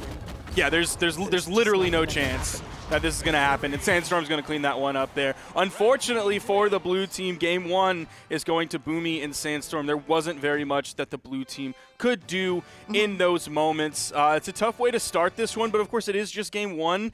I don't know if we're going to have a moment here for the blue team to sort of maybe like reset the router, reset the client, figure out what's going on, call up Spectrum, call up Cox, call up Time Warner Cable, and be like, hello, ISP, behaving as most ISPs do in North America because our internet is terrible and they have monopolies in their area. But could I please have some packets? Ooh, please! I would love it if you did bottleneck by upload. That would be lovely. I would really enjoy that. But you know what? It's fine. $60 a month. That's okay. I'm not upset about it at all. Okay, so we're currently waiting. Yeah. So this indeed means that game 1 went to Boomy and Sandstorm. To Boomy and Sandstorm. Okay. Let's look at their trip through the bracket. I'm gonna have to go. Oh wait, are we back? I think we're running this one. I do see Matt banning coming up. It looks like, yes, the blue team is ready. We're going back into this one. We do have a double Ulgrim. We rarely see the double Ulgrim these days coming out in 2v2s. Of course, one Ulgrim is a regular staple in 2s across the regions, but the two Ulgrims, and in true Ulgrim fashion, they have different ideas on what stance they want to go in, with one of them going into movement speed stance, and then the other one going into, I believe it was strength stance. We'll see how it ends up playing out this. Okay. That is within the 10 seconds, so I believe this is not going to count. Yep. This one's going to be completely reset. This game does not count. The last one did, but this one does not. So since we have a moment, let's talk about the Boomy and Sandstorm trip through the bracket. I got knocked down to elimination side by Balloon Boy and Mowgli, that ended up getting also knocked out by Daddy Heizo and Truckstop. Right? So they were prevented from getting into the top 8 side, as I would have really loved to see. I would have loved to see what they were able to do, because they made some problems happen this bracket. They played really, really beautifully. So it's a little bit of a heartbreaker to me and to all the Balloon Boy Mowgli fans back at home as well. So talk to me. What you got for us? They came out of pools. On the winner's side, they went up against Crash and Paris. That was a 3-0 for them. And then they ran into that fated set against Mowgli and Balloon Boy. That was a top 32 qualifier match. That one went all the way to Game 5. But, of course, as we know, as we've talked about today, the clutch factor came in for Mowgli and Balloon Boy, and they were victorious, moving on into the top 32 winner's side. Then Boomy and Sandstorm went down into the lower side and took out X-Ranger and Insanic 3-0. There you're seeing some of the stats of Sandstorm, who in ones has been playing a lot of Mirage lately, but of course that's not the choice today. And then moved on into top 32 on the elimination side, which as we click here, went up against Jeff and Fredburger. That was a 3-0. Then went up against Hardy MJ and Jetbean. That was a 3-1. Then Cody Travis and Phazon, also a 3-1 there. That's so tragic for Dog and Lampy and Cody then Travis. Dog and Lampy went all the way to the Game 5 to get into top 8, but couldn't clutch it out. It went to Boomy and Sandstorm, and they entered top 8, where they are right now on the elimination side. And we are getting into a game here as the timer ticks down. It has been 10 seconds, so whatever happens, happens. Yeah, and I will also say this is one of the most exciting parts of bracket as well. We're in top 8 elimination side. This is where you have the potential for some of the biggest upsets of tonight. This is where you have a lot of teams that might be going out a little bit sooner than expected, because of all of the teams that are here in elimination side. Already, that's going to be Truckstop's first stock gone. Might still be having those connection issues, but it does not matter. I will say Daddy Heizo going out there so deep off stage and able to close it out against Sandstorm. Wow. I'm not sure. I believe that this is a bot at this point for Truckstop. Not sure. But they're going to have to do their best. And Boomy and Sandstorm, like, this could just be a simple set for them because of these disconnection issues, which when you're in the elimination bracket, I don't know if Truckstop just wanted that stock, ended up getting it with the side signature, and was like, yeah, my internet is completely done. So yeah, this is a tough spot for them to be in because we are in elimination bracket, but you know, that's how these things go sometimes. Unfortunate, but that's the way it is. Yeah, it just be like that sometimes on occasion. And you know what? I appreciate and applaud Daddy Heizo for continuing to try under the circumstances. Truckstop's gone. Daddy Heizo, out of here. Probably, not a lot of fight left in him at this point. But once again, it is the same situation that we had game 1. We have those issues coming up. Truckstop already knocked out of the game. Daddy Heizo now going to be stuck off stage. Santi wanting to get that spike out there, dash jumping out there. This must be demoralizing, honestly. For Daddy Heizo, this must not feel too good. Yeah, because you made it this far. You fought through a lot of very difficult opponents, and you made it this far, and to lose to something that is not in your control, that's a tough spot, but that's the way she goes sometimes. So it's likely 99.999% going to be Boomy and Sandstorm moving on to face Java and Fakey, and this is going to be Daddy Heizo and Truckstop Burrito being eliminated here at the Autumn Championship. Yeah, this is just unfortunate. Right? When it's twos, there's just more chances for something to go wrong. You have twice as many machines and systems that you have to go ahead and deal with. But we'll see what's going to happen. We don't have any conclusive evidence yet of it being anything at all at the moment. Maybe Truckstop will be able to pull a miraculous one and fix whatever is going on. But that one is also going to count. That is going to be the definitive Game 2, and they will be moving on into Game 3. So going through this, let's talk about Daddy Heizo and Truckstop Burrito's path through the bracket today. since we have a moment, because, of course, they are more than what is happening in this set right now with these disconnect issues. They made it out of their pools, bracket B11 on the winner's side. They went up against Overkill and Sargent. That was a 3-0 for them. Then they went up against Guichabu and Toast for Prez. That was a 3-0, leading them into top 32 on the winner's side. Then, once they were in top 32, they went up against Anime and Hideaway. They even took that game all the way to game 5, but ultimately it was Anime and Hideaway moving on, who we went to see go and defeat Maiden Experience to qualify into top 8. But Daddy Heizo and Truckstop Burrito went down and fought up against Whitetown and Cry. Whitetown, a long-time player of Brawlhalla, all the way back to like probably 2016, 2017. And then moving on past them, straight up. Went up against Flower and Kosalix. That was a 3-0. And then it looks like we might have our most normal game so far. I'm not sure. Those double nairs are likely most probably not a bot, so I think we have our best chance at a real game here. Yeah, so we have a game, couple games too late, unfortunately, for the blue team. Oh, but let's no, see if we don't.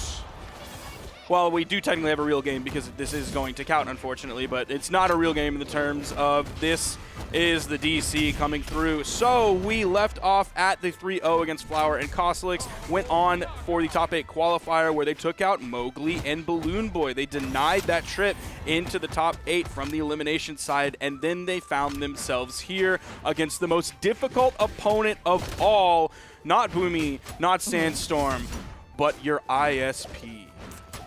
It's tough. There is truthfully nothing that you can do sometimes. But you know what? They are fighting against both foes at the moment. Truckstop, are they going to be able to make it back onto the stage? No, he is not. Actually, yes, he will. He does get that dodge back. Gets popped up with that recovery. Boomy backing off a little bit. Sandstorm looking for it. Not going to be able to find the stock quite yet, though. Backing off a little bit. Landing with the side. It doesn't connect. The Truckstop is doing Telos things, a.k.a. GCN Sig. The GCN Sig. He was expecting the other red team member to push into him after he hit the first one away as a sort of counter punish while he's still in recovery frame, so he can reach up, get the cheeky in-sig, and turn things around, turn it into an edge guard, or maybe even a stock based on where his opponents are in terms of damage. Boomy staying away from that D-sig, also dodges that side sig from Daddy Heizo, continuing the string against Daddy Heizo. Truckstop was unable to punish that. Heizo, Sandstorm's looking for it. He was hoping to take off the top. I mean, the results right now, like, we do have a game. Boomy is on final stock as Daddy Heizo is eliminated. It's just Truckstop here. And Truckstop gets that spike, gets that down air. Absolutely. Now it is 1 stocks apiece, despite Truckstop actually giving up a couple of those a little bit too soon. A little bit of an unprecedented game. That's probably due to the fact that, like, they weren't going to continue to fight Truckstop. They probably mostly turned their sights on to Daddy Heizo. And there's the recovery off the top. And that is an unfortunate 3-0 for Boomy and Sandstorm. They will be moving on to face off against Java and Fakey in the elimination quarterfinals. That is a top 8 placement for Daddy Heizo and Truckstop. Hopefully that is the last of those games that we're going to get. That we finally got it out of the way. We have to have one of these, of course, every single time that we like. But everything from here on out is not going to be like that. It is going to be everybody playing to the best of their abilities and to the ISP's abilities, as well. Coming on up is going to be, indeed, Zen and Walshy going up against Maiden Experience once again into elimination side to make it into elimination quarters, if I'm not mistaken. Yes. And then to actually get knocked down this far, Zen and Walshy lost the set against Java and Fakey back in the top 8 qualifying match winning side. And then, Maiden Experience got knocked out game 5 to Anime Fan and to Hideaway.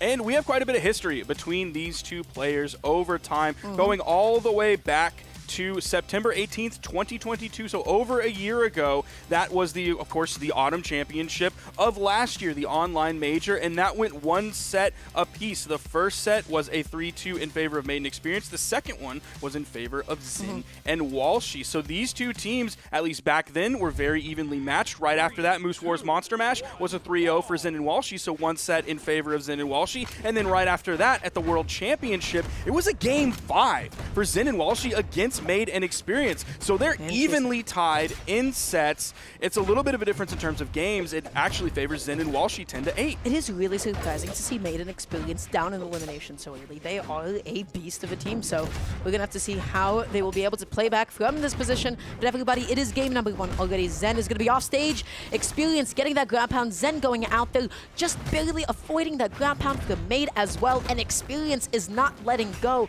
Zen has been out of play, has been out of center stage for so long, already so deep into the red, and now the question is, the challenge for red team is, how do we close off this stock on Zen? Experience currently with the gauntlets, going to be looking for a side light recovery. You know, Made just needs a side or anything really if he hacks. Made was looking for the neutral light there. You saw it come out, and Zen was able to dodge and get through that. Zen still moving towards the center of the stage when he can, turning around, hitting the neutral light on Experience, sending him to the left. That's the dodge gone. No one's able to push on Experience after his dodge was down. That's unfortunately from the wrong side of the stage, so it does hit Walshy, does do some damage, but sends him to the right, and Experience somehow didn't get knocked out in the punish. The D-light into the neutral air, unfortunately for Zen, drops, and he doesn't get that final hit. Okay, he did Zen. nothing after that, expecting maybe he was waiting to see what he should do based on what Made did instead of going for the read. And then he thought a little bit too much, and then the moment simply evaded him. Both Zen and Walshy going to be losing out on their free stocks. Made going to be holding on to his first as well at the moment, trying to now space out with blasters. You need all of the space that you can get, and blue team is not taking it away from him until they finally take out that free stock. Experience off stage now, trying to get that reversal against, you know, Walshy off stage, which I really like. Experience can be so scary off stage with gauntlets. He is, and this game's the survivability of Made is also very scary. You saw it was a sword neutral light from Walshy that ended up getting the knockout, and that was a sword neutral light from like the right side of the left third of the stage, and it was a sword in light to take out Barraza, which shows you how much damage had to be built up on that first stock of Made, except they're doing a much better job building it up this game because he is the most damage, kind of tied with Walshy and everybody else now that we see these big hits coming out, but Walshy stuck without a weapon here. The neutral sig comes out from Experience. Second one makes contact, but not for a KO. Walshy's still barely hanging on to the stock, needs a way to be able to land, and Experience going to take that away, but on the other side, while Experience was a little bit too busy, Made was getting quite a bit of a beating. That's going to be Made's second stock gone. The game is just about exactly even at the moment, but I will say, in terms of positioning, red team is kind of coming out on top. They're the ones that are keeping blue team a little bit out of play, but blue team is still somehow out-damaging them. And it was originally partially because of Made's survivability. Now that's sort of turned things around, and it was Experience do the surviving, but now it's actually Zen on the blue team. He is the one to lose his second stock last. They're going to be hunting for this one, unfortunately for Made. He's stuck unarmed. They're putting pressure onto Experience while Made is picking up the axe, but Experience turns things around, gets the KO onto Zen. Walshy's going to do his best to shark away from the stage, stay floating in the air, hit a down air, hit a landing neutral light as well. Now the side sig comes out. Look how much room and time they have. And Made ended up hitting Experience, giving him extra stun time so that blue team could continue their combo. Yo, that down and off stage was amazing. Yes, it's a little bit of friendly fire, but you almost kind of assisted both of you in getting back onto the stage, really mixing up the blue team. That being said, it is a 2v1 at the moment. Experience needs to do something huge here, which is not going to come out because the D-light into the recovery comes out. Beautiful, beautiful stuff to Walshy, cleaning that up. 1-0. Wow. Now, let's look at some of these damage numbers here, Dara, because yes, Made took a lot of damage. It's kind of specifically on that first stock, 638, right? You look at that raw in a vacuum, you're like, yes, great job. It took them 200 and let's say 14, that's not the math, it's about 213, Dara, on average per stock, which is great, but while you were taking all that damage, you were not putting anything out. 274 is very low because then you look at Experience's numbers. That is half of the damage that you took. Made a little bit of a sandbag that game. And then on the other side, you have Experience carrying that game with 601 damage while also taking 604, so averaging 201.3 repeating per stock. So keeping up with Made in terms of damage taken and far eclipsing, doing more than double the damage of Made. So that was an Experience carry. Blue team is currently finding a lot of one-piece, two-piece combos just immediately off the bat, and they're able to get a lot of damage out that way. Walshy currently controlling the stage, sliding off of that D-light, and Experience off stage with Cannon is a force to be reckoned with that few can actually come back against. Experience, though, now finding himself being 2v1, but that weapon toss, talk to us. That was a great weapon toss, but that was also a great moment from Zen and Walshy. Their ability to pick those up almost constantly, even when they don't get a knockout first while their opponent is respawning. Like, they can have both members of the red team on the stage and still pick up 50, 60, 70 damage in a matter of 5 seconds, and that's a difference maker. Now, speaking of difference makers, Experience offstage getting that against Zen. Walshy also going to be getting knocked out here. Interesting. And now Experience is the only one hanging on to that free stock, looking for a clean way to land. Walshy is patrolling. Zen and Walshy both going in on Experience before switching up against Made. Zen getting a couple of hits, and Walshy I mean, again, Made is tanking quite a few hits again. I'm curious to see what Made is able to actually make happen, but finds a D-Light anti off stage. If we take a look, Experience, the bounce is not enough to take it off the side quite yet. I think it's time for his stock to fall, because he's getting hit, and then they get to do work on the Made. Nice job. Just like he gets hit here, while he's respawning, they get to do work on Made. The only problem with that is they also got 2v1 combos before that, where they would hit Experience with a kind of KO move that didn't KO but sent him flying, and they're able to get the 2v1. And then look at what they're able to do right there. That 3 hits, that's just basically like that. That D-Light was amazing to not accidentally hit your teammate. That being said, though, Zen and Walshy off stage, both going to be losing their stock somehow in the blink of an eye. One getting spiked, one being sent to the bottom left, and now Experience is sitting at 2 stocks and fairly healthy, all things considered. Okay, trying to extend that combo, not going to be so lucky that time around. Excellent pickup from Made. Doesn't get the full follow-up of the side light into the neutral lane, but the idea was good, and the damage is excellent too. I think it was a goofy, maybe side light pickup. It might have been a little bit too stacked to pop up enough, because it seemed like when Made went for the jump, the neutral air hit too high. Yes. Yeah, a little bit misspaced, a little bit too far to the right, but that's A-okay. Experience finally losing out on that stock. Walshy cleaning it up. And now Made waiting for any moment to get back onto the stage, and oh no! The GC Ensig comes out. Experience, this was Red Team's lead. This was Red Team's lead, and now left all alone to fend for himself. And man, I would not like to fend for myself against Walshy and Zen. It's been like Insig after Insig for Zen. You see him setting that up. That's like the regular combo ender for him. He's been able to find 2 KOs with it at the same time. He's been able to use it in neutral to pick people out of the air who were jumping. He's been able to use it follow-ups off of Walshy. That one's going to be ended by Walshy getting the recovery off the top. And look at Walshy's damage, 687. Big numbers. I would not feel good about getting hit by that GC. That was the difference maker. It was an excellent commitment, mind you. It is what won Blue Team that game, to be able to set up that 2v1. You get that stock off so early like that. I mean, that's all that you really need sometimes. But I know Experience and Made aren't too happy about that. Yeah, they're not going to be feeling good. I mean, you see Made doing better damage, but he didn't pick up any KOs whatsoever. You see 4 coming out from Experience, and it was like 2 groups of 2. He got 2 different official double knockouts to pick up all 4 of those KOs. But even so, he still only did 442. So yeah, he took 676. But when you're not putting out constant damage and ending stocks when they need to be ended, rather than kind of quote-unquote getting a little bit lucky there sometimes with the double knockout. You go for a lead, you're able to get an early stock off, all of a sudden the lead dissipates. It's gone. And look at how many N's are in Zen's name there. I feel like I'm back in the days of iThrow, where it was iThrow, OW, OW, OW, OW, OW. Well, that one is a little bit more tasteful. Oh, they made that joke this weekend. I'm sorry. My bad. I hate reusing jokes. I didn't steal it. It's just, it's parallel thinking, independent thinking. I can't remember what Amy Schumer said. She's a joke thief, though. I'm different. Going into game 3, excuse me, elimination side. Not a great set thus far for Experience and Made. They've been losing out on some of these leads a little bit early that last game around. Let's see if they'll be able to pick anything up.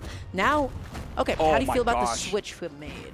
Well, we haven't seen too much of it yet. I don't feel good about it so far. Like, Made has really good blasters, and I was really glad to see Made moving over to the Barraza, because I do like Made's blasters. Maybe one day we'll get the Nyx pick from Made, as that's his highest level legend. I want that selfishly. Okay, first KO goes the way of the red team. That is going to be Zen off the top. Experience hitting the Gauntlet Neutralite. Of course, that got nerfed, so it's not as strong of a KO option now, but he hit the side air right after that, and that's definitely enough to do it. Oh my gosh, just getting punished and whiffing that Neutralite. Neutralite with gauntlets in doubles is not the kind of a move that you can just whiff. That thing is active, that thing gives your opponent ample time to react and punish to, and Experience paid the price dearly. Made also going to be knocked down to his second stock. Both of them sitting at 2 stocks apiece, so is going to be the blue team, and now the blue team. And they just put out like 80 damage, just straight up right there in that moment onto Experience while Made was respawning, and because of that, that's going to lead to the KO. That ground pound from Walshy was pinpoint. There was a lot happening off stage. Still was able to hone in on his target, able to get Experience out of there, take that stock. And now once again, this is a big lead for the blue team.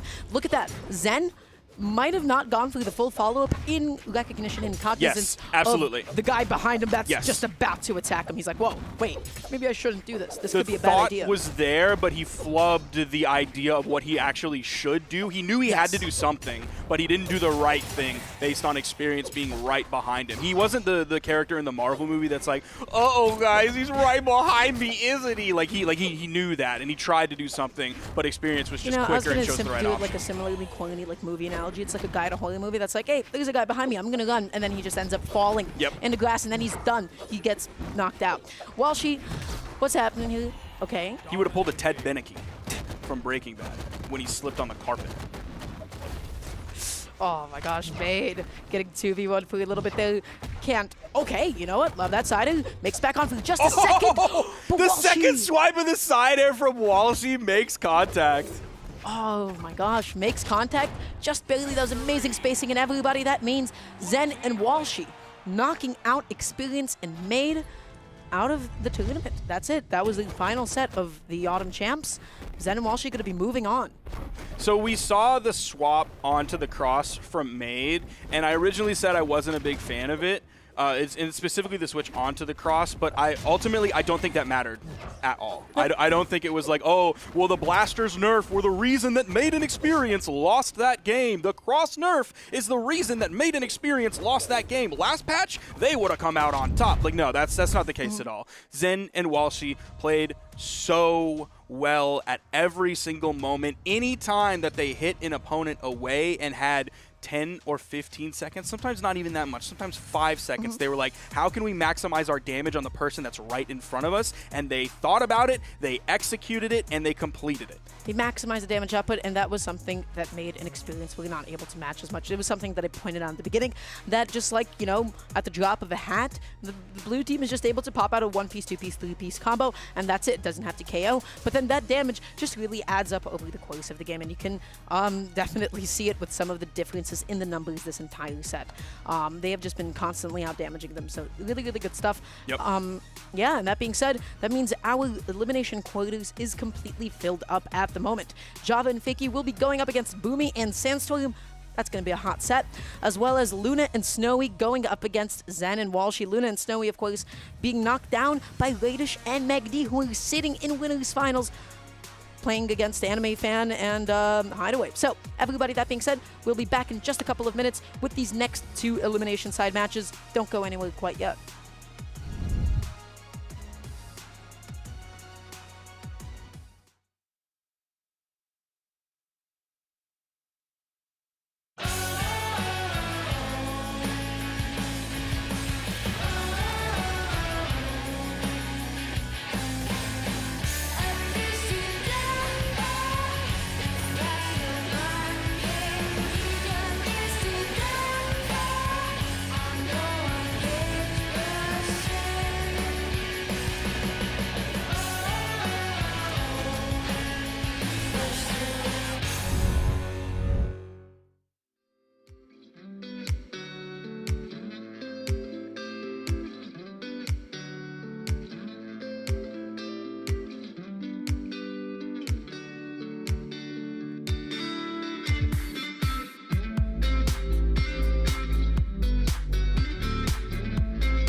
Water.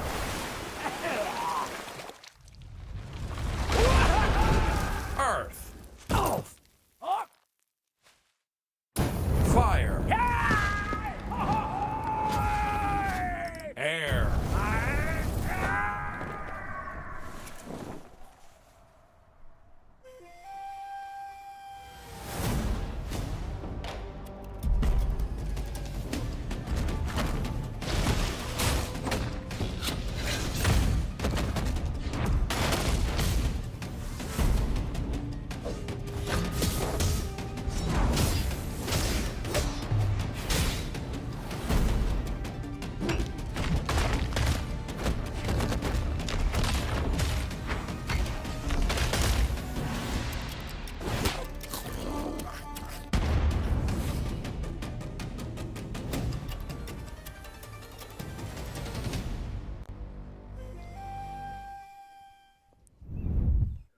And we are back with the final 2 sets of our block here on the elimination side of the bracket, Dara. This is elimination quarterfinals. We got Java, we got Fakey. They're going to be going up against Boomy and Sandstorm, and then we also have Luna and Snowy versus Zin and Walshy. This is going to be an exciting one. So, both of these players have had quite the path to be able to get here. Java and Fakey, they got knocked down by Anime Fan and Hideaway. Boomy and Sandstorm, they just took it over in a pretty odd set over Daddy Heizo and Truckstop, but all the way back in top 128, they got knocked down by Balloon Boy and Mowgli, and then ever since then had to tear through losers, especially, unfortunately, end a couple of bracket runs that might have been well able to get into top 8. They were the gatekeepers today. They knocked down Dog and Lampy. They also knocked down Cody, Travis, and Phazon, which is a little bit tragic for them, isn't it? I mean, I had him in my predictions. I want to see a resurgence of Cody and Phazon. But even Phazon himself said on Twitter today that he wasn't playing well. He didn't even deserve to sniff top 8. And honestly, I think that's a very accurate description of the way he played. It was just not a good day for Phazon. Yeah. That being said, that match is going to start shortly. And then also on the other side of elimination quarterfinals, we have Luna and Snowy going up against Zen and Walshy. That's going to also be an exciting one. Zen and Walshy just took it pretty convincingly over Made and Experience, which I feel like that's not how the set history between those two teams kind of went in the past. It was never like a 3-0. It was a couple of 3-2s, maybe a couple of 3-0s in Experience in Made's favor off the top of my head, but that's pretty convincing. It's like it's the Experience and Made experience that we're kind of used to seeing, where like they can be the best team and then they can be a not so great team. And today they were not necessarily the greatest team, and that's why they're going to be stuck in 7th place. But Java and Fakey, who have been on a tear recently, I'm liking seeing these solid placements from them. I'm loving some of the storylines we have in North America right now, specifically with Anime Fan and Hideaway, that like I was personally worried that like, all right, they popped off one time, they're going to have their moment, they're going to have their 15 minutes of fame, and then it's going to be over. But no, we have them on the top side of the bracket. So we're having like winners finals. We're mashing more amazing teams into top 8. We're putting like 5 pounds of food in a 3-pound bag with all of the good teams we have in North America and a lot of the other regions. Our top 8 is like there's 12 teams in top 8. Yeah, this top 8 is crazy. I feel like every single season is getting that much more competitive. But everybody, it is going to be the start of Game 1. Boomy and Sandstorm going up against Java and Fakey. Let's see how it happens this time around. Fakey backing off here, breaking off into a 1v1 with Sandstorm for just a second. Now focusing back onto Boomy. Now, if there's anything Boomy and Sandstorm can do, they can pop out a 2v1 combo out of nothingness. They have played with each other for quite a while, haven't they? Their ability to do that at one point was like literally the absolute best in the game. Like they were essentially uncontested, and Fakey is going to shut down the potential that they had to pick one up there. Going to grab Sandstorm's first stock about 30 seconds into this game. Boomy stuck over on the wall. Sandstorm spawned back in, and they were like, okay, we're just going to run it on you. No problems. You want to stick over on the wall? Go ahead, little bro. We're going to take your little buddy here. Sandstorm came back with that new stock and still took that much damage. Fakey, though, going to be losing a stock of his own. Boomy going to be sent super deep off stage. Java looking for a way to land here, also on the precipice of losing the stock. Gets that neutralite as a get off me option. Doesn't give Boomy enough space on the landing, ends up getting caught on the jump. But anyways, now Boomy going to be looking for something onto Java here, looking for the neutralite call out, doesn't actually find it. The D-Light comes out though, and that is Boomy losing a stock off the top thanks to that, and Java is still hanging around. And that's not the case for Sandstorm, because he's on his second stock, now on his final stock, less than a minute and a half into this game. This gives him the potential right here. Now, the damage output on it wasn't great, partially due to the fact that Fakey was without a weapon, so he did that 2v1 combo unarmed, but still, it was probably around 50 damage that they could put out so quickly, and they're able to do it right there as well. The follow-ups from Java and Fakey, they are firing on all cylinders. They know exactly where they are. They know exactly where their teammate is. They know exactly where their opponent is at all times. They're constantly like mentally drawing a line between them and their teammate, and always positioning around favorable angles and just ready to follow up and react at a moment's notice. The presence of mind and the situational awareness right now is phenomenal. Fakey looking for a way to initiate against Boomy, who backing up, able to get into Sandstorm, and oh no! The miss, the rare miss from Fakey, going in with the D-Sig to interrupt that, but he actually put himself in between the two. Lucky for him though, Sandstorm's signature is that grab property, so they didn't get both picked up by that. It was only one player on the blue team. Thankful. They are got to be so thankful after that. That could have been so bad for them. Now they have Sandstorm and Boomy very much in the red. You saw that neutral light, the recovery coming out. That's a takeout off the top. Now Sandstorm stuck in the 1v2, and I don't see him coming out of this one victorious. Yeah, unless you know, enemies are stacked. Boots in a 1v2 is always going to be a little bit difficult. That is going to be game one, going to Java and Fakey here. And again, I feel like with Boots, the common idea is like, hey, you need your other teammate to really kind of lob opponents into you that you can kill them off stage. When Sandstorm was able to get that, I mean, of course, his combo's excellent, his lethality amazing. But you need like Boomy to help you get that going. Now, it's not even to say that they even played poorly. Blue team's combos, Java and Fakey's combos this game were phenomenal. We saw like that extension when Java was up in the air, just ready to follow up. They were just so on top of it. They just squeezed every last bit of damage that they possibly could. They look omnipotent and omniscient at every single moment. They are truly looking unstoppable today. One, omnipotent is all powerful, omniscient is all knowing. Thank you. Could have got those wrong, might have gotten them flipped, but I don't think so. I think I was correct. Okay, Fakey. All right, now, okay, Java. Fakey's able to get back, Java's able to get back. That signature, even though it was caught in the orange, just sent a little bit over towards the edge, and his ability to use that to send him the teammate, okay, looks like never mind. We're over here on the left side of the screen. There's the down air. Oh, and he wanted it so bad. He wanted it so bad. He wanted it so bad that he even pressed the button. Unfortunately, it whiffed. And honestly, you know what? Can be a little bit difficult to connect sometimes. Just needed to jump up higher.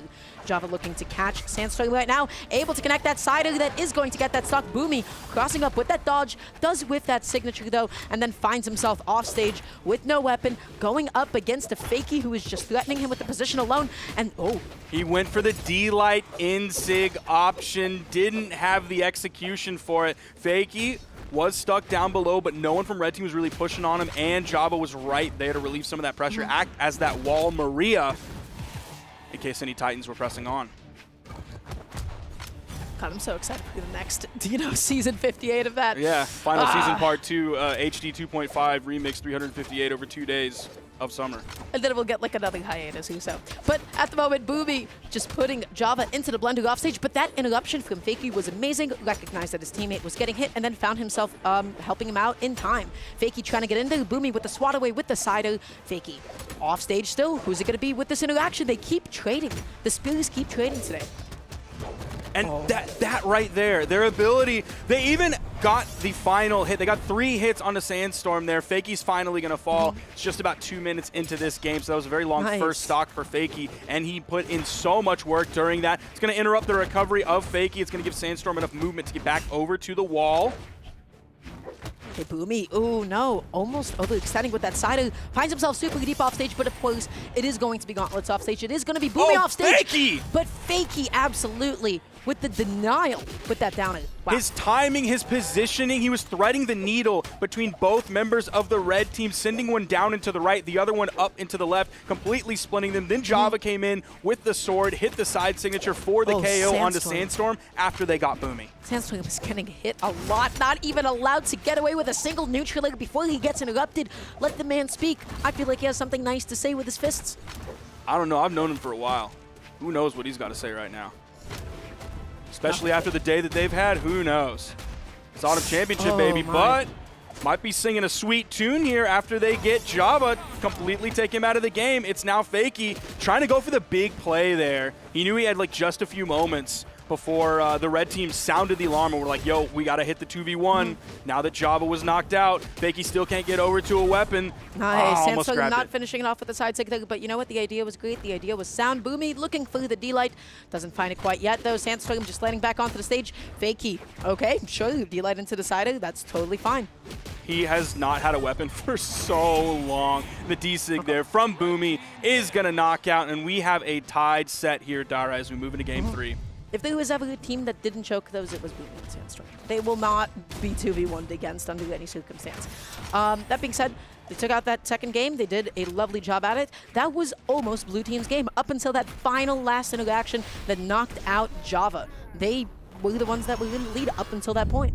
And it was a lot of work from Boomy that game. He put out 685 damage. Big numbers coming from him compared to the 343 from Sandstorm. And while he was doing all of that, he also took the least damage in the game. So rather than just taking damage, his movement, his dodge usage, his timings with fast falls and jumps to get out of strings and combos were fantastic. So he just didn't take very much damage throughout the entire game.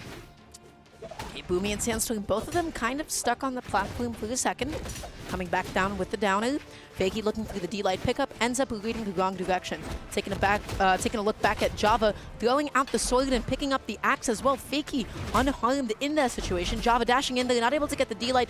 Nobody has gotten anything massive at the moment. It's just been a lot of little exchanges up until Boomy holding on to the D-Sig a little bit too long. He tried to charge it. Gets a little bit greedy, huh? Just a little bit, and that's why you don't get greedy. There's the recovery coming out from Fakey. Not enough to get the KO here. Oh, the little bit of team damage. Boomy even went through, turned it around, and hit the side signature on his team. But, of course, with the lower force and the lower damage, it didn't send Sandstorm too far. But that side air on the axe from Java did. Nice. Okay, never mind. I was going to say nice punish onto Boomy. It was looking like a call the ambulance, and then all of a sudden Boomy said, not for me, as he took Fakey off the top. Boomy picking up the gauntlets again, going out there just in case, you know, Java made it back against Sandstorm. He did not. He just took the full extent of all that damage. Picking up the sword now. Okay, what's it going to be? Sandstorm. That's the beauty of boots. There is a certain verticality and like especially the side-to-side motion that you move there fast enough, it is so difficult to actually interrupt that combo going. It is what Katars does so well, but oh no, dropping that 2v1 combo. But yeah, weapons like boots, weapons like Katars, weapons like Lance, when they just kill you with them, it becomes so much more difficult to interrupt that. It is a train that is off the rails. And that's what's so special about boots is you mentioned the vertical there, but it like also has the horizontal with the active input on the side air, whether you want to get the bigger force dump and push your opponent far away, or whether you want to kind of ride it along with them and hold their hand and babysit right alongside them. One stock apiece now on Sandstorm and Fakey. Boomy and Java holding out to 2 as well here. Okay, Boomy finding himself in actually maybe an uncomfortable position between Java and Fakey, finding himself out of the neutralite, and then Sandstorm immediately there to back him up. Java just spacing out so well here with a lot of neutralites and a lot of D-lights as well. Boomy's Gauntlets have been doing a great job this game. He's been finding so many knockouts off the top with them. His chasing with them has been really good as well. Now he has his side set onto Fakey, the side light into the recovery. Sandstorm with the immediate recovery follow-up on the boots. Okay, Java going for something big there, doesn't find it. Boomy picking up the spear now, dashing in there, gets the neutralite, doesn't find the side of from that though. And now, what's going on here? Sandstorm being put into a bit of a juggle yet again. Fakey not able to catch that landing though. And now Sandstorm behind Java, not really letting Java go too deep off stage. Boomy, the immediate switch up, recovery into the downer as well. And Sandstorm with the coverage. That was a beautiful cross up there. It was Sandstorm was high, sent low. Boomy was low, sent high. That's a beautiful split there for the red team. Now Java is having to fight this 1v2. There is the potential to take out Sandstorm, but I don't think he's there just yet unless like the positioning is perfect, really close to the blast zone, and Java picks up a signature because of the higher strength that Jala has. And this is not, in my mind, the kind of a team comp that is losing these kinds of 2v1s. I would agree. So Sandstorm, as long as Sandstorm is the one that's kind of on the back line here, the one that's not close, but Java getting in there, swatting him away. He wants that KO so badly, and Boomy said, you know what? I don't need him. I don't need him at all. I'll take him out myself. now Java's in the 1v1 against Boomy, and I would say this is Java favored. I would say that he has the better 1v1 placements as of late compared to Boomy. We'll have to see if those kinds of stats measure up. Now at the moment, love that wait, let you jump out there just in case they recover the neutral layer out of disadvantage, and then you come back in with the neutral layer once you're able to punish that dodge. Java coming back onto the stage, Boomy with the platform coverage. Okay, you know what? He's winning a lot of these interactions, but when you have an axe on hand, you only need a couple of big hits. Now he did go for the sidelight into the neutral signature. Probably Boomy was expecting, oh, the Disa gets the KO. That 1v1 was completely controlled by Boomy, but you saw Java go for the different option of the sidelight. Boomy was like, okay, you're an Axe player. You're going to do what every single Axe player does in this moment. You're going to go for the sidelight nair true combo. Why would I mash my dodge button? It doesn't make sense. It's a true combo. That input is absolutely for nothing. I'm just wasting my own energy. And that's when Java went for the neutral signature. Now, unfortunately for Java, there's not a lot of damage on Boomy at that moment. So, like, yeah, you're getting the higher damage per move because you're using a signature, but the force on it is not going to be too much. Like, yeah, you have the fixed force, but really you go for those signatures when you want high variable force, so you can get that knockout when someone's deep in the red. Boomy was not deep in the red. That neutral signature didn't send him very far. It didn't make a difference in the game because Boomy controlled the 1v1. He did control the 1v1. I love the way that he took disadvantage against Java. That was right. He jumped out there. He was able to cover a lot of his defensive options as well. He just had really good movement and was just waiting and capitalizing on whiffs. Going into this next game now, game count is currently 2-1. Favorite for Boomy and Sandstorm, and they're on the precipice of knocking out Java and Fakey here. This last game especially, I mean, it really felt like Sandstorm was getting away with doing his, boot stuff to a lot of people. He was able to carry them side to side, and he was not getting interrupted for it all that much. And this is a little bit surprising here. Like, yeah, we know Boomy and Sandstorm, former world champions. Of course, both of them are former multi-time world champions. You're like, yeah, of course, they're going to beat Java and Fakey. But as of late, Java and Fakey have had better twos placements. They've played, okay, is Java going to get stuck here down below? He's going up against two gauntlets. It's Sandstorm completely falling and losing his stock. Boomy was able to get back, so it wasn't a complete wash, but it's definitely a lead for the blue team. But as of late, even though they've been playing in the same tournaments as one another, Java and Fakey just go so much further that they don't end up running into Boomy and Sandstorm, because that's how brackets work. Oh, Sandstorm with the edge guard off stage gets that cider, and Java off the top as well. My goodness. That's a pretty big lead, a pretty substantial one, and maybe the biggest one thus far for Boomy and Sandstorm, so as long as Boomy stays put. At the moment, looking for the neutral. Nice anti-air from Fakey using the neutral light. Goes out there for the down air, doesn't find it. Boomy getting a little bit hungry, getting a little bit greedy. Or maybe not, because Sandstorm... No, he's making the right choice. This is Boomy making the absolute correct choice here, because he knows that if he gets knocked out there, then his stocks are better on pace with Sandstorm, or if he's able to do what he was just doing and get a cheeky unarmed KO, the game completely changes. But in the meantime, tell me what happened. Yeah, the only mistake though was that Java and Fakey were close enough to help each other get back onto the stage. It's nice that you can send both of them out there, but it's so imperative that you send both of them in different places so that they cannot help each other recover. That being said, they're so deep into the red. Fakey finally matching Sandstorm's stock count. Java's going to be soon to follow. Boomy wants that pogo, doesn't find that, jumps out there, jumps back on. Now focusing on to Fakey for a second, just letting Java hang for a second.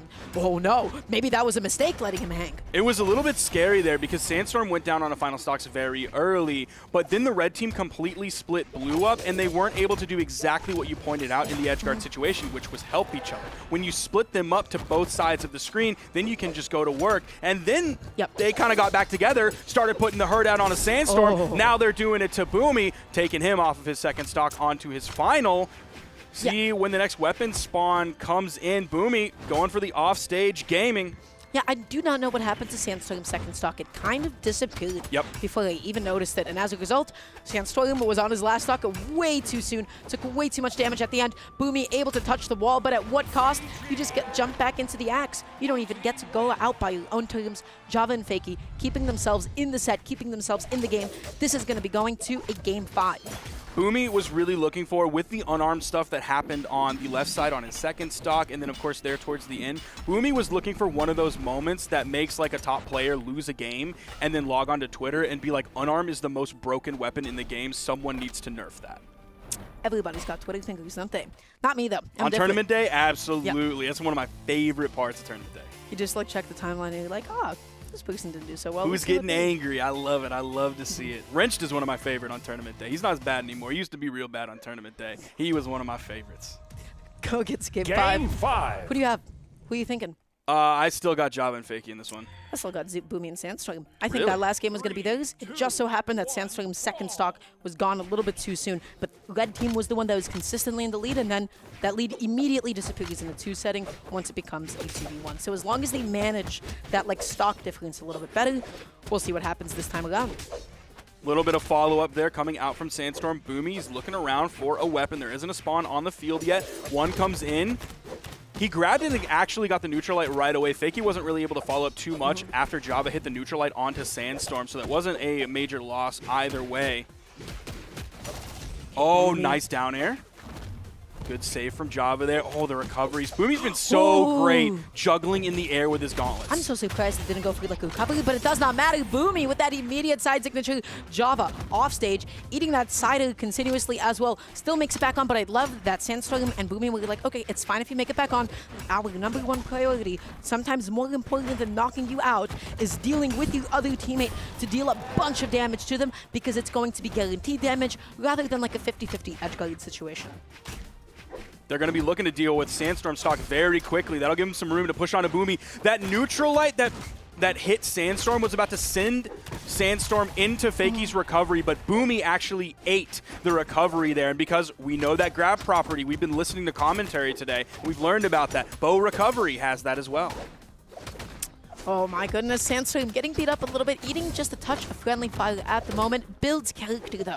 Sandstorm now occupying the ground, looking to catch Java's landing, but immediately switching back up onto Fakey. Fakey deep off stage. Sandstorm opting to deal with Java. Boomy holding down the ledge. Oh my god.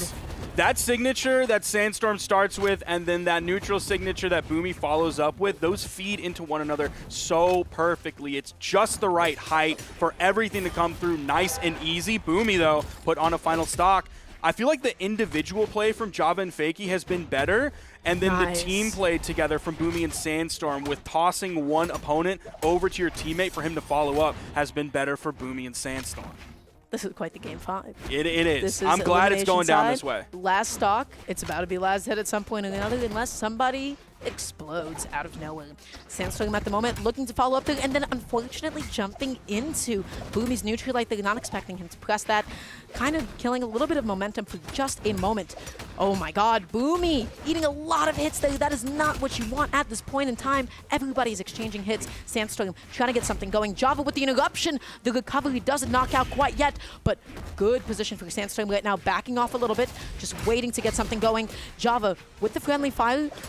He ripped that ground pound just a little bit early. He could get taken out. No, Boomy completely disengages. He knows how important the weapon is. Now, that time, Boomy was not there to follow up with the neutral signature. He even had the spear in his hand, but his positioning was not in the spot to follow up off of Sandstorm. Unfortunately for the red team, everybody's last stock red here at Dara. Good interruption there, and Boomy gets the turnaround as well, getting the KO off the top. The recovery was interrupted How from did Boomy Java. pull that off? But Java now going to be taking this to a 1v1 situation. Last stock, last hit. The next big hit is going to be able to take it here. Sandstorm tossing out the weapon, picking it back on, but that's going to be the side, and Java is going to take it and clutch it out for the blue team. Not only clutched it right there at the end, but clutched throughout the entire game. 646 damage, also picking up 4 of the KOs. Of course, Fakey not too shabby either, but it was really interesting to see the difference in the successes between the two teams. It was Boomy and Sandstorm feeding their opponents to the other teammates so they could get the follow-ups. And then it was the individual gameplay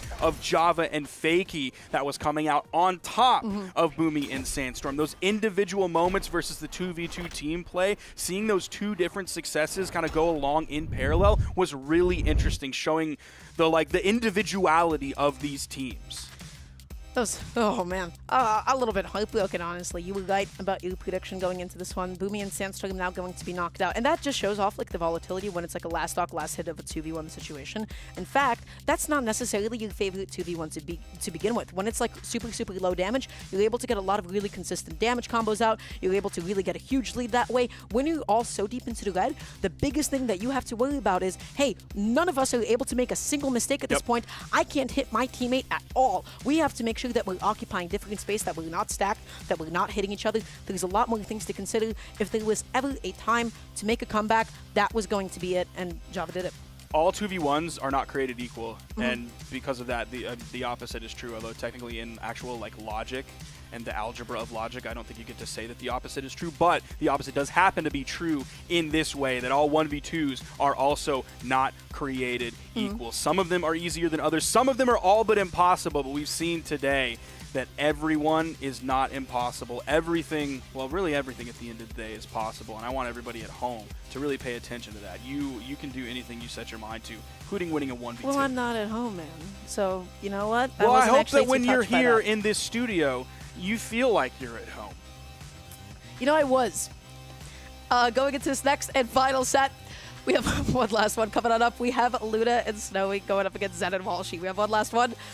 This one is a bit of an interesting one. It's one that really shouldn't be happening. Luna and Snowy being knocked down from winners semifinals. They went up against Meg D, they went up against Radish, and they got 3-1'd. Wow. I feel like you've said this is not supposed to happen a lot this weekend. That's been a common theme throughout every single region, is unexpected things that are not supposed to happen. We're in some weird universe here where the variables get all mixed up. There's like, it was a butterfly bats its wings in Texas, and then all of a sudden there's a monsoon over in India or something like that. And most importantly, Luna and Snowy got upset. That is like the exact chain of events that have resulted in this at the moment. Okay, so Luna and Snowy going up against Zen and Walshy. Zen and Walshy, they took a 3-0 over Blade and Experience. That was a bit of a heartbreaker for them, wasn't it? That was a pretty dominant set all the way through, in and out, made an Experience, got knocked out by them. How you feeling about this one? Who do you have? If you asked me at the beginning of the day, I would say like Luna and Snowy 100%. No surprise whatsoever. It'd be like, well, why are they in the elimination bracket in the first place? Something kooky must have happened. But asking me now, I'm not exactly sure, because I still believe in Luna and Snowy. I'm going to say this is Luna and Snowy for sure compared to Zen and Walshy. But we also, I can't transition this one. So let's say, what do you think first before we move to the other thing? I have nothing else to talk about at the moment. However, actually, are we just going to be getting into the game? Nope, we're not. We are getting into the game. Okay. Don't look at me, Tazza. I don't want you to look at me right now. I can't deal with that, the gaze over there from Tazaraki. It's too much for me. I say the same thing all the time. Now, they're getting into the bands. Let's see what the first stage is going to be here. Getting rid of Demon Island, which has been a pretty popular choice all weekend long. Probably just either head to Miami Dome or Apocalypse. Nope. Not neither one. Hey, put it there. Yep. That's me most of the time. There you go. It's Luna and Snowy versus Walshy and Zen. We're seeing two Onyxes on the board. I was going to say, I haven't seen an Onyx in forever. I was sweating. I was getting uncomfortable. Don't worry. You're getting two here. There's going to be a lot of cannon sounds, a lot of gauntlet sounds, a lot of signature sounds as well, and it won't just be coming from those two characters. It'll also be, well, really from all characters, because, of course, we have Azariel. There's one signature already, and we also have Walshy's Val. So we're going to see a lot of signatures from that as well. That's the way people are playing Val now. We're back in 2017, Dara. Where's Addy Mestic? This is his time now. That's what I'm saying the whole time. Yeah, Miss 2017 Brawlhalla, absolutely. At the moment, though, Walshy going to be knocked off stage here. Luna going to be looking for this downer, tossing out the weapon. Now Luna found himself in a bit of a nasty position for just a second. Made it back onto the stage. Zen patrolling, looking for the recovery. And Snowy with an excellent little whiff punish just said, hey, thanks for jumping up here. I have a neutral with your name on it. Zen, like he's flying around with these gauntlets, but he's also getting handled here. Luna so far, that's the first stock. It's not going to be on top of Zen. It's going to be Walshy sent over to the right side. See if the red team can get the full team wipe here. There's Zen gone. What has Walshy got for us? He doesn't have the gauntlets in his hand, so I don't think we're going to get a cheeky side signature. Gravity cancel towards the right side, but we could see the side signature over the corner. That neutral light, and Walshy immediately turns over to the right side, wants to do the 2v1 edge guard against Snowy, does hit the side air, gets the KO. Okay, Luna looking for the side air, jump call out, does not actually find it, and Zen with a quick little whiff punish, going to be evening up this stock count all across the board. Walshy and Zen slightly behind on damage. Let's see what they'll do to even it back up. Tries to get a couple of double gauntlet combos coming out. Nothing too successful, nothing too fruitful quite yet. Okay, neutral into the neutral light.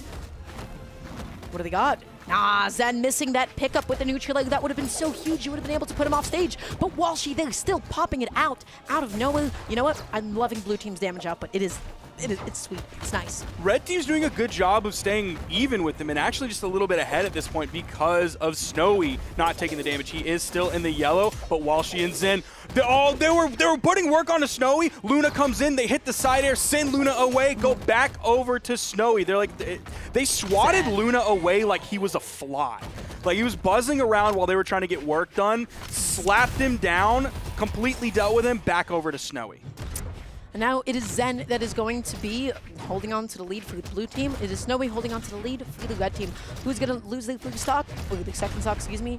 We'll just have to see in just a moment.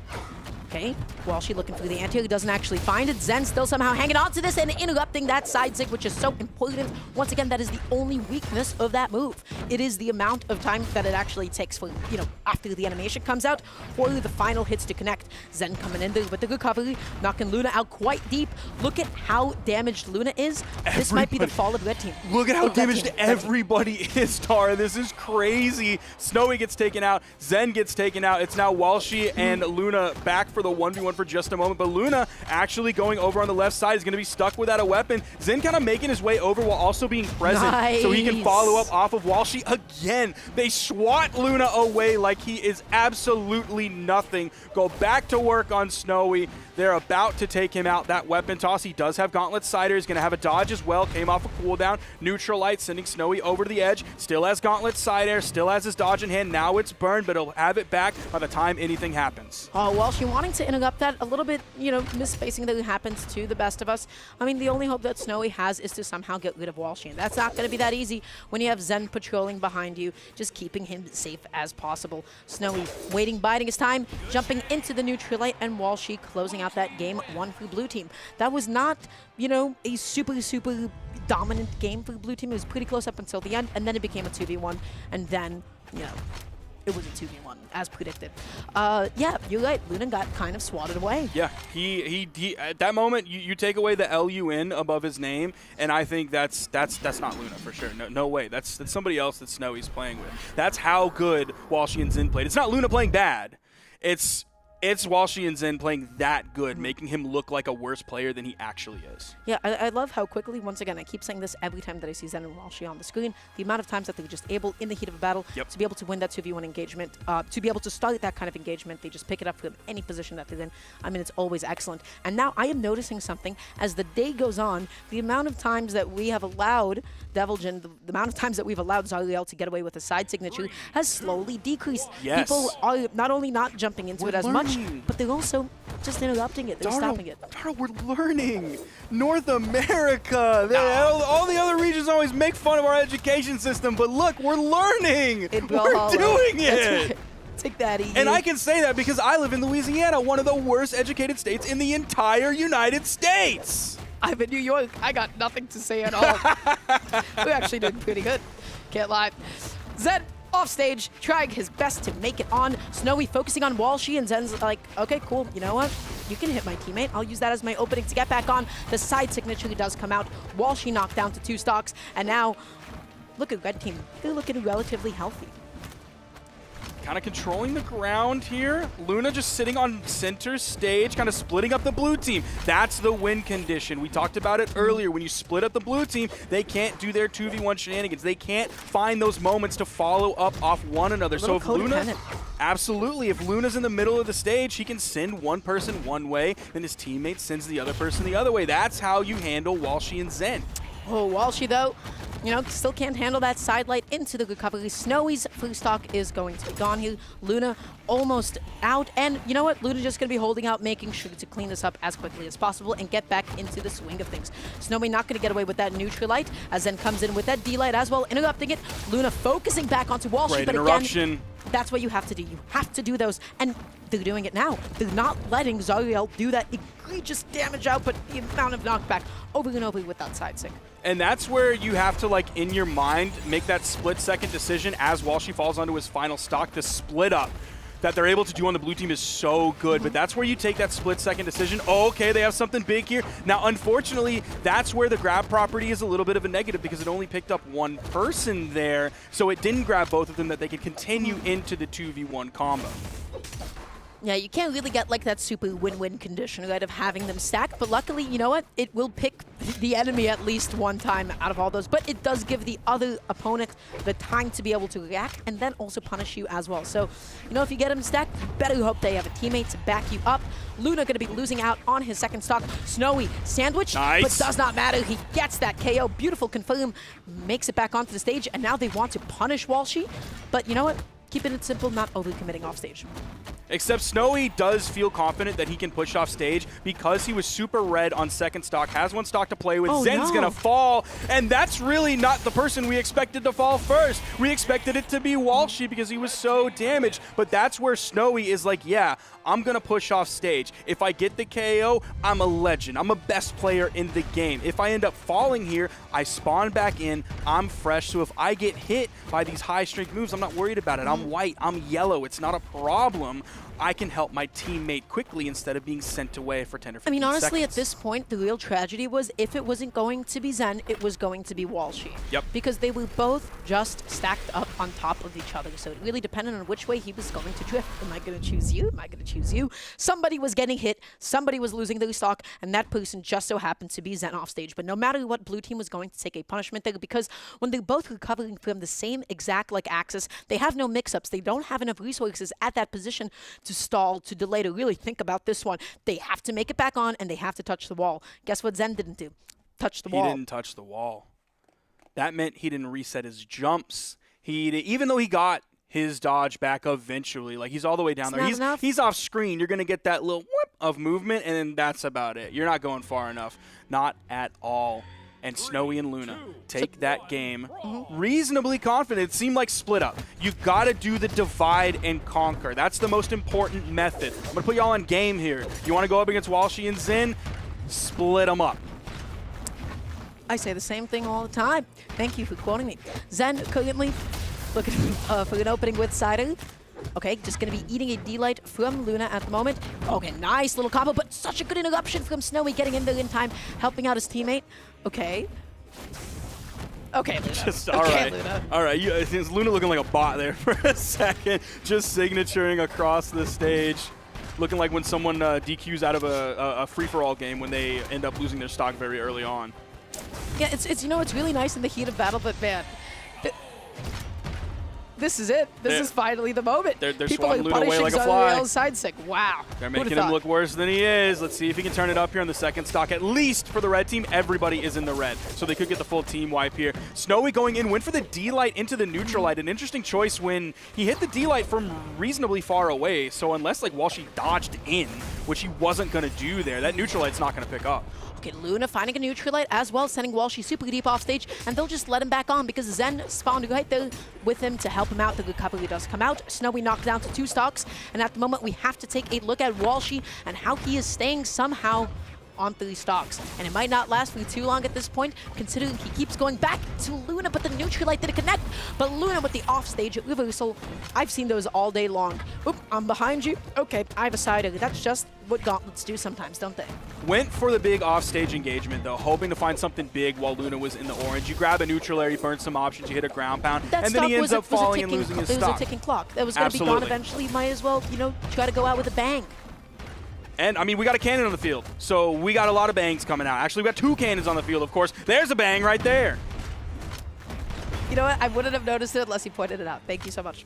Walshy and Zen taking out both Luna and Snowy stock. One of them sitting at 1 stocks. Snowy barely hanging on to 2 at this point. And look how patient Walshy is being. Just jumping over Snowy. Now Zen.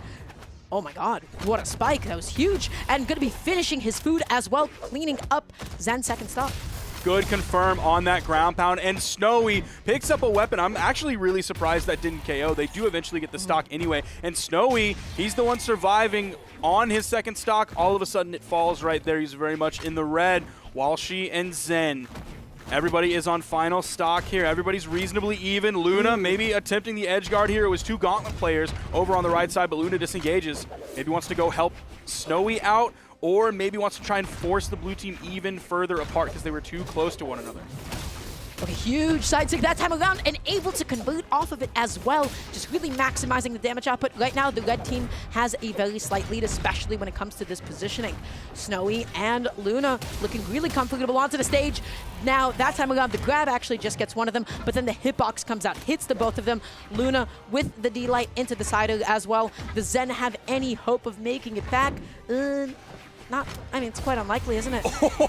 He wanted to play high in the sky, hoping he could snake someone off the top, but he didn't get it, and it was actually the turnaround from Snowy, the unarmed kit with the unarmed recovery. He gets the KO, and that is the game for Snowy and Luna. Yeah, they're tuning up. They are doing great. I like the fact that Luna was just able to get some stuff worked out from the beginning. I was like, okay, wait, maybe I shouldn't press side stick across the screen. And then started really connecting them. They started to get a lot of combos out. They got a lot of damage out. I love these edge guards. I love the edge guards. I love how aggressive they're being. They're getting a lot of reversals off stage as well. And they're making sure to clean up those stocks out there as well and not really let them get back on. So you know what? They're lethal. They're knocking them out. They're doing exactly what they have to do.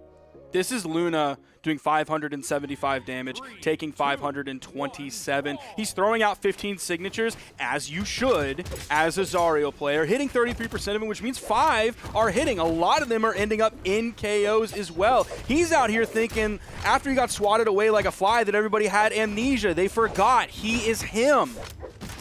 Okay, Snowy, though, getting so aggressive offstage, man. Gauntlets, they only want one thing. They want to jump out there. They want to find that ground pound. They want Nair, they want ground pound. They want Nair, they want ground pound. God, they're all the same. Snowy, though, huge little pickup. And is that going to be the combo? Yes, it will be. Oh, that was so clean. That was sick. I'm telling you, this is what I was talking about, thinking with the confidence in Luna and Snowy, knowing that they got this one. They're barely in the orange right now. They have Walshy on second. Zen is very much in the red. And now they're just chasing Walshy. Do they want to bully him out of the game, put him on a final that quickly? But Walshy, he's throwing hands. He's nairing one, throwing him down, nairing the other, throwing him down. Okay, then Zen, unfortunately, going to be losing out on that stock as well, eating another side sig to the face. That bow side sig goes crazy. Luna holding onto the bow here, able to get another one as well, putting Walshy out of play for just a moment, not really letting him capitalize on Luna for a moment, and then Zen coming in with a side sig of his own, finally evening up the amount of stocks on Snowy, but Luna as well. But look at the difference in the damage. Walshy stock is soon to expire, so they need to get some damage. They need that damage now. Luna's able to grab a weapon very quickly. He knows he prefers to have the weapon in his hand when he's looking to end this stock onto Walshy. I think Snowy was expecting a side air from Zen rather than him turning around, which is why he went for the spot dodge and not trying to gravity cancel it into an end light. He didn't think that he had enough time to immediately punish that last option. He wanted to back off just in case there was going to be a lean-in, and then, you know what? He just happened to guess wrong. But potential huge combo? No. That was such a hard end light to time based on the ground pound from Luna. I feel like we rarely see like truly vertical sends like that, where he sent him literally straight down with the above stage ground pound into Snowy's neutral light. The attempt was there, and it would have been so slick if it happened. Okay, coming in with the side though, and knocking Zen out of play for just a moment, because you know why? They get to bully Walshy a little bit off stage, and then as soon as he thinks he can get back on, just eats that to the face, knockdown to his last stock as well. This is not looking good for the blue team. That was an express trip, first class. That was on the Concorde straight away. No, that was on the SR-71 Blackbird, because that boy's quick, sending him all the way into the top blast zone. While she's going to have to hold on to this stock, does find a KO here. Going to swap up the weapon. Snowy without a weapon. He's able to grab that off the soft platform. Now Luna's at the weapon disadvantage. Nice interrupt there on the turnaround side air from Snowy with the unarmed neutral light from Walshy. Okay, Zen backing off a little bit here. What's it going to be? Does get that huge, nasty angle, just putting Snowy out of play for just a moment. Can they capitalize on Luna is the question. And the answer is not significantly. They keep putting him off stage, but it's not that much damage at the end of the day, especially when you look at Walshy. Walshy is just one hit away. There was. Okay. So Snowy, but you know what? Zen, it's a 2v1. Zen's got to go for something huge here while Snowy's spawning back in. Luna completely disengaging from that. Zen was, of course, hunting for that neutral air. The offstage, that's probably Zen's best chance here. There is a weapon spawn on the field, but he's side heavy. He's hoping to pick up at least one or both. Almost taking out the top. One more of those going to do it. Snowy floating around, hunting for it. Okay, Zen, oh my goodness, this is I mean, this is a little bit brutal. You're just desperately trying to pick up a weapon. You're being constantly denied. You have a second reset life because the signature you missed, but at what cost? You have to make it back on. Snowy getting the shove with the down. That means what? Luna and Snowy preserving their position in the bracket, going to be finding themselves moving on to elimination semi-finals. Amazing stuff to them. They really held it down. They really held that lead. Their damage output and their lethality this game, unmatched. Big damage numbers coming from both players. Snowy putting out 663, Luna putting out 586, splitting the KOs right down the middle. Luna and Snowy, probably their most confident performance against that team that final game, do you think, or maybe the game right before it? I think the game right before it. This Okay. one felt like they were in control, they being Luna and Snowy for like the last couple of stocks. They just, I mean, they kept throwing them off stage. They did keep separating them. That seems to be the key to success when you're fighting against Zen and Walshy. You have to keep them separate. You have to keep them apart. And then they're not able to do what they do best, which is most evident by Walshy's damage output that game, or perhaps the lack thereof, dealing only 285 cumulatively that game. That's not a lot, all things considered, when you look at Snowy, when you look at Luna, when you also look at Zen as well. It was like me and my best friend in junior high in 6th grade English class, Travis.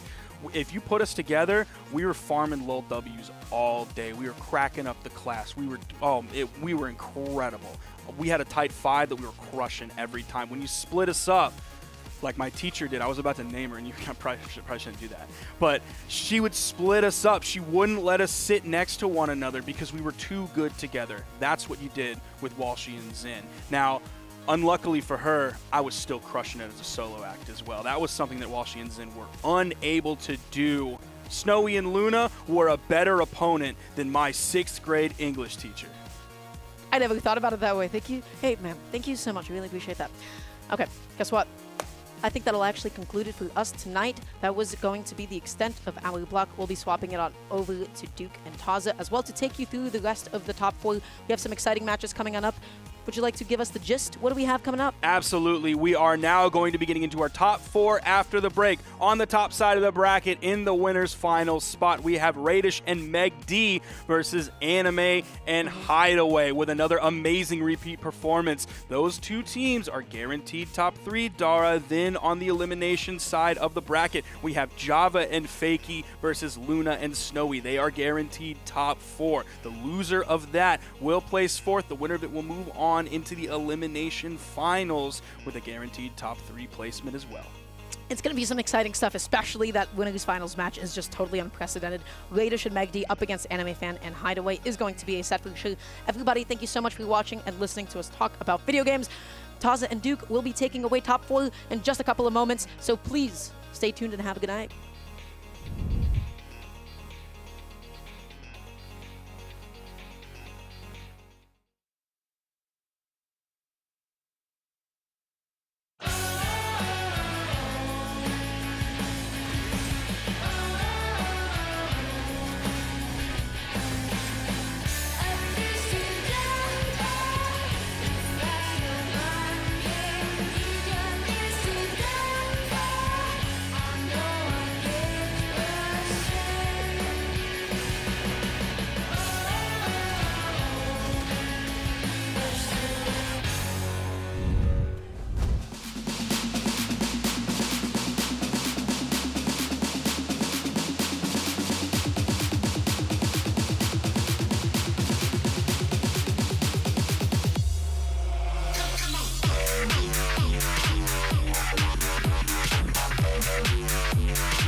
Did you think you could keep me out? I can't tell if you're sweating or crying. You're stronger than I thought. I'm not cheating, you're just not trying. You're so predictable. I'm Loki, and you're who again? Lord something? Very good, legend.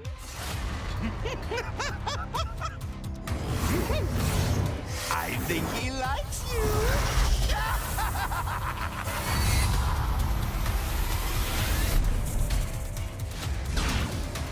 I'm finally here. Or am I? Welcome to Brawlhalla.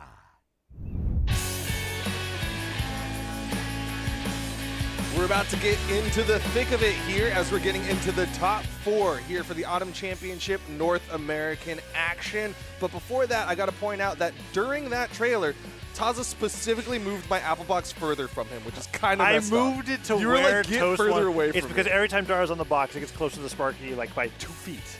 Okay, well, they have that kind of I've been told relationship. to move it and over what there. if I want that? I didn't agree to it. All right, we have to talk about that outside of the cast, not during the cast, okay? Otherwise, it's going to be very uncomfortable for the viewers at home. Well, you know, sometimes mom and dad, they have to fight. The fight on broadcast, actually. In front of the kids. They got to know that not every relationship is hunky-dory. All right. But you know what? The teams here have some hunky-dory relationships. What? Okay, I was wondering That's how a phrase. No, I know it's a phrase. I was just wondering how you were going to segue from that without just actually just turning into a fight, and that was great. Good job. I do What's the things. first team that has a pretty good relationship here? Winner side. Radish and Magdi. That's the one. And then on the other side is Anime Fan and Hideaway. Yeah, Anime Fan and Hideaway destroying all of the accusations of consistency, right? Yeah. Like they just went from getting into a top 3 in Summers for the first time out of nowhere into, well, not quite out of nowhere, but still to the surprise of many. Getting into winner side of top 3 once again. They could be getting into Grands, possibly on winner side if they're able to get this win over Radish and McD. Radish and McD, on the other hand, with that Red Raptor Chun-Li team combo, not as rare as I thought because Boomy and Sansom were running Teska Chun-Li, which if you look at it as like Boots plus Wushang, then I guess that there's like more than one comp for it, but what makes it cool is that Orb is involved here, and Radish is actually using the weapon. And the signature kit for me is one of the things that makes that one really cool. On the other side, though, Anime Fan and Hideaway have been they've been running the Zonix. That's kind of been the big thing here in North America. And the last time when Chronix was the big thing in North America, they were the best ones running it. And I'm thinking, honestly, from what I've been watching between Hideaway's Zariel and Luna Zariel, I would still say that they might be the best at piloting it right now because Hideaway is just that good at twos. Well, we were looking at those side stigs from Luna, right? And you had that call out about Luna's signature accuracy as well, right? It's still kind of a new pick for him.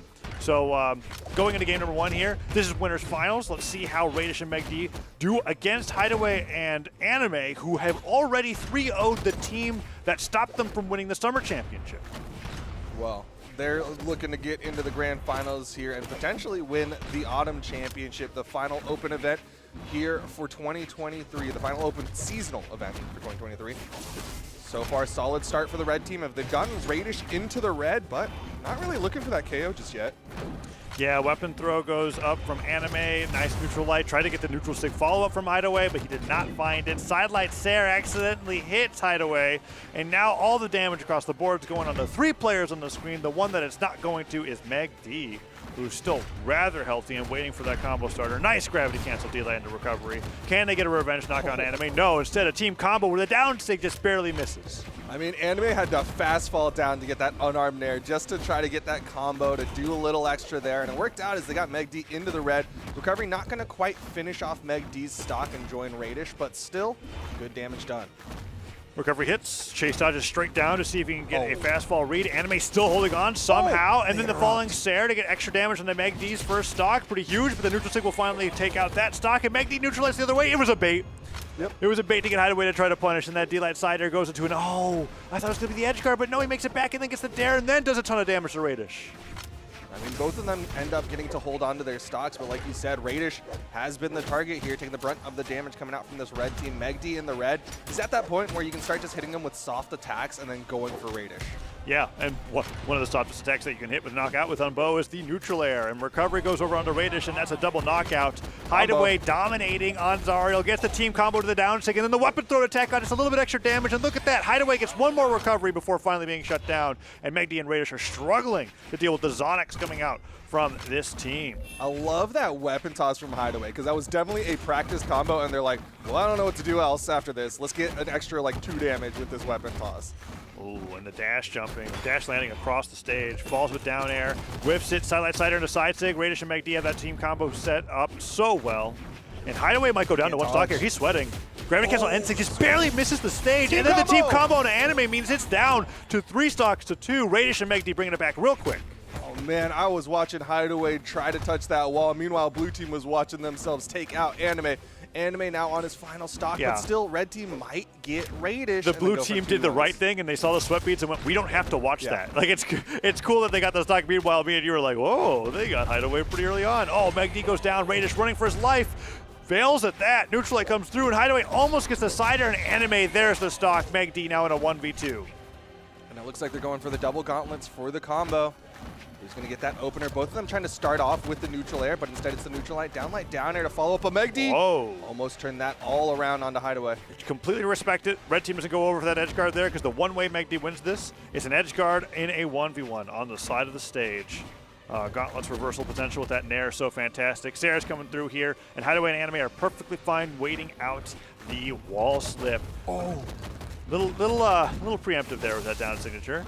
But they're getting the damage through here. Down air sends Meg D off the bottom of the stage, and now Zariel side sig would almost certainly do it. Meg D sweat beating, still manages to get back down onto the stage. Hideaway starting to throw out some sigs, but the red team stacks up from the neutral Meg D's got to go for this edge guard here. The recovery disarms him. That's so unfortunate, but the weapon spawn comes in perfectly, does dodge, but the ground pound splash hits. This is actually Okay, neutral light does do it. I was going to be like, man, if Anime was on any other character, I think that he got knocked out by that neutral sig. That was a crazy call out from McD. And it gives me hope that game 2 will be a lot closer since Radish did kind of disappear that game. Oh, we're getting a replay of the combo that we missed.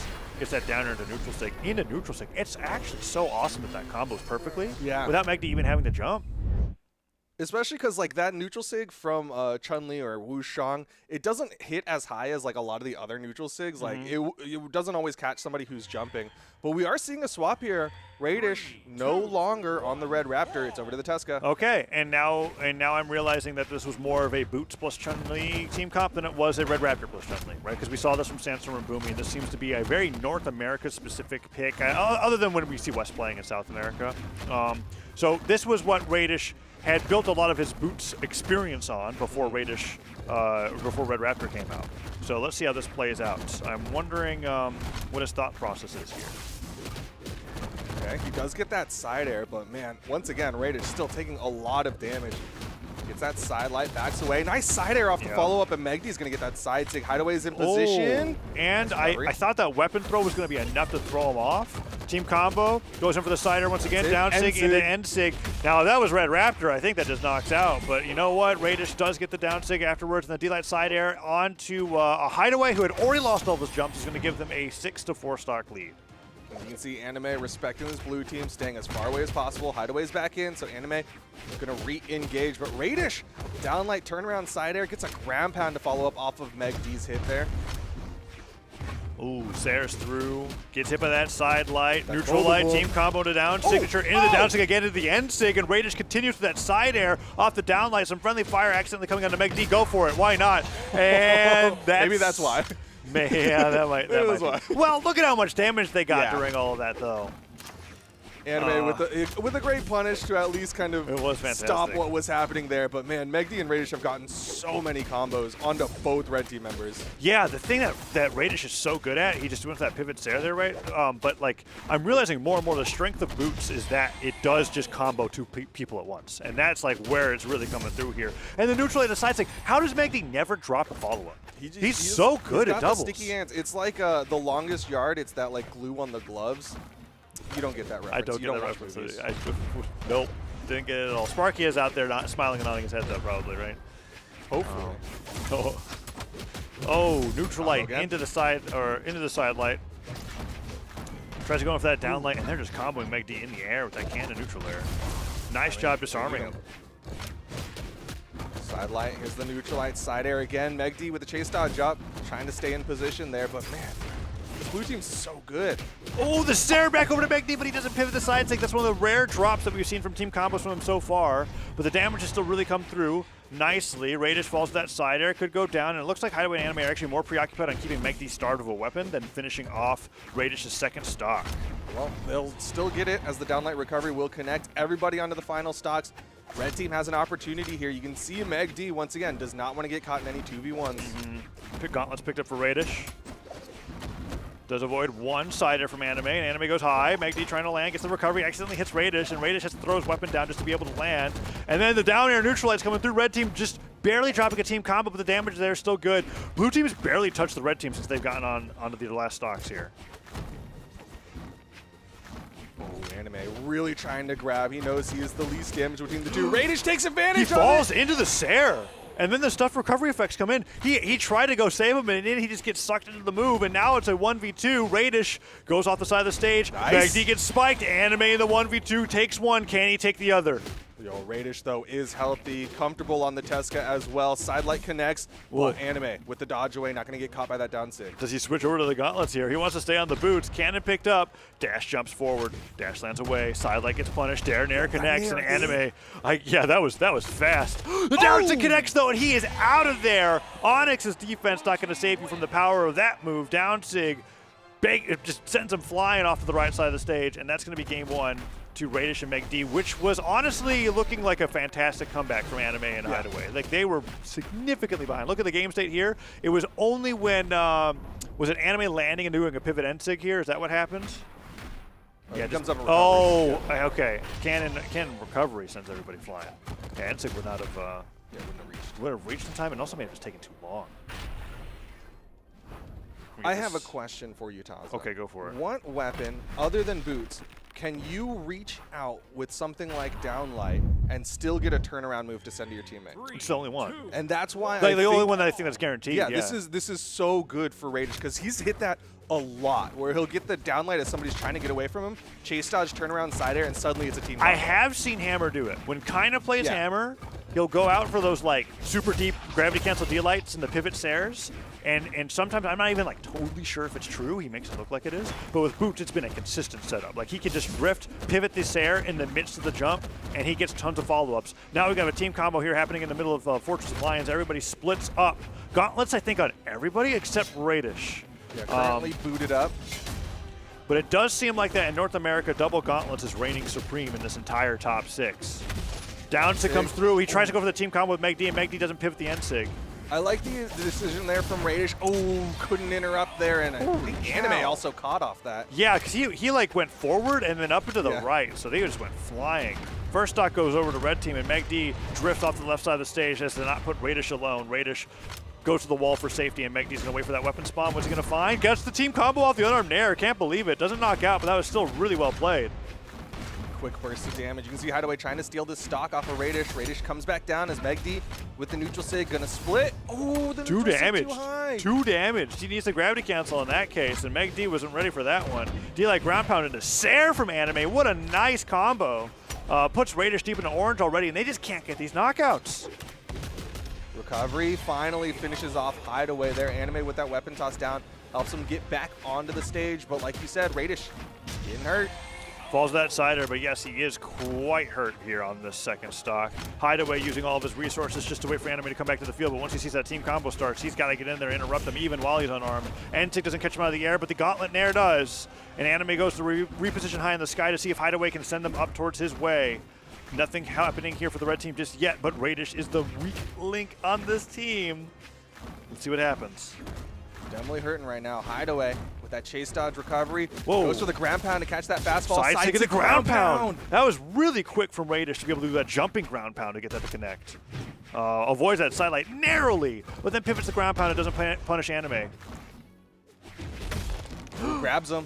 Okay, I thought that hit Meg D for a second, but the priority there was quite nice. Unlike Red Raptor, Teska's got the same grab properties that Zariel does in a lot of his signatures. Neutralite sends him off stage. Can he get the edge guard here with the falling Sair? No, just ends up getting hit on the left. The neutralite coming out from Hideaway. Meg D tries to come back there. Meg D not able to get the wall touch. Yeah. And that's both blue team members going to their final stocks. Yeah, Hideaway doing a great job cleaning up both stocks at the same time, as he usually does. They're poised to go up to match point here in the set as they get that team combo started on Radish, but Meg D comes to the rescue. Side sig after the follow-up, but that recovery just barely clips Radish going for a weapon. Oh, the falling Sair gets punished. Nair gets, he ends up getting a punish on Radish's sider as well. Recovery. That just knocks out. That's the Boots got a little bit of oomph to the recovery this patch, and we just saw it right there. That move used to just tickle. It used to never really knock out. Side sig off the neutralite. Okay. Hideaway, when he gets this landing here, this could be it. Okay, Radish gets the D-light. Oh, couldn't turn it around. Fails the pivot side air after that. That was a setup that we've seen him go for quite a bit. Rare mishap coming out for him so far. That's going to be big. That's going to help the red team a lot here because that could have been a huge damage chunk onto Hideaway, but now Meg D has to fight his way back on. Radish used active input side air to Down dodge. sig Down sig to down sig. grabs Gets the one. end sig, and they get Anime, and they only needed one to turn this into a 1v2. Hideaway ends up running for dear life, and just like that, Radish and Meg D look like they're poised to win Game 3. Gravity cancel silent doesn't catch a jump.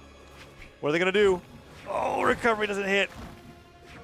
I don't know if a Hideaway recovery would work right now. I don't think it would KO anyone. It might KO Meg D. Sidelight recovery. Not enough. Oh, one more. I think just a pickup recovery at this point would do it. Oh! Side sig as did he land with N-Light? Is that what No, he did? that was down heavy. He just down heavy. He was discoing on the corner. Oh, that's 722 damage from Hideaway. Holy cow. A much more balanced mix of damage coming up from the blue team that time. Hideaway definitely carrying a lot of the work when it comes to this best of 5. And they're one game out from going into the elimination bracket here. And I'm wondering what Anime is going to do differently there. I really feel like Anime just got the short end of the stick because of how he got caught by the team combos even when they were both together. And that's the main reason why the damage differential was so huge there. But yeah, that was a down heavy, and that side stick just punished it real quick. That's tough. That's tough. Because the times where I think Hideaway and Anime Fan were looking good were the times where basically Megd wasn't able to get those SIG follow-ups. Okay. And so that's not a thing you can really like. But Megd's signature follow-ups are off of Radish getting those neutral wins. So it's a really complex situation because it's like, at what point do you want to ruin the train of thought coming out from your opposing team? Do you want to stop Radish from getting those neutral openings? Well, that's probably unrealistic. So do you want to be in a position to where you can hit Megd when he's trying to go for those follow-ups? That might be a little bit easier, but it's so tough because Megd's like not just standing there avoiding his opponents when he goes into these positions. He's actually repositioning to get the best follow-up without getting punished. It's actually just been very tough. Hideaway and Anime are keeping it close, but Radish and Megd are absolutely winning off of the fact that they're following up off of every single win that they get, and Radish's boots are setting up for Megd so dang well. Well, here we go into game number 4. We'll see if Hideaway and Anime find out some solution. Maybe they'll try to split this blue team a little bit more. We saw that work for, I believe, Luna and Snowy in their earlier set. Team combo right there. D-Light side air into Radish's side air. Attacks on a little bit more damage onto Anime. Falling Sair. Megd tries to follow up with an air. And that weapon throw from Radish was purely to break up any follow-up that the red team had going on. We've seen from Hideaway and Anime that they have the best like aerial gauntlets follow-ups. And so Radish and Megd both have just been throwing their weapon down in the fray whenever they're stacked on top of each other vertically like that. And the end sig almost bounces into the neutral sig from Megd there. Huge catch. Side sig sends him off the stage. Anime goes for a punish on the Megd, and Radish is fighting against Anime for center. And everything that Radish is putting out right now is connecting. It's like that'd be 100% signature accuracy right now. Well, ruined it with that one, but still. Great signature accuracy, great damage as Radish so healthy, hits that recovery, like you said. Got a lot stronger here. Look at that. I don't even know if it was necessary, but I honestly think they just think it's too fun. Yeah. to not do that. He's like, I might as well stay. How can I not? I'm here. Gravity cancel side stick hits, and Radish ends up getting hit again after that connects. 2v1 combo opportunity on Megd, and Radish just kicks his way right through to stop that from happening. Megd and Radish both in the red. No punish on that one. Radish target swapping, and Megd gonna fall on the left side. Yeah, Radish choosing not to go for the friendly fire there. Side to come through, sends him flying off the right side of the stage. Equalized now in stocks, and Megd waiting for that weapon spawn. Does Anime go to starve it? No. Radish picks up the boots, and Megd runs in to pick up a spear. Ooh, falls with side air. Oh, ground pound connected though. Hideaway still out there. Turns it around. Nair hits. Anime with the 1v1. Does pivot the Nair to bring Radish back on the stage so that Anime can follow up. And this is looking like red team's stock right now. Sider sends Megd out to the right side of the stage. Radish trying to set up for Megd. You can see Megd looking for it, but if he keeps losing against Anime like that, there's not going to be any follow-ups for Megd to go for. Side Sig almost knocks him out on its own. Yeah, just raw there. Catches Radish. Not quite enough to KO though. Sider going to bounce some side Sig, and he just grabs onto the other person. I'm realizing that the power in Zariel's side signature is that it sends you very quickly to the point that you're gonna go, and then no further, right? Because both Radish and Megd just barely survived in the blast zone there from that move, but they go down shortly afterwards, and now it's 4 stocks to 2. But we've seen Radish and Megd make a comeback from this position twice already. Yeah, this is definitely not impossible for this blue team. A couple more recoveries, and the red team will be joining them on their final stocks. Yeah, but how many recoveries is the blue team going to take before they can do that? They're already in yellow. D-Light recovery, so that way Hideaway can't save him. Nice choice, double knockout. And you were absolutely right on the money. Like, Radish was hitting like 3-4 of those recoveries in a row, and then he just ends it with the double knockout there. And now it is, this is match point tournament stocks for the red team. Which way is this one going to go? Anime and Hideaway being a little bit more nervous to engage. Yeah, Radish and Megd are taking either side of the stage to start up a team combo. Anime doing his best to stop Radish from getting those starters. He spot dodges the Nair landing, but the second Nair does connect. Hideaway catches the landing as well. Sidelight comes through, and Anime does not get a follow-up. The side sig comes out from Megd. Down sig, and Radish doesn't want to risk going out there where Hideaway was able to interrupt. They're just going to take that damage and try to reset for another follow-up.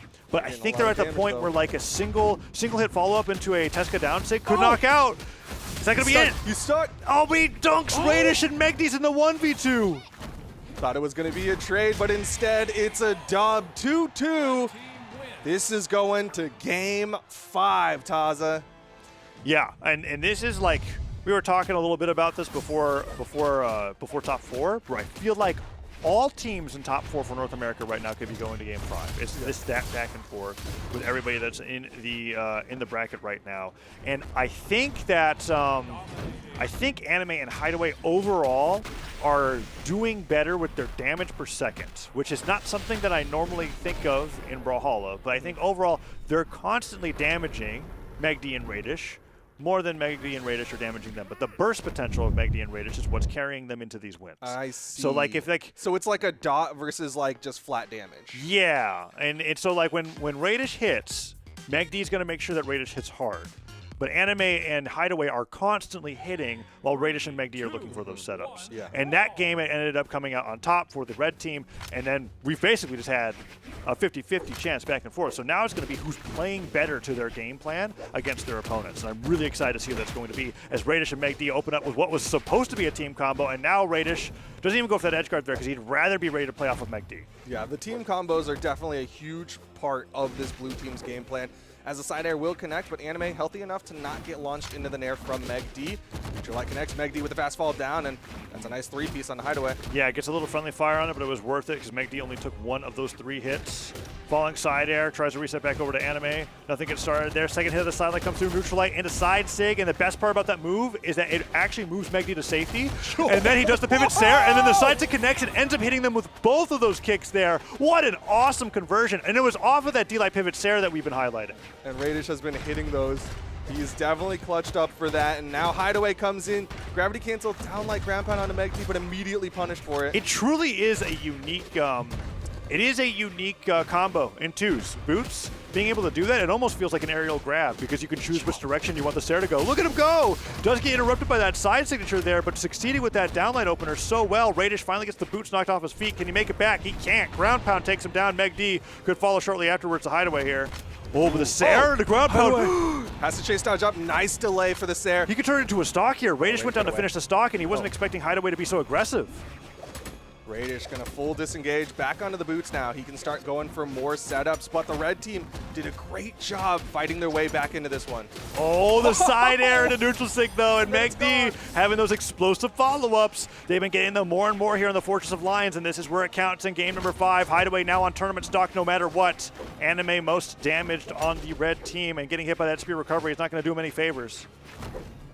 Anime going for the off-stage engage now. Trying to start finding that dot damage, but they're not finding the most here. Anime doing a nice job getting the 3-piece there. Oh, gets hit by the nair, sent off to the left side of the stage, but the ground pound, the downer actually hits Radish. No? Radish can't make that back. He's out of there, and Megd now fighting a 1v2. That was a really early stock for Radish. Yeah, those were some really solid down airs that just denied the movement from Radish. Okay, Anime getting caught by the stuff recovery effects. He goes down, team combo, neutral light comes through, but then he just dodges out of the way. I don't even know if that neutral light would have led into more because I think it was already used. Megd was just desperate to get some extra damage there in that situation. Neutral light catches Hideaway without a jump. Anime with a critical neutral light. Hideaway can't make that back, and the ground pound comes through before the weapon toss cannon. Anime bets it all to be able to save him, and now he's in a 1v2. That cannon neutral light was the worst friendly fire ever, and now the down sig into down sig goes for the gravity cancel, side sig into the dunk from the end sig. Anime barely living and out of there after that D-Light Sider comes through. Megd and Radish win winners finals 3-2, and they put that burst potential to the max. I mean, we talked about that, and it was just every single moment. Look at that. Every single moment was a highlight reel. We're just going to watch a lot of these stocks here. That was like a stick of dynamite that got turned into nitroglycerin. They were just exploding. So Hideaway was sweating already when that neutral light hit, and then when Anime hit the cannon neutral light, he had to stare back to the stage because he had already used that dodge. Anime ends up throwing the weapon up too hard, and Megd just goes right underneath it to be able to finish off Hideaway's stock, and that was just it. We didn't see the team combo that led to Anime being this damaged, but that D-Light side air, more than enough damage. Radish not using the active input because the default version of Sair hits a little bit harder than the one that you travel with, and that's going to be the game. And they're going to be going into grand finals beyond a lot of players' expectations. And in fact, I think this performance, win or lose the tournament this weekend, has put Radish and Megd on the could get top 3 at BCX Canada. Okay. I really do feel that way. They're piloting boots and twos better than anybody else that I've seen so far. Yeah, I think that is a huge thing for them, is if Radish can get those openers, get those downlight Sair turnarounds, you see those big combos, those big explosions, and the other teams now have to decide, like you were saying, do they want to just deny Radish those opportunities, just try to beat him out in the neutral, or do they try to knock out Meg D so it's just a downline snare that they're eating? It's really interesting because I think that the two are refusing to play doubles in the way that teams are used to playing against them with, which is that, like, the second that it doesn't look like they can get a setup, they actually fully disengage from doing anything. It looks to me like they're actually having a lot of communication while they're playing. They're like, okay, go over here, I'm going to get the setup. All right, let's destroy them. They get as much damage as they can. Don't overextend, and then they go back to controlling the stage. It's actually one of the most refreshing game plans that I think I've seen from a doubles team in a long time. They're becoming my favorites. Okay. That's all I have to say. Radish and Meg D are a lot of fun to watch. They're making fans out of Taza, and you know how much Taza hates Meg D. So what are you saying? That's not true. That's not true. I do not hate Meg D. Meg D is awesome. Every time you see a mean comment about Meg D on Twitter, on Twitch, in YouTube, this guy on an alt account. Just so you know. But let's go into the bottom I actually side am of every top single four. one of the chatters in Twitch chat. You are all of them. They're all of my accounts. Java Fakey versus Luna Snowy. For me personally, this easily could have been a winners finals, a grand finals match. But instead, they're now here in the semifinals of elimination side, trying to not get fourth place. Yeah, and this is a rough bracket for at least Java and Fakey because they have to go fight the team that 3-0'd them earlier on to even get in the grands, and they have to get through Luna and Snowy while doing it. Now, Luna and Snowy have been playing this Devil Jin Onyx combo. This Onyx is what we're calling it now because Onyx quite hasn't left North America meta. But Luna Zariel, I think, is still taking some getting used to for him from what I've been seeing. Java and Fakey, however, they've only lost to one team that was also doing this team composition themselves. So they're getting a nice warm-up before that top 3 matchup if they can get through Luna and Snowy. Well, they're going to try to. Right now, Snowy going in, gets that side air. Neutral air, trying to keep Fakey on the edge, but Fakey's going to win out in the offstage. Luna with a chase touch up. He's trying to take Java with him, but he doesn't, and Snowy's the only one who's still alive for the red team. Yeah, Luna ends up bonking his head on the bottom of Miami Dome and didn't really have a follow-up plan when that neutral stick came through. I wonder if he was using it to recover, and then when it connected, it actually ruined all of his plans. He's like, what do I do now? Java, on the other hand, can't recover either. Gets bonked on the head. Stuff recovery effects come through, and he finds himself naring off the bottom of the stage. And now it's 5 stocks to 5. Fakey fighting against Snowy to see which defensive player is going to go down first, and that was a super swift reversal in the dare there. Saw that ground pound and said, no, you don't. And Luna ended up going for that neutral signature, takes a ton of damage after whiffing it. Dude, Fakey's so good at, like, baiting, hey, come challenge me off stage, and then he'll do dodge up, dare, yeah. and is just beating red team right now. Yeah, he's very, very good at it. Ends up going down to the down sig from Luna. And the side sig from Luna ends up connecting with Snowy, and Luna's like, it really does feel like Luna's like discovered like some new superpower, and he just can't control it, right? He's just kind of like, he doesn't know how to control his strength. And that is being able to use the heavy attack button. Oh, but Java offstage. I told you that Java's MVP move of the weekend was X ground pound, and yeah. it still is. Yeah, he is still hitting those. Fakey, nice 2-piece onto Luna's final stock here. Snowy in the red already on his second stock, and Fakey's about to take him out. Oh, Cider comes through onto Java, actually, and can he make it back? Snowy just letting that ground pound ride all the way to the bottom of the stage, and Fakey actually went to help Java, and I think that's going to be the stock there. No, exhausted recovery. Every time he got a jump back from getting hit, he didn't jump, he just exhausted recovery right away to be able to get back while fighting his way back to stage, and it works out for him, and now he's got an edge guard against Luna, where that stuff recovery was looking scary for Snowy. What is going on? He eats the nair, and he is done for. It's all left to Snowy in the 1v2. Fakey with 2 stocks left. This is pretty hard to do. I wonder if Luna goes to a Blaster's Legend if this gets worse. Down to comes through, but when during the because there's been multiple nerfs to Chronix all year until we finally just got off of Cross when Blasters finally got the huge hit to them that they did this patch. But Luna was experimenting with Lara Croft for a little bit, epic crossover for Diana when it was like a question whether Chronix was still playable there. And I'm wondering if he might try that if this keeps going this way, because he certainly was a non-factor that game. Damage dealt 252. Well, 298 on the side of Snowy. Like, it really just felt like Java and Fakey handling business. A lot of it felt like Fakey handling business off stage. Like, there was a lot of just like, in a way, over-aggression coming out from the red team on the off stage for me. Luna ends up taking away a lot of those dual plat stages, but they leave open Western Air Temple, and I think Java and Fakey will just go there. I don't think that Java Fortress. So with Apocalypse and Fortress open, those are like the anybody will go here. This will be comfortable no matter what. But after watching how well that Miami Dome game went, I was wondering if they were going to use that counter pick potential on the Air Temple to mix things up, but no, we're going back to APOC. I was thinking that the column, that pillar in the middle, was going to play a part into it because again, there was a lot of offstage. Oh, where Fakey and Java succeeded because of the column. Yeah, that is a good point. But no, Java ends up just liking Apocalypse a little bit more. That's what they end up deciding to go to. And here we go into game number 2. Luna and Snowy getting thrashed in that first one, but I believe they can bring it back. Let's see how this goes. Ground pound just off the mark coming out from Luna. Snowy already taking a decent amount of damage here to start this one off. Neutral light comes through, downlight as well. Neutral Sig gets punished from Java by one Dare. Nair comes through, goes for the down Sig, hoping that Fake is going to be able to get the hit. And Snowy comes in with the save on that side Sig, but ooh, dips a little low, has to get a hit and chase dodge out of there. And the weapon knocked out of Fakey's hands as that neutral light goes right into the unarmed neutral light, but he nairs a little too soon. Nice job from Luna taking him off the top, and Snowy cleans the board on the stage with Java being sent down to 2 stocks. And the fastball special coming out from Snowy and Luna, where he hits the recovery onto Luna, and then Luna gets the recovery to finish it off. But far from done. Luna in the red. Snowy going to full disengage. That's where that pillar would have been helpful. Oh, you're right. And that Sarah comes through. Gets the down air. Double edge guard opportunity. Oh, Snowy was not on the same wavelength as Luna. Luna, like, went back there, and Snowy was just kind of like, forget you. And they were like, wait, actually, that edge guard, double edge guard coming out from Fakey there. Worked out really well for him. And that basically evens things up. Luna not able to find a weapon spawn just yet. Going to come down with a neutral light. Ooh, Nice Java waiting out before following up off of that neutral win as well. Nair recovery, Nair. Oh, we went for N-Sig instead, and Luna drifts to the right. That would have knocked out for sure. Weapon toss avoided, and Snowy disarms himself. Neutral light into down Sig, interrupted by Snowy. He got over there with the haymaker, hit Fakey from behind.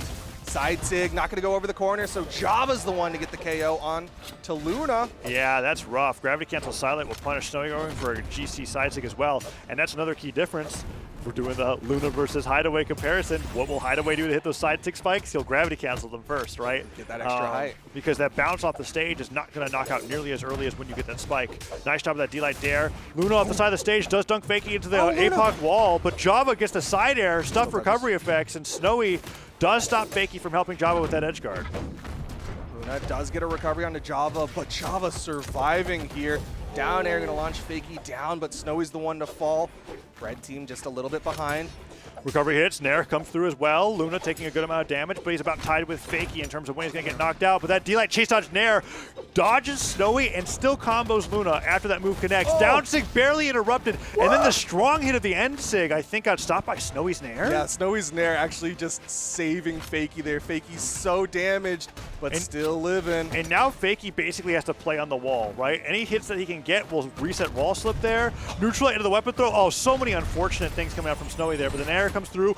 Snowy goes off stage. The Pogo Gauntlet Nair almost knocks out, and that's going to be it for Fakey's last stock. Java now in a 1v2, very doable, but he has to find a weapon, and he has to avoid these Gauntlet Nairs like the plague. Oh, D-Light grab pounded into neutral light. That's as far as they could go unarmed. Yeah. Now they're going Gauntlet and Gauntlet. They have a combo ready. Luna and Snowy going for some weapon tosses here. There's the neutral light. Luna can't get the Nair. Oh, weapon toss. Goes for the Zeus throw.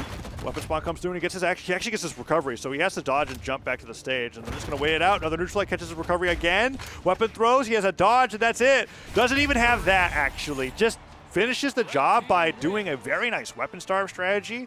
You'll see that in singles sometimes, where like if somebody's not approaching, you'll just juggle the same 2 weapons over and over again. And they were actively keeping weapons like in the air as long as possible before catching them again to keep Java unarmed that entire stock. And I don't think he picked up a single weapon. Nope, was not able to get to one.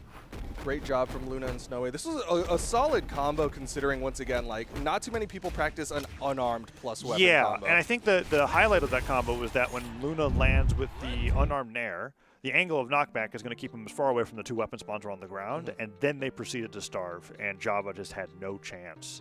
So a great Game 2 victory coming out from Snowy and Luna, and we're going to be going into Game 3 with a tied set.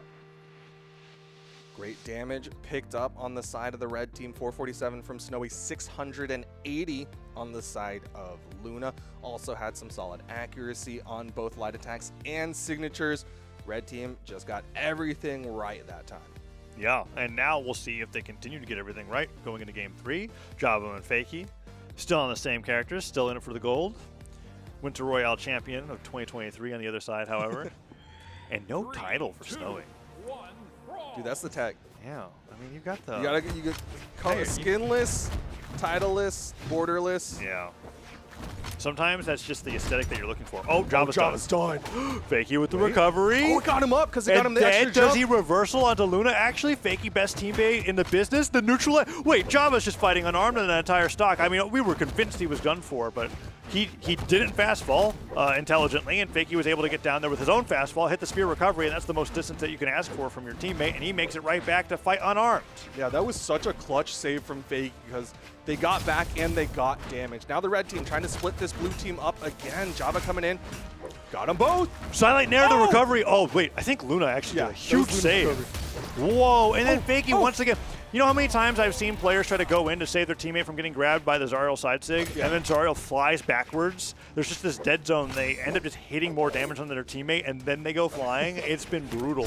Fakey and Java go down in quick succession, and Luna is upping that signature accuracy game after game. Yeah, ended up catching Fakey with that neutral sig, but the ground pound from Java.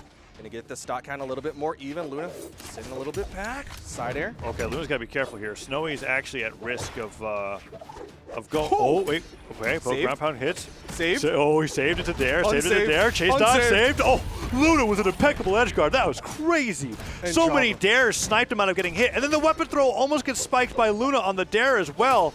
Wow. Fakey got demolished off stage. That was a huge offstage engagement in favor of the red team. Java even took a decent amount of damage in the middle of that as well.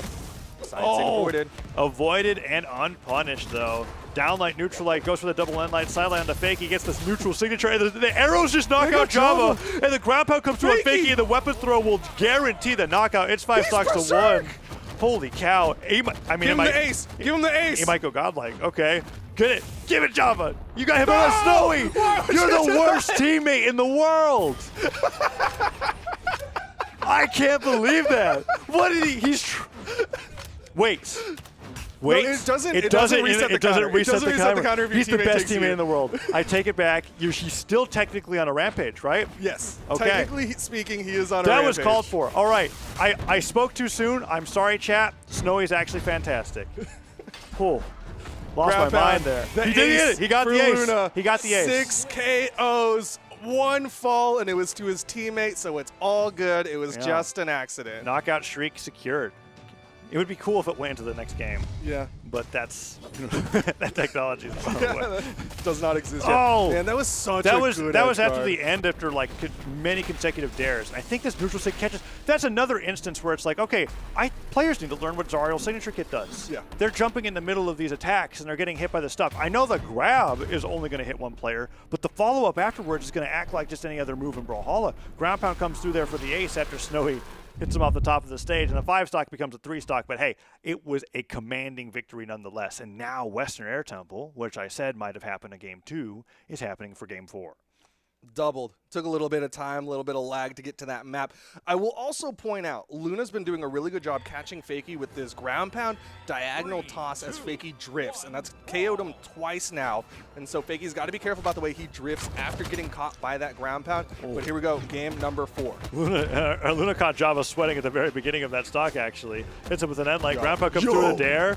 Weapon throw gets the stuff recovery effects. This is a copy of the literal beginning of the last game. Why does Java keep going off the right side of the stage? Ground pounds are coming through. Fakey gets nared to the weapon throw. Is that it? Java has to go down for the save. They are just constantly having to save each other here. And they're actually doing enough damage back and forth where I feel like any person could go down here. Spear ground pound catches them. Java gets the recovery that just knocks out Onyx on his own. And now Edgeguard here into Luna, stopped by Snowy. Dude, all of the threat that the red team put out, but it's the blue team that wins out. They got the KO on Snowy, and look at Fakey. He's healthy. He is very, very healthy, despite being the one that nearly goes down at the very beginning again. Recovery comes through. Luna, not as healthy, but still on 3 stocks. And Snowy tries to go for a crazy sidelight pivot nair follow-up in the sky there. Java gets saved by Fakey by that spear recovery, and these are just catching Luna's landings. Oh, no. Still not going down, though. Oh! I spoke too soon. Nair into recovery. Let's see if Snowy takes even more damage on the second stock. No, landing cannon dare will actually tack on some more damage to Fakey. Luna comes in, picks up a bow after some unarmed damage. Once again, Sidesig gonna bounce Fakey off the stage, so he'll live a little while longer. Yeah, no gravity cancel there. Interrupts him out of one. Sidelights him once. Sares him out of the other. Gets the Nair to combo. And the backswing of the down air gives Fakey an edgeguard opportunity on a Snowy. Downsig comes through, and Luna goes for the craziest Sidesig spacing I think I've seen all day. Avoids all the weapon throws and can't make it back. Snowy doesn't even need to hit that gravity cancel down light. Java. Whoa. It's a weapon toss though. Okay, yeah, that was a scary recovery there. Java and Snowy are now at risk of going down next. Downsig interrupted. Weapon toss again from Luna. Snowy covering as Fakey comes back up. How's Java still holding onto the stock? He is taking so much damage. Recovery narrowly dodges the cannon side air, but that's not going to knock out Snowy, and Snowy dash lands all the way over into Fakey's face. Let's see what he can do off stage. The grab pump from Luna catches Fakey super early, and he's dominating again. Dude, Fakey was looking at Snowy because Snowy's throwing out all these hitboxes, and it gives time for Luna to come around and catch him from behind. Both red team members deep red. Blue team can even this up. Ooh. The Nair comes through. Recovery up the top. Luna goes down. All right, Snowy, what do you got? Goes in for the recovery. Sarah catches Fakey. Java gets stuffed out of his recovery, trying to follow up, and that ground pound still not enough to knock out Snowy's Onyx. Dare doesn't combo, and Luna goes all the way up into a Dare ground pound from Java. Java actually does a great job making the best out of that situation. Team combo time? No dodge. He's on the corner. Nair grabs over the edge there onto Fakey, and Java goes out wide. Neutral sig from Luna, but it's the side sig that catches. Finally gets the spike off the side sig, goes in for the down sig, and Java actually gets the reversal. Fakey tries to get down there with a ground pound on the spear, and everybody's off stage. Luna sweat. Luna's out of there. Now Snowy in the 1v2. I mean, if he hits one good hit, I don't feel like I feel like gauntlets for Onyx are better for getting like a random signature than the cannon, but let's find out. What can he do? I don't know if a Nair will do this just because Western Air Temple does have a high ceiling. Good Dare to punish. Not going to KO. Might do that to Fakey now. Neutral light comes through. He's got him separated. Dodges the Sair. Downlight Cider to side sig. And Fakey and Java make the best out of the smallest opening. Game 5 again, Duke. What a combo off of, like you said, the tiniest of opening. I thought side air from Snowy that leads to a KO. I thought that was just going to be one hit. Yeah. We're going to see that in a moment in just a second here. Look at the game state here. After that side air, all of this stock was being put off stage. Fakey just putting out this ground pound stack. Sair comes through. And then the Sair from Snowy goes neutral light, tipper downlight, side air, Java right underneath them, leap forward with the side sig. It was the best combo that you could ask for in that moment. And Java and Fakey clutch game 4. Now we got a game 5 situation. Another game 5 here in the top 4 of things. Luna and Snowy, they're leaving Western Air Temple. They're leaving it up. But Luna selected it last time. I don't know. Do you think they'll go? Oh, they actually banned a Demon Island Fortress of Lions. And they're going back. You're right. I mean, I don't know if like chat could hear you whispering to me. If I could hear it, they probably could have. No, it was just between you and me. It was just, okay. All right, I understand. If they can't see my mouth, they can't see what I say.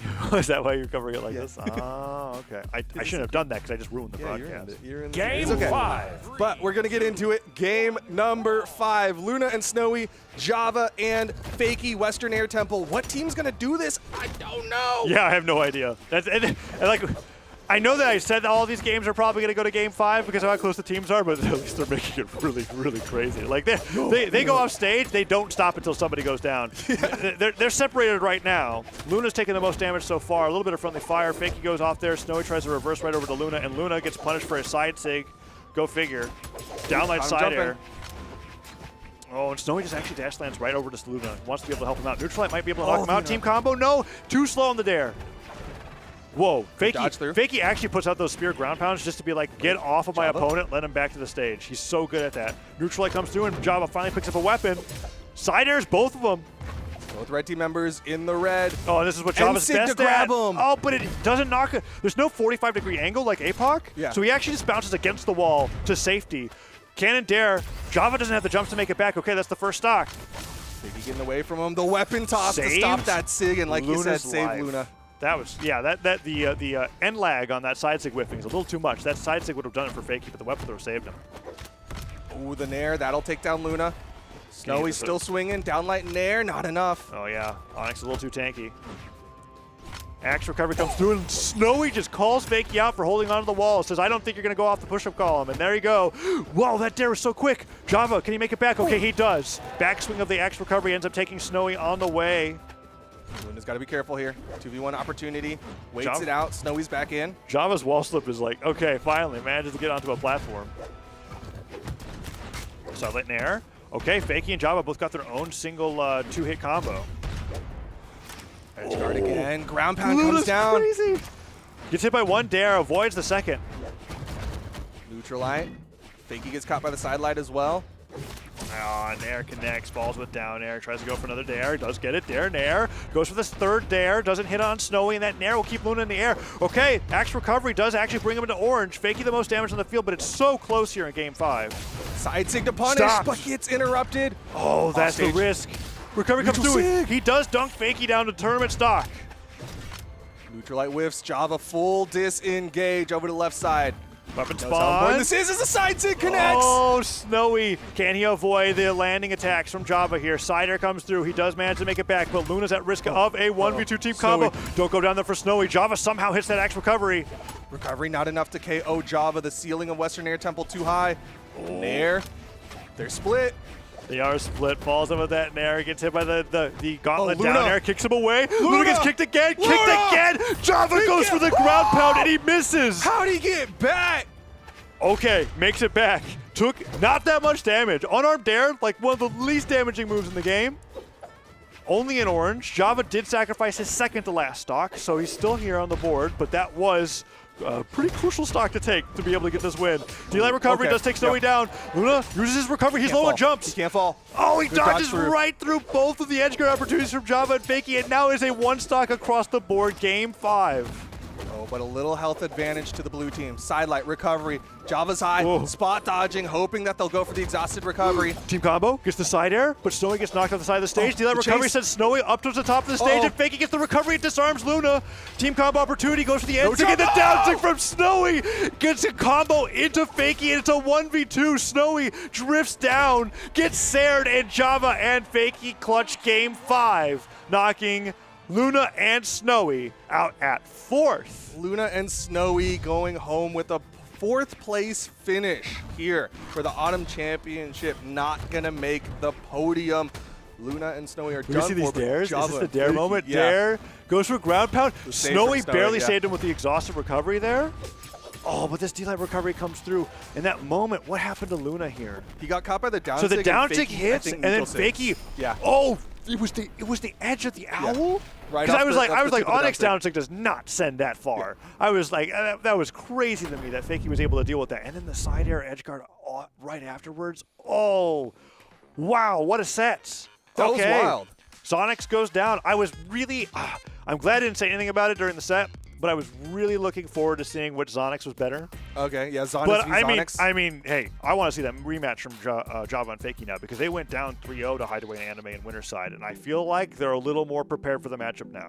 They're looking solid. I mean, all the teams here, like you said, they're so close that we've already seen 2 Game 5 situations. It has been intense. It's been a good top 4, yeah. Yeah, like game 5, last stock across the board, no idea who's gonna win. Couldn't ask for something better. We're gonna go to a quick break because I want to get into those top 3 as soon as possible. Don't go anywhere. We'll be right back.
What about dreaming? Places you've never been. What about feeling? What about gravity? What about chances? Not what we're searching for. Take it or leave it. Well, I want to take it all. What about freedom? What about freedom? What about freedom? What about freedom?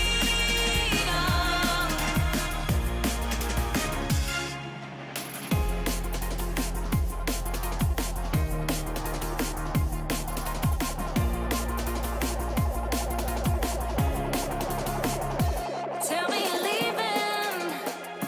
Tell me you're taking me. What I believe in, it's not the change in me. What about freedom? What about freedom? What about freedom? What about freedom? What about dreaming? Places you've never been. What about feeling? What about gravity? What about chances? Not what we're searching for. Take it or leave it. Well, I wanna take it all.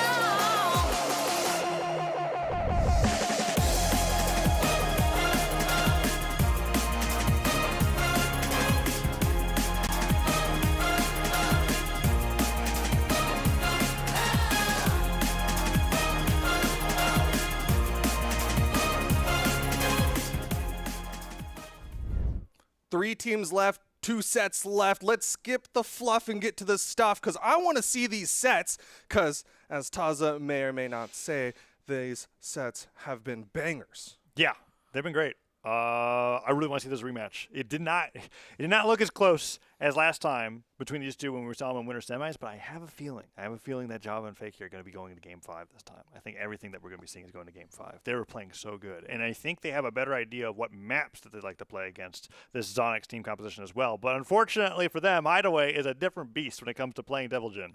Yeah, Hideaway does play Devil Jin in a different way. Yes, and I think a little more optimized way as well, for where a lot of those signatures that was connecting from Luna weren't knocking out as soon as they possibly could be, whereas Hideaway is actually getting them to knock out earlier than I think that they should be, and that's just how good it is, right? Because we saw, what was it, like the Gauntlet Neutralite setup into the side sig connecting, spiking over the side of the stage, the gravity cancel side sigs on the bow to be able to get the arrows to spike as well. He has been phenomenal, so this is going to be a challenging match indeed, but Fakey and Java, they still have a chance to have a win streak in doubles going into BCX, and that would be a really, really great showing for them here in the Autumn Championship. It would be impressive, but it'll also be challenging because they have to play every single set from here on out and win every single set. They have best of 5 after best of 5 after best of 5 after best of 5 because they got to get that reset in grand Yes, final. yeah. You said 2 sets, but it's possibly 3 if one of these 2 teams in the elimination final are able to take a set over Radish and Megdi, which nobody has been able to do so far. Here we go. We're getting into game number 1 with the stage striking underway, and actually two dual plat maps in Demon Island were actually left open. So I think Java and Fakey are getting a lot more tactical with their stage striking, and this is something that we noticed last time. When they were playing in the Summer Championship as well. And with Demon Island being left open, it's sort of like a pick your poison because this is like going to be super hard to recover against. Fakey and Java have already shown that they live off stage when they finally go down there, and they tend to make it back from time to time. Sometimes. So we'll have to see how this plays. We now know, though, however, is that Hideaway and Anime don't like platforms because they were given an option and they chose to go to a place that had 0. Yeah, given the opportunity, they'll pick the map without the platforms. And you know what? I think this map is still a solid map for this team as, of course, they have a lot of runway, a lot of room to go for team combos and get a lot of setups. But Fakey, that was a dare nair pickup. Oh, my goodness. Oh, Sarah chase dodge, side air, Hideaway off the left side of the stage, stuff recovery effects. He's out of there. Fakey was covering in case he had anything left, but he didn't. And just like that, Hideaway down in under 30 seconds. Nair going to launch Fakey up. Downlight Nair once again, but Fakey not going off screen. Oh. Tries to go for the neutral light, falling cider does connect. Java, okay, does manage to hold on there. I thought he was going to get some kind of follow-up. Dad just goes right in. Gets the recovery, and even though he's got some friendly fire, Fakey holds on thanks to the benefit of friendly fire not knocking back as much on your teammates as it does your opponents, and Fakey gets right in where that team combo started with the sidelight air, 2 sidelight airs from Java, and Anime and Hideaway literally like just part ways to avoid that ground pound. Like the Red Sea, they made way, but Java still holding on here. Gets the wall touch, gets the ground pound thrown Gets out the there. Gets the recovery damage as well, and Fakey and Java both being on their first stock can absolutely go for these save attempts. I mean, that was worth it. Team combo doesn't even work because of how damaged Java is. Finally, recovery comes through, but a good start for the blue team. Fakey doesn't need a weapon. Currently unarmed. Hideaway. It's a nice sidelight, but couldn't get that recovery read. Neutralite hits, falls with Neutralite. I thought he was going to go for the dare instead, but Fakey gets a team combo with a neutral sig. Anime down to 1 stock. Thought he was going to go for the team combo follow-up after that Neutralite, but Java just puts out a neutral signature. Downlights Hideaway off to the left side of the stage, and Fakey's trying to stop him from being able to get back. And I truly think that the small size of this wall is being a detriment to the red team. I don't think Hideaway and Anime are playing around it nearly as well as Fakey and Java are. Recovery comes through. Anime and Hideaway just have nowhere to land, and they're getting hit by so many axe recoveries. Yeah, I think that's the big thing is, like, there's no safe landing zone, right? Like, they're covering all of the ground. The walls don't feel safe. Side sig not going to connect, or not going to complete. Yeah, and that's huge. Java and Fakey are playing like they've got this matchup solved. Hideaway and Anime do get that edge guard onto Java. Team combo onto Fakey. Down 6 not going to knock out, but that could even things up right away. This is it, though. Fakey gets away from it, and Java's right there to give the reprieve. Oh, Java's getting a ton of damage unarmed, actually. Fakey goes in for that cider to stop Java from taking any more damage. Falls down with that cider, and after doing, what, a good 60 damage unarmed, finally picks up a sword. Fakey goes down, and now he just has to avoid getting caught between 2 gauntlets. Oh, and he fails at that. Downsig hits, and now he's in orange. Oh, good interrupt there as well. But Downsig into Ensig, and that's the stock. What an amazing follow-up coming out from Java. Immediately picking that up. It's all left to Hideaway now here in game number 1. Like you said, Java and Fakey, they're a little bit different now that they're here in the elimination side of things. Oh, and Fakey puts the silent out. D-Light side air. That's just going to be the edge guard, possibly? Yeah, pogos from Fakey are fantastic off stage. And that's a game 1 victory for Java and Fakey, already outperforming their first best of 5 against this team. Yeah, Java Fakey, I mean, that was something different. And still, Hideaway and Anime made it close until that combo came through, right? Like, they were bringing it back pretty fast. That's going to be that just Java completely trusting Fakey with his edge guard here. Like, he jumps around and he goes, oh, you got that. He runs back to center stage, and Fakey, once again, showing how good he is in 2s. We're going to Demon Island again for game number 2. A little bit of a surprise to me. We'll see if Hideaway is able to get himself away from the edge of the stage this time around. Java immediately, however, is just like, nope, someone's coming down here. Someone's got to go up stage. He does start every game jumping up stage. But like you said, I think the red team started to figure out what they need to do in this matchup. So I think going to the same map limits the variables they have to change. Yes, and that is a great way of thinking about it if the adjustments and adaptation was happening in the middle of the game. Because they can go into game number 2 and then see if they were right or wrong. Meanwhile, Fakey and Java have to continue playing to their game plan better than their opponents are playing to theirs. Ensig comes through, puts up that side sig, a little cameo from Jake the Dog there for a second, and then goes right back to playing some neutral as that neutralite sends Java off the left side. Both of them dodging away. No one can get caught by that down sig. No save from Fakey that time. Spear Nair seems to be the best choice in that case, and that's going to be the KO for Anime. Red team looking a little bit better.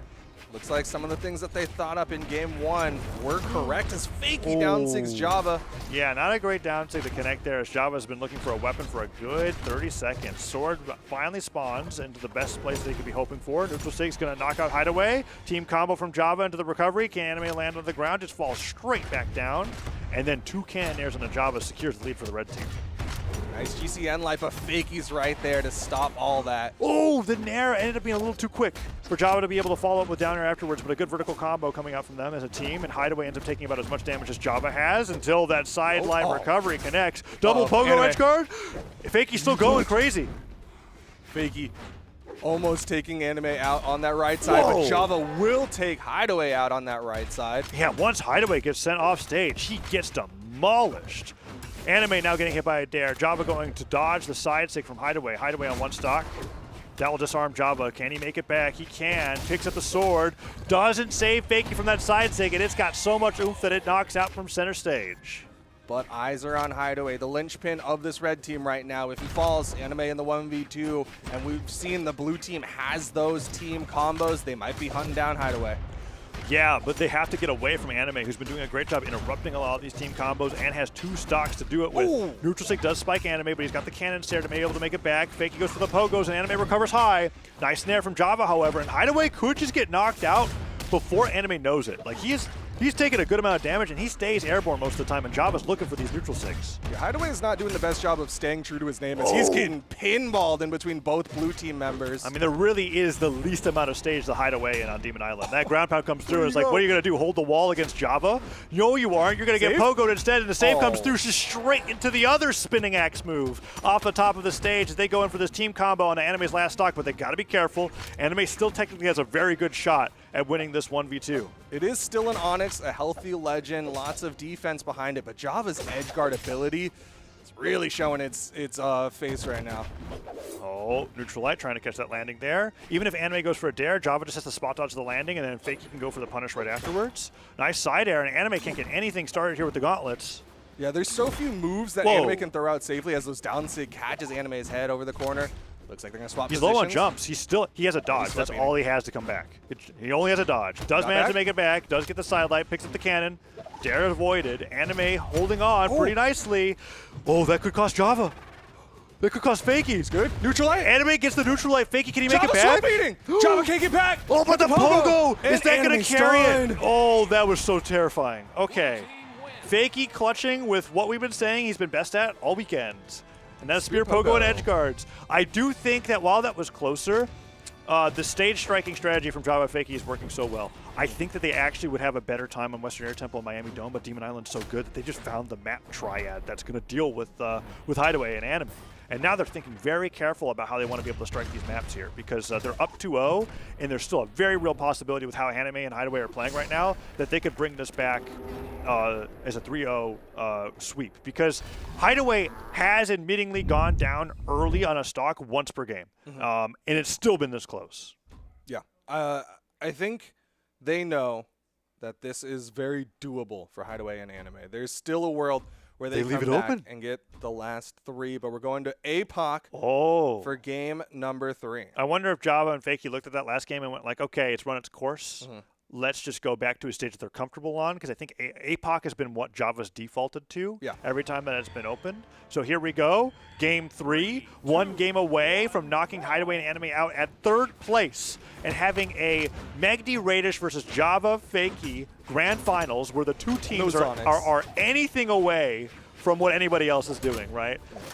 That would be so incredibly exciting. But also, again, getting that reverse on the team that knocked them down here, who 3-0'd them in the winner's side. Yeah. Now they could 3-0 in the elimination side. I mean, what better warm-up than beating Snowy and Luna, right? That's running the exact same team comp. You got the Nair after that Nair. Hideaway has to come back to the stage, goes for that down signature, and Java just bats him away with that Axe side air. So accurate with these attacks. Side light into down light, side air. He went, okay, Java expected just the single D-line snare, and then he went for the double D-line side air. He's like, I still got you. Gets the X recovery into the team combo off the top. So good.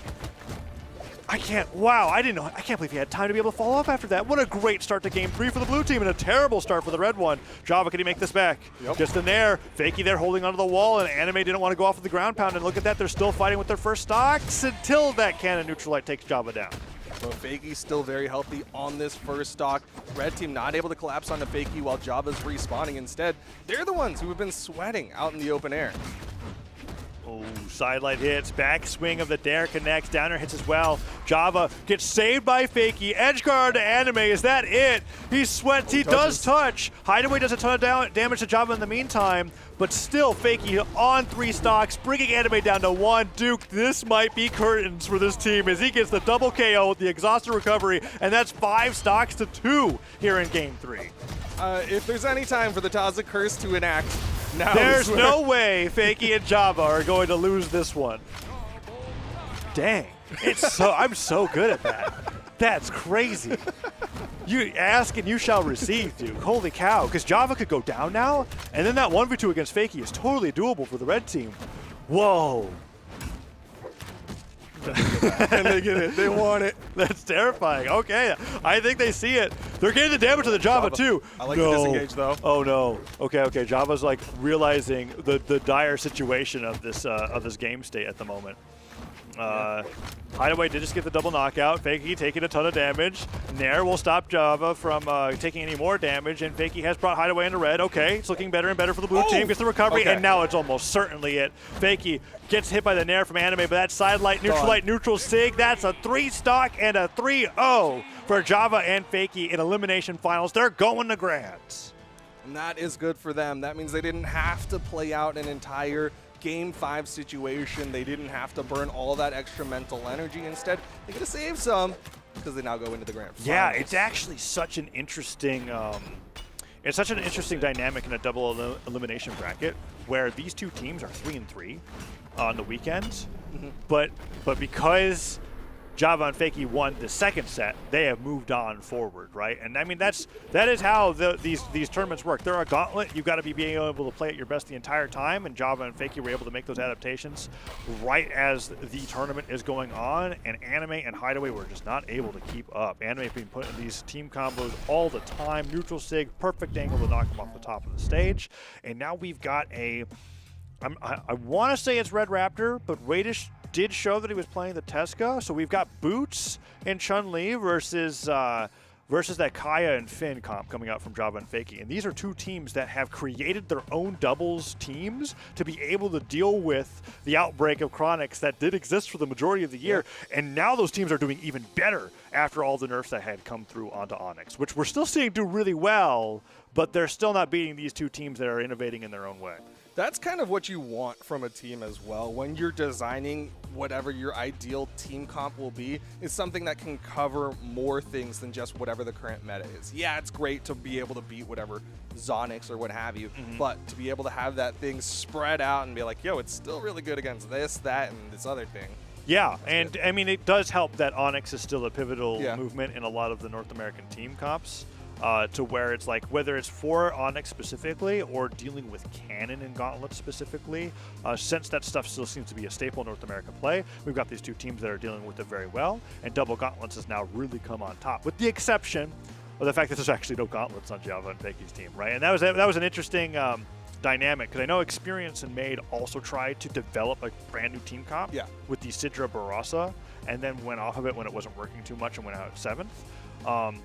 And I saw Experience talking about how he thinks that Double Gauntlets is still the thing in all regions right now, and I'd say overall that is correct. Still really cool to see how Java has been playing with Axe and Twos, because up to this point I thought he was just a spear player, but really Java's just great at everything in Brawlhalla. Yeah, he's looking really good with all of his weapons, with the Finn, and like, it's not just, okay, he's playing Sword Axe, he's utilizing the Finn kit, he's utilizing... I mean, he's doing a lot of stuff with Axe that people would normally be like, huh, isn't that like kind of scrubby behavior to be able to go for those ground pounds like that? But he's doing rising Axe ground pounds to the ledge, especially on Demon Island.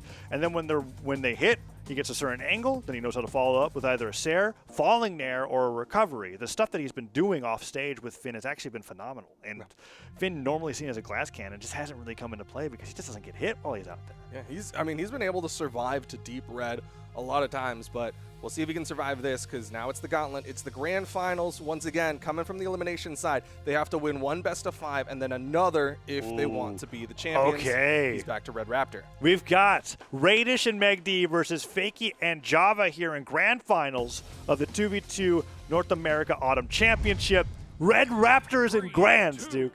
Red Raptor. Okay, here we go. So it is Red Raptor and Chun-Li versus Finn and Kaya.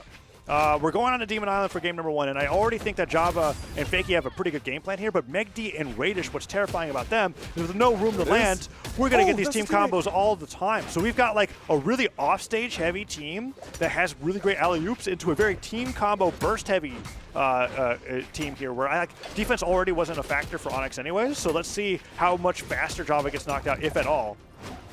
Already getting hit by a few team combos there, but Java also might be better than anybody else we've seen today at interrupting the setups from Radish. Yeah, I mean, this red team has not been able to get that up. They've gone for a couple of signatures, but they haven't hit. There's the side air from Java, though, to take out Radish.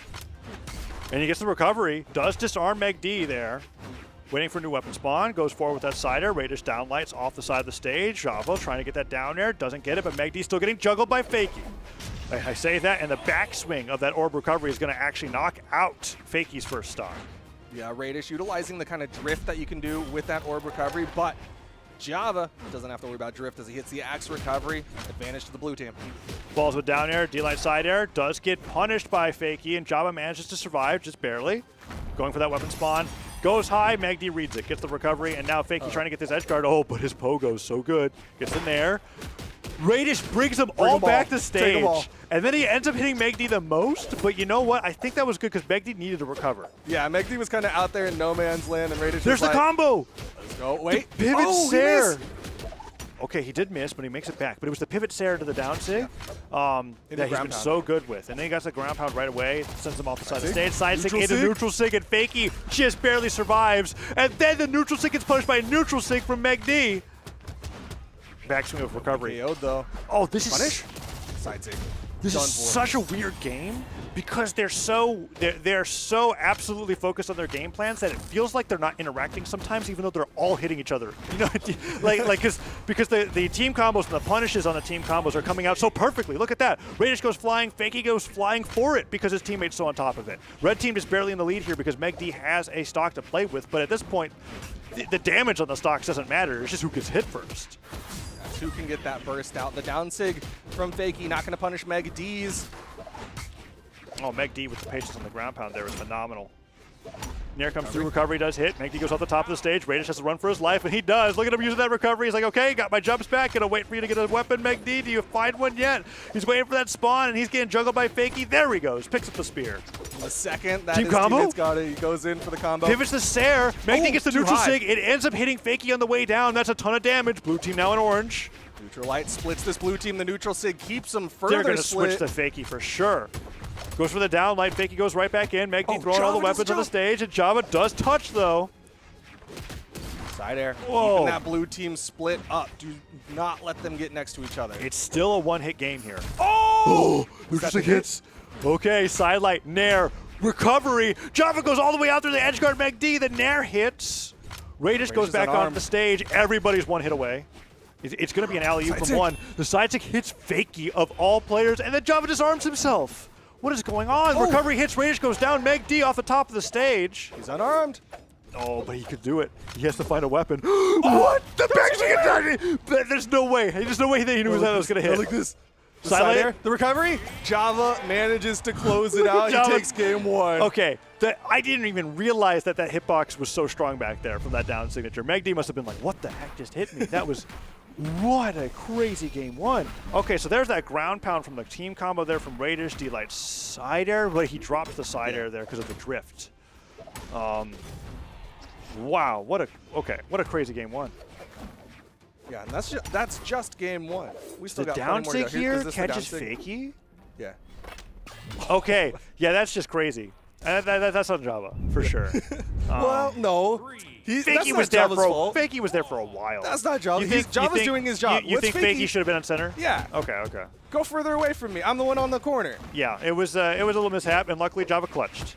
And now we're going back to Demon Island for game number 2. Java and Fakey have two separate 1v1s going on right now. A rarity for these two teams. Down 6 sends Meg D off the left side of the stage. Let's see what they can do. Oh, combo getting set up, but Radish instead opts for going for Fakey. Meg D comes over, tries to get that down sig, but the weapon toss from Java stops the combo from going. Oh, and he goes forward with the side light, hits him with the side air. Down sig comes through, and Java tries to stop any more of a combo from happening after that down sig connects. Downer hits, Radish off the right side of the stage, gets up with the recovery. Java snipes people with that move so much. Side light Nair into Meg D. That means he's a Sair from going down. Oh, Radish luckily stops the combo, but Fakey still follows up. D-light recovery, not gonna knock out. Not quite enough. Radish, deep red, unarmed, avoids the ground pound, downlight side air. Gonna send Fakey out there, but still no weapon for Radish. Oh, Nair hits. Falling there from Fakey, tacks on even more damage, but Radish still on one stock, waiting for that weapon spawn to come through here. This might be the point where, like, Radish, okay, yeah, it may have been too risky for Radish to hold on to that stock as long as he did, but Meg D does bully Job off the right side of the stage, and that sidelight Nair will put Meg D only into deep yellow as blue team has the lead once again. The recovery from Radish, not quite enough to finish off Fakey's stock. Fakey on the right side. Radish gets that down air over the corner onto Java, and He's holding on to this orb. Rather than go for the downlight for that setup tool, instead he wants to play out a little bit of orb game here in game number 2. Oh, went for the weapon swap, but Fakey's right there. Downlight, nair, downlight. Doesn't quite hit. Megd falls to the down air himself. Recovery hits, and Fakey goes off the top of the stage. Red team brings it back quite well. And they're both waiting for Java's wall slip to activate. Here goes for the weapon spawn.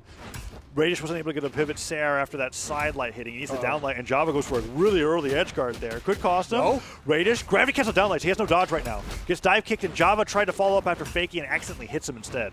Yeah, Radish read wrong there, but still got away as a side sig from Megd. Gets the double. This is a great spot for the red team And to that's be the in. burst potential from Radish and Megd. You could be behind the entire time. It doesn't matter because when they get team combos, they're always getting them stacked. Radish doing such a great job corralling both of his opponents into the side sigs and neutral signatures of Megd. And he's doing it again. Megd doesn't get sent flying, but still holding on. And look at the combo he's hitting on Java. The nair weapon toss into the Fakey. recovery. Fakey actually helped Radish out there by making it so that he could attack again so immediately. But it also kind of stun locked Radish for a hot second, so Java was able to get a lot higher. And so that didn't immediately lead to a KO. Falling Sair could take Radish down here, but Java is looking really hurt. But they were about this behind in the last game. Radish still doesn't go down, though. Yo, they might be hunting Megd right now because Megd is on that final stock, did fall on the right side while Radish was going off. Weapon Down spawn! What? I thought the weapon throw was going to save it. I thought it was too. But doesn't come through. Java takes down Radish. Okay, if he takes down Megd in the next 5 seconds, there's a small chance. But Radish comes right back through and he says, Megd, take center stage. We're not going to do what Java did to Fakey last game. No down stick is going to be knocking out his teammate. And Radish gets that weapon throw. Java uses that dodge. Do you like ground pounds? No. Exhausted recovery. Catches Radish off guard, and that's a ton of damage. No way. Sair into the side sig. Just needed the one setup to get the KO. Java Fakey have one game, so do Radish and Megd. 806 damage from Java? That's incredible. I didn't think that. No, it's possible. We've seen 1,000. I know, but like I didn't think that Fakey was. I like how you said. I thought.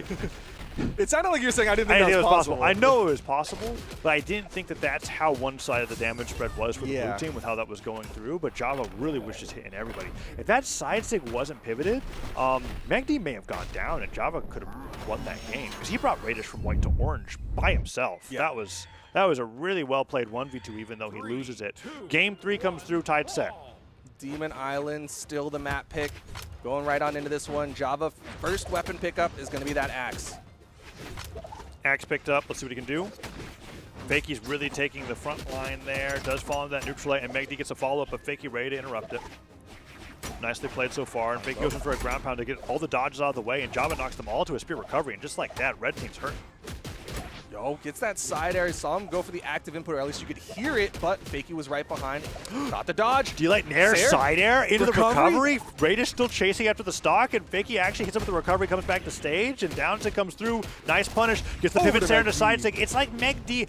How does Megd, like, he sees that startup and he knows immediately when he needs to pivot side stick. It's so crazy how on top of that he is. No matter what he's doing in the midst of the match, he's ready to follow up off of Radish's side airs. It's like, I know Megd isn't a robot, but it's like he is, where like he sees that startup and it's like, okay, time to do side sig. Yeah, he'll stop everything that he's doing. He'll drop everything and be like, okay, time to sig.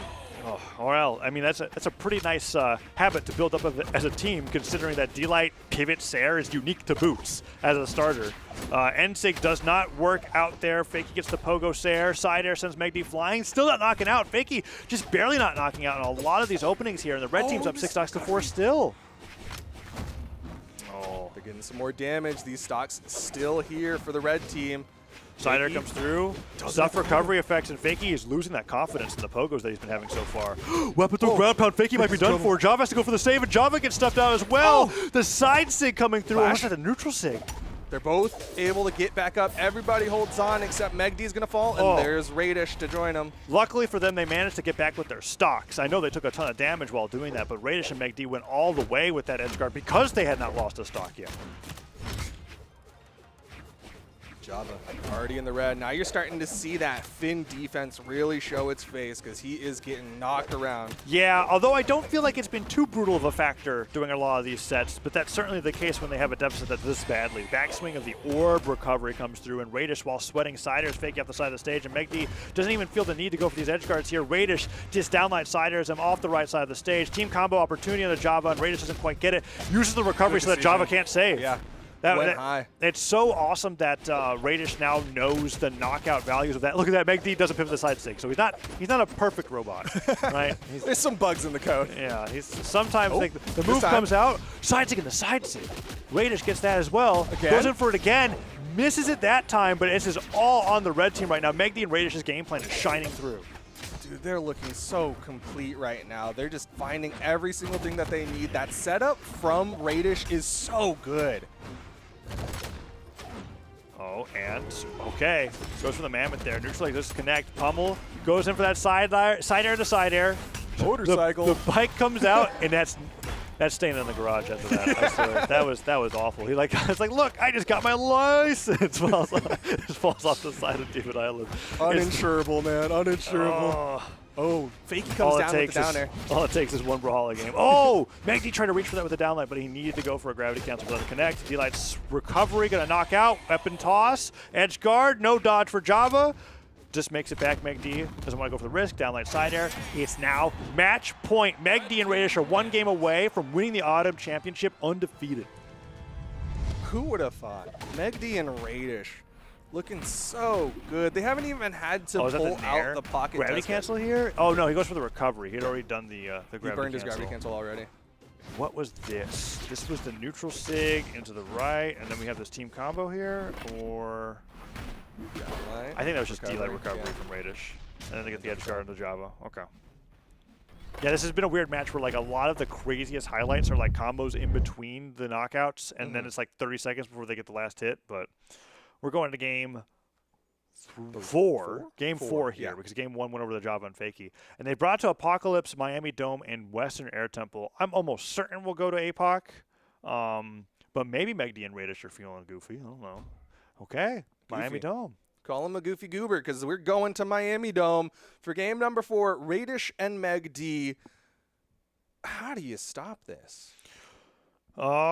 Yeah, it's tough because I think Radish and Megdi have got the best team combos in North America right now. They're just the most consistent with. They have so many creative setups, and it's all coming off of like a reaction to D-Light side air. It's something to be said that not only is Megdi reacting to when Radish gets that opening perfectly, but he's positioning himself to not get interrupted every time that that's happening. And Java and Fakey are very good at saving each other, right? And they're still managing to get this through. So it's just a matter of whether they can stop getting caught by Radish's downlights on boots, I think, because they're showing that they can't really interrupt Megdi. Recovery comes through. Oh, he wanted the upwards hitbox. Did get the side stick though. Megdi sent flying and disarmed. This is a great start for Java and Fakey. Oh, but there's a recovery coming out from Radish. They're still getting good damage. The motorcycle still has some gas in the tank. Ends up going to the right side, but gets back up. Side light, side air. Yeah, using that as a repositional tool more than anything else. Just holds the full charge, rides off the side of the stage. No stocks have gone just yet. Recovery from Fakey will take the weapon out of Radish's hands. Nice boot weapon spawn, though. I think that recovery would knock out. Oh, recovery to recovery. Java so quick for the first strike there. And he tries to get Radish off the right side of the stage as well. Yeah, Radish fast falling the stage below Java. Java thought he was going to go high, so he went out for that recovery. Lots of people at KO %, though. Blue team can't rest just yet. Java, okay, was waiting for that follow-up from Fakey as he got that neutral light. Java goes down. Fakey could go down shortly afterwards. There it is. Unarmed recovery. Evens it up 4-4. And it's time for the boots for Radish to get back out of the closet. He's going to try to go for some setups. Megdi, he's not quite in position, though. There's the neutral light. There's a follow-up coming out from Radish. Side air coming out from Megdi as well. We haven't seen Radish and Megdi really get these burst combos that they've been looking for. If Megdi pivoted that nair, maybe, but they're doing a good job avoiding Radish's boots. And then when they get him off stage, that's when they really start to hunt him down.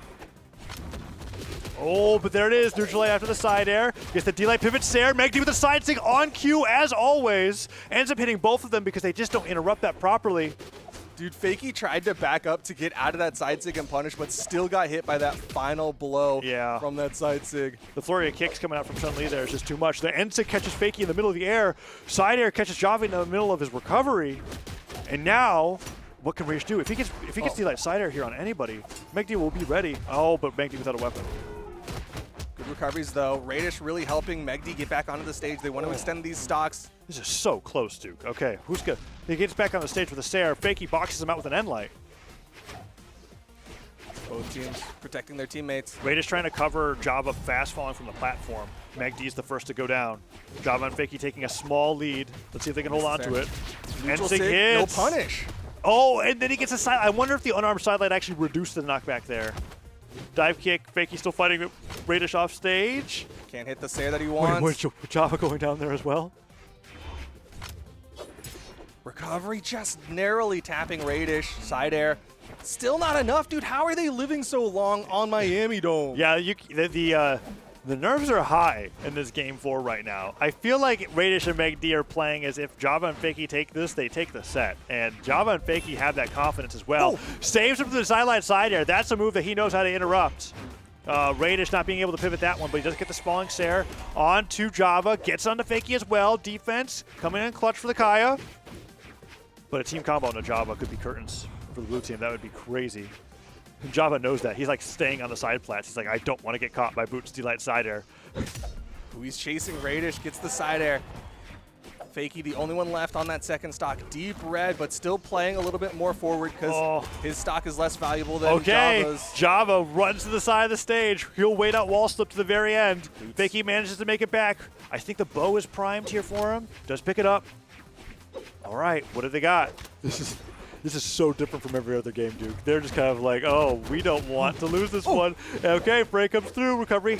Okay, recovery's hitting. They need the juggles. Blue team wants to keep red team in the open air. They know if they get on stage, red team thrives. Fakey gets hit by side light. Nothing else follows afterwards. Fakey looking for the downlight starter. One there comes through. He stops Radish from finding that falling Sair.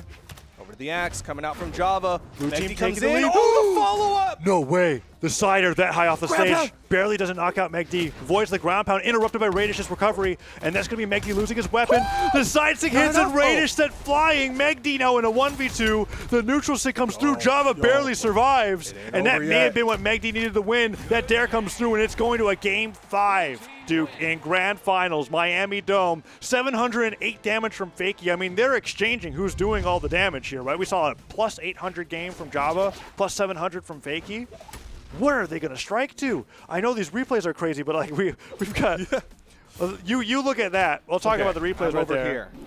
What do we got? They took a wait. Enigma's open. Are we going to Enigma game 5? Small Fortress We or Demon so Island. are going to Enigma game 5. Come on, Java, lock it in. You know it. You know you have to. Good game there.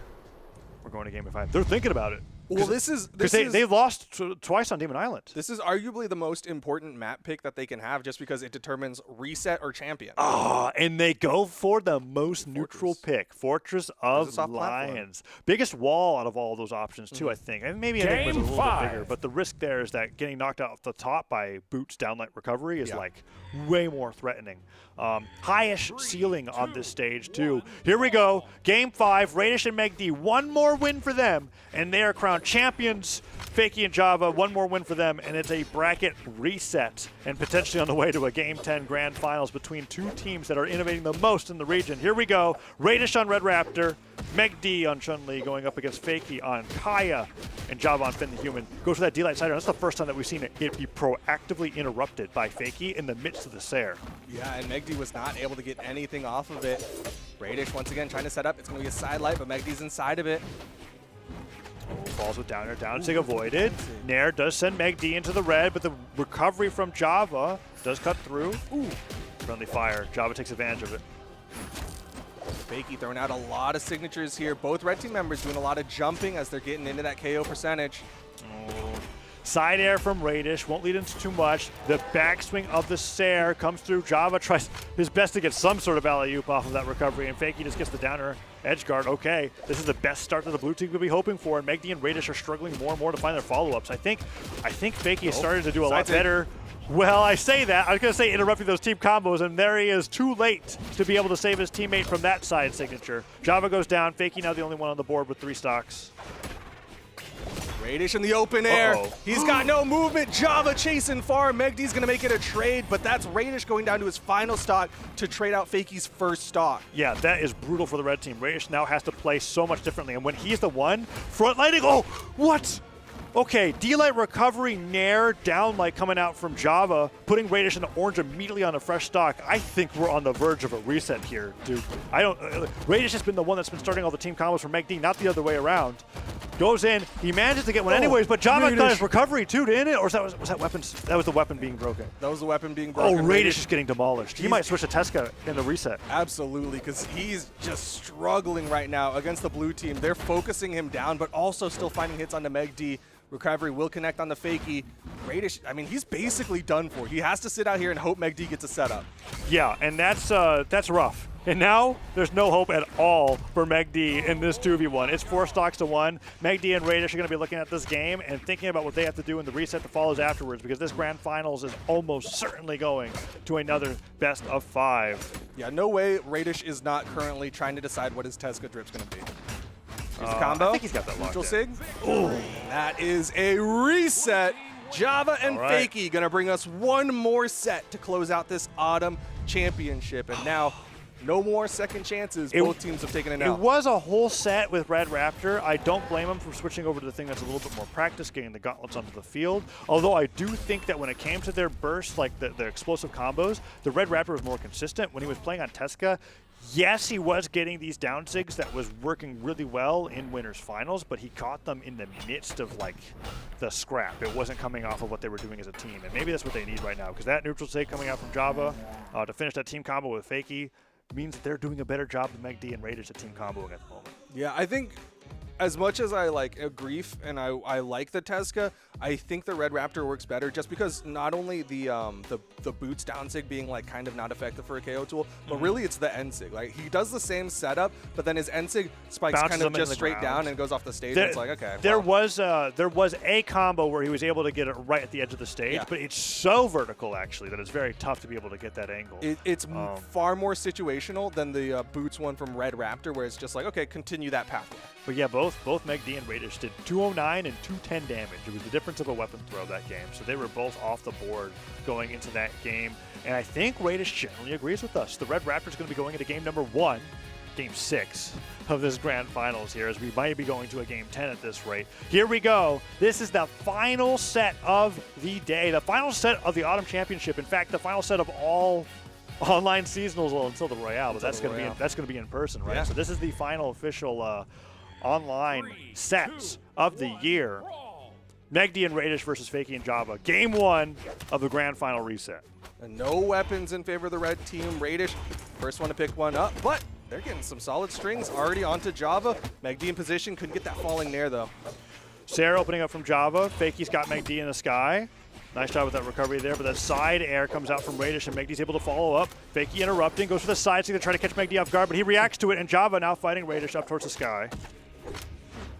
Java over to the axe. Neutral Lion's going to get punished from behind. Radish dodges through, but Fakey's covering. Yeah, recovery comes through. That disarms Radish. Megd keeping Java in the sky. Java was ready. I can't believe Java was ready. He was ready if Radish was a little more damaged, but he's still going to get the KO. Blue team with a huge lead. If he didn't jump, I think the Sarah hits. Oh, and they're going for the team combo into Megd right away. Nair and the side air coming out there from the axe and the spear. Fakey and Java are just getting better and better as the day goes on. Radish and Megd, their game plan crumbling a little bit as Fakey's juggling Radish off the left side of the stage. I think Radish may have run out of steam, unless that gravity cancel pivot end light was really nice off the left side of the stage, but they got to get the stock. Side air. Oh, the bike, he has nothing. He can't make it back. Megd goes for the save, and Megd actually loses the stock for it. It's 5 stocks to 2. Radish and Megd down to their final stocks here in game number 1. The momentum swinging heavily in favor of Java. I really feel like that gravity cancel side stick on orb just makes you more hittable. That's what I've been noticing. Oh, Java ends up down airing his way back down to Radish. 2 dares and an end light. Fakey goes down to 2 stocks here in game 1. Oh, Nair comes through. What else is it going to be? Neutral light. Neutral light connects.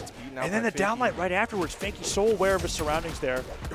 okay, that sider coming out of the side sig, lots of damage. He knew that that side sig wasn't going to knock out, so he did as much damage as he could. And Java just end sigs Meg D unarmed, neutral light into the combo from Fakey. That dare catches both of them. Tries to go for an edge guard here. I think Meg D might just be done for. No, jumps left. Radish in the 1v2. Is this going to be back-to-back 4 stocks? It is. Fakey with a double dare edge guard, and he still got the double knockout going from one side of the stage to the other.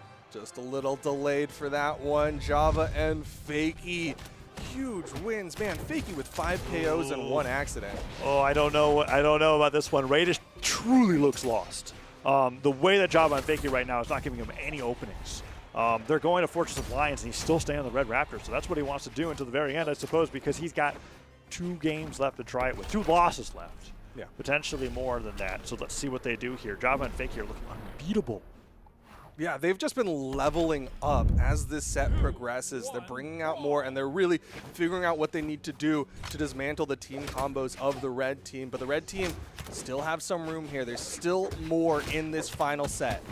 The Nair goes up, and Java's ready for it. I think Java might be the best player at falling up off of bow neutral air that I've seen so far. He's constantly being in these positions where I think he's trying to recover, bouncing into down air, bounces off the platform. I wonder if Sarah would have been better there.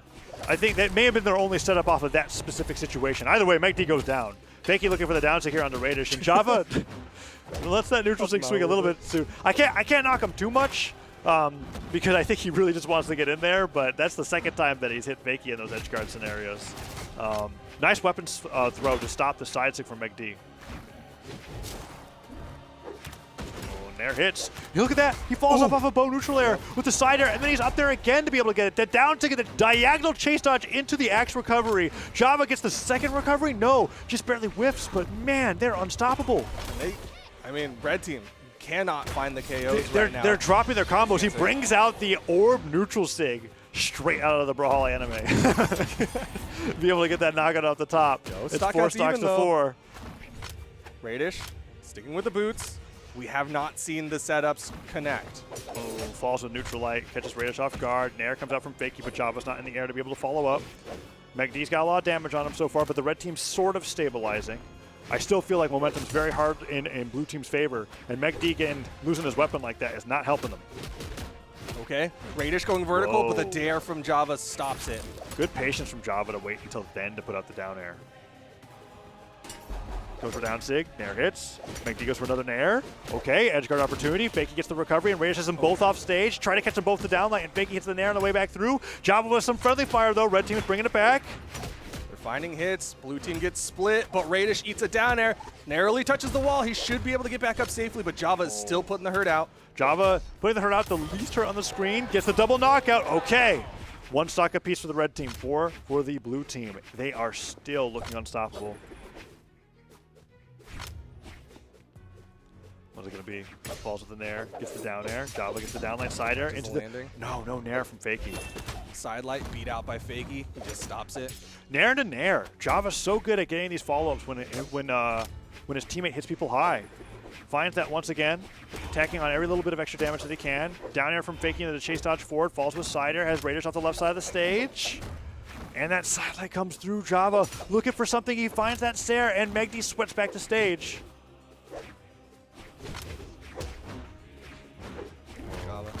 Threw out that gravity cancel side light, so Meg D comes in, gets a punish, side light recovery, but not enough to KO Java.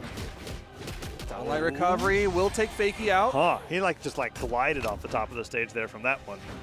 Another one would probably take out Java as well. Meg D and Radish are trying to get to the game to a state where they can go for a team combo, but honestly, the startups haven't been happening. Okay, Radish is just taking the stocks out on his own. They're looking for the edge guard here, and Fakey does get a nice pivot recovery. Pogo onto Radish, brings him to orange. Chase dodges forward after the Nair. The down stick from Java doesn't get punished because Fakey's there to save with the downlight.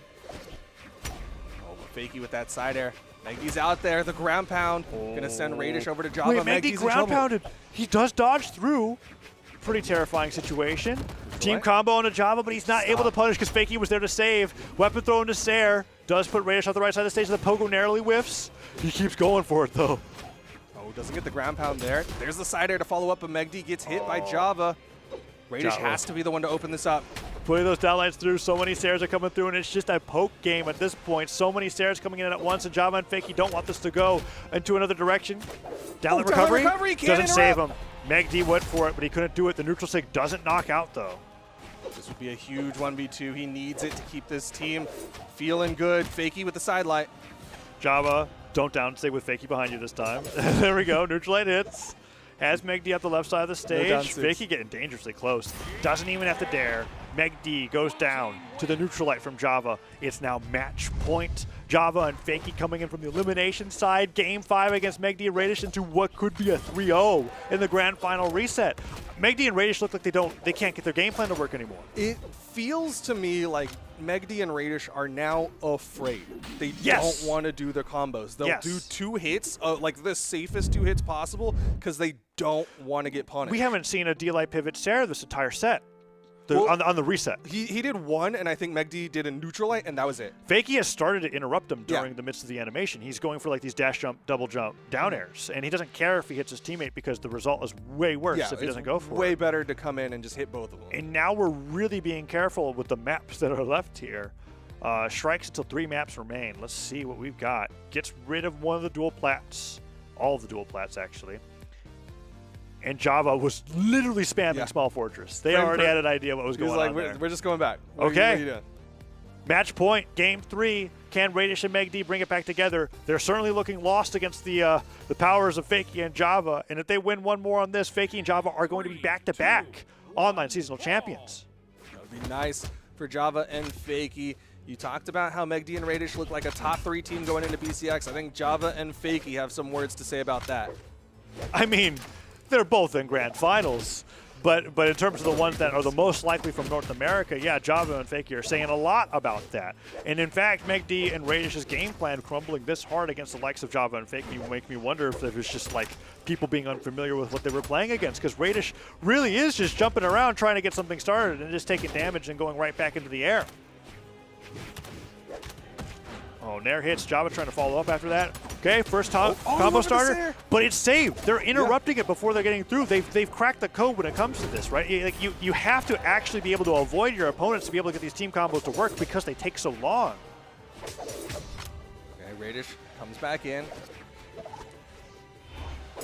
Neutral light hits, but the Sair interrupts. Ensig catches Java from behind, and that will KO. Fakey trying to stop himself from going down here on this last stock. Java waiting for that weapon spawn, goes all the way high. Recovery from Fakey disarms Meg D, but he picks up some fresh gauntlets.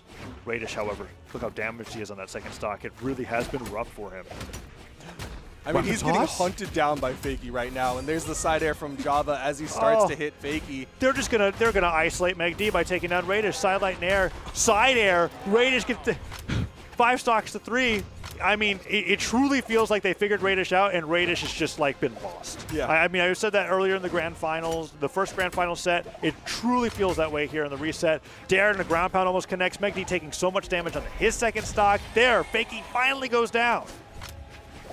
Okay, gets in there, going for the combo. Meg D trying to add in something there with that side air. Instead, adds in damage to his teammate's tournament stock. Not a great look here. Radish dodges past, does get the recovery. Fakey goes for the edge guard onto Meg D. Java follows up, gets the side air. Java and Fakey have all but won this set, Duke. Java's so good with sword off stage. He's so good with axe. Java is just finding all these hits. Side light, there's the down sig. Haven't seen that in a hot minute. Okay, team combo, down sig, neutral light, gets to the neutral light again. Neutral sig into end sig, they did it! Finally, signs of life coming up for Meg D and Radish, and that could be the win, Duke. They need one more of those. One more of those, and the one red more of team's those, good. and then just keep that up. Down sig comes through, and Fakey too late to be able to interrupt. Radish super damaged, but I don't think he can play super safe. He's got to find the boots, and he's got to play like he's on a fresh stock. Otherwise, I don't think Meg D and Radish have a chance. Meg D's in trouble. The neutral sig, and Java immediately neutralizes Radish. Java just trying to keep Radish from getting a weapon. Sidelight Nair is coming through. Fakey's just beating Meg D on the left side of the stage, and Meg D goes down first. The recovery from Fakey gets a double knockout, and Java and Fakey are your 2v2 autumn champions in North America. Back-to-back seasonal championships. Look at them go. What momentum going into BCX here in 2023. They've won summers, they won autumns, they won it by going through the elimination side of things, and they didn't even have to use a Zonix or anything like that. It's the same picks from summer, because If it ain't broke, don't fix it. Yeah, well, and the way that I wouldn't necessarily say that the picks that they're using is what's necessarily carrying them. We're getting this replay here on what could have been the best comeback from Radish and Megdi that we've ever seen. The neutral sig and a neutral sig there for Red Raptor Chun-Li is like one of the best signature team combos that I've seen from Chronix when that was still being played in the year. But yeah, it's like it really is just how Java and Fakie play around each other. I feel like with how good they are as a team, they really can just pick whatever legends they think are best at the time and still succeed with the game plan that they've got right now. And that's what makes them so terrifying. It definitely doesn't feel like it's a super specific thing of like we're really trying to get this one set up, we're really trying to utilize this one piece of a kit like the Zariel side sig or whatever. Instead it's just like these two characters are really good and we have this very malleable team comp that can do all these different things. No double weapons on either side too. There's not even any risk of DI when it comes to the team. Oh, there's not. Wait, never mind. Axe sword, spear bow. We talk about DI a lot because that's the weakness of double gauntlets or double anything, and that never comes into play between the two of them unless they like axe neutralite more than once. But they're not going to do that in a team combo. Yeah, phenomenal play. Congrats to Java and Fakie. That's 2 championships in a row for their team. They're looking good going into the World Championship because once again, that's what this all leads to. Now everybody gets to go back to the locker room and start studying up. We have a couple of weeks left until the World Championship. I think Sparky said it was like 33 days, something like that. So this is that final hour for people to start putting in the work to go to the World Championship. And also you at home, if you want to be there, sign up, bcx.live. And that's going to be it for the Autumn Championship, Duke. Any final words before we sign off? Well, production probably wants us to drag our feet a little bit. Do they do? Yeah, so. Yeah. 15 seconds? Well, say congratulations to the winners. And congratulations to Java and Fakie, the champions of Autumn Championship North America. Huge shout-outs to Megdi and Radish going home with that second-place finish. And then, of course, Animated Hideaway being able to get 2 top 3s back-to-back after coming out of nowhere. I'm really hopeful that they'll be able to go to BCX. I'm not sure. Like, there was chatter that Hideaway couldn't even play this weekend until, like, the last minute. And then he comes up and he goes into the top 3. One of the 2 teams that was actually able to, they were the only team that was able to take a set off of Java and Fakie this weekend, right? Because Radish and Megdi got double eliminated by them. So they absolutely really hope that you guys can make it to BCX. Now, Duke, you want to bring us home? Well, that, again, will do it for us here at the Autumn Championship. We still have the Autumn Royale, but ultimately it's all about that World Championship. Once again, we want you all to sign up, bcx.live. Thank you all for watching and being a part of Brawlhalla Esports, but that'll do it for us here in Atlanta, Georgia. Have a wonderful night, everyone. Bye-bye.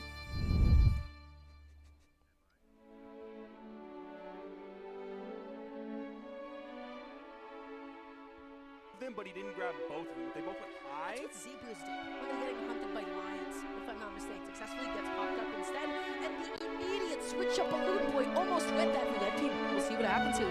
Currently, Walshy holding on to the second stock, being so deep. Guaranteed a nice, comfortable spot into winner's side top 8. And let me tell you, that gigantic early combo, which they're going to do basically again for free, is chunking away at dog second stock. Luna.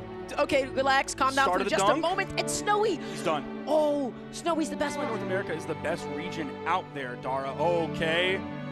I was about to say. Follow up off of one another, but still, damage is damage at the end of the day. This is so tough for them. And they moves. I think Balloon Boy was going for more ranged moves, even though they were basically stacked. And it's Sunday. It's a completely different region, right? I'm a different caster. No, Fakie wasn't ready to be able to follow up with a double team combo. D-Light Cider, D-Light Cider. Versions of like setup into signature more than like the big long ones. But it doesn't ruin it. Right now, Walshy deep red. 4 stocks left on this red team. Walshy's gonna fall and Zen landing. However, gets that revenge knockout. Anime then proceeds to do the same, and the dare interrupt the knockback, and that's going to be a sideline into Sarah and Sigmeg. Shortly afterwards, if he's not careful. Oh, somebody got the ground pound connected. But the side sig follow up there, and it goes there. Doesn't get the sideline right afterwards. Snowy tosses his weapon away. The delay and Sig back to the stage. Gets a neutralite to follow up there. Another Sig. Neutral Sig catches both of them. The red team gonna get split, and the ground pound. And then look at what they're able to do right there. That dash hit, that spacing on that delay was amazing to not accidentally hit your teammate. That being said, though, Zed and Walshy made also going to be knocked down 2 in the second stock. Both of them sitting at 2 stocks apiece. So is going to be the blue team. And now contact. Oh my gosh, makes contact, just barely does basic space into the side and And then they kind of got back together, started putting the herd out on a sandstorm. Now they want Nair. Oh, well. And Hideaway might go down to one stock here. He's sweating. Gravity cancel NC just barely misses the stage. Team and then combo. the team combo. Side light, neutral light, team combo to down. Signature into the down sig again at the end sig. And Raiders continues with that side air off the down line. So friendly fire accidentally coming on to make D go for it. Why not? Now Megdi has to fight his way back on. Raiders active with side air to dodge. Down sig into down sig. Gets the end sig and they get it. The best part about that move is that it actually moves Megdi to safety. And then he does the pivot stare and then the side sig connects doable. But he has to find a weapon, and he has to avoid these gauntlet nairs like the plague. Oh! D-Light grab pounded into neutral light. He got the nair after that nair. Hideaway has to come back to the stage, goes for that down signature, and Java just bats him away with that X side air. So accurate with these attacks. Side light into down light, side air. out And there. Okay, Fakey gets hit by the nair from Anime, but that side light, neutral sig, that's a Fakey and accidentally hits him instead. Yeah, Radish read wrong there, but still got away as the side. Decide what his Tesca drip's going to be. Here's a combo. I think he's got that Neutral locked in. sig. Getting all these hits. Side light. There's the down sig. Haven't seen that in a hot minute. Another Okay, one. team combo, down sig, neutral Going light, for gets to more. the neutral light again, neutral sig into end sig. Java just trying to keep Raiders from getting a weapon.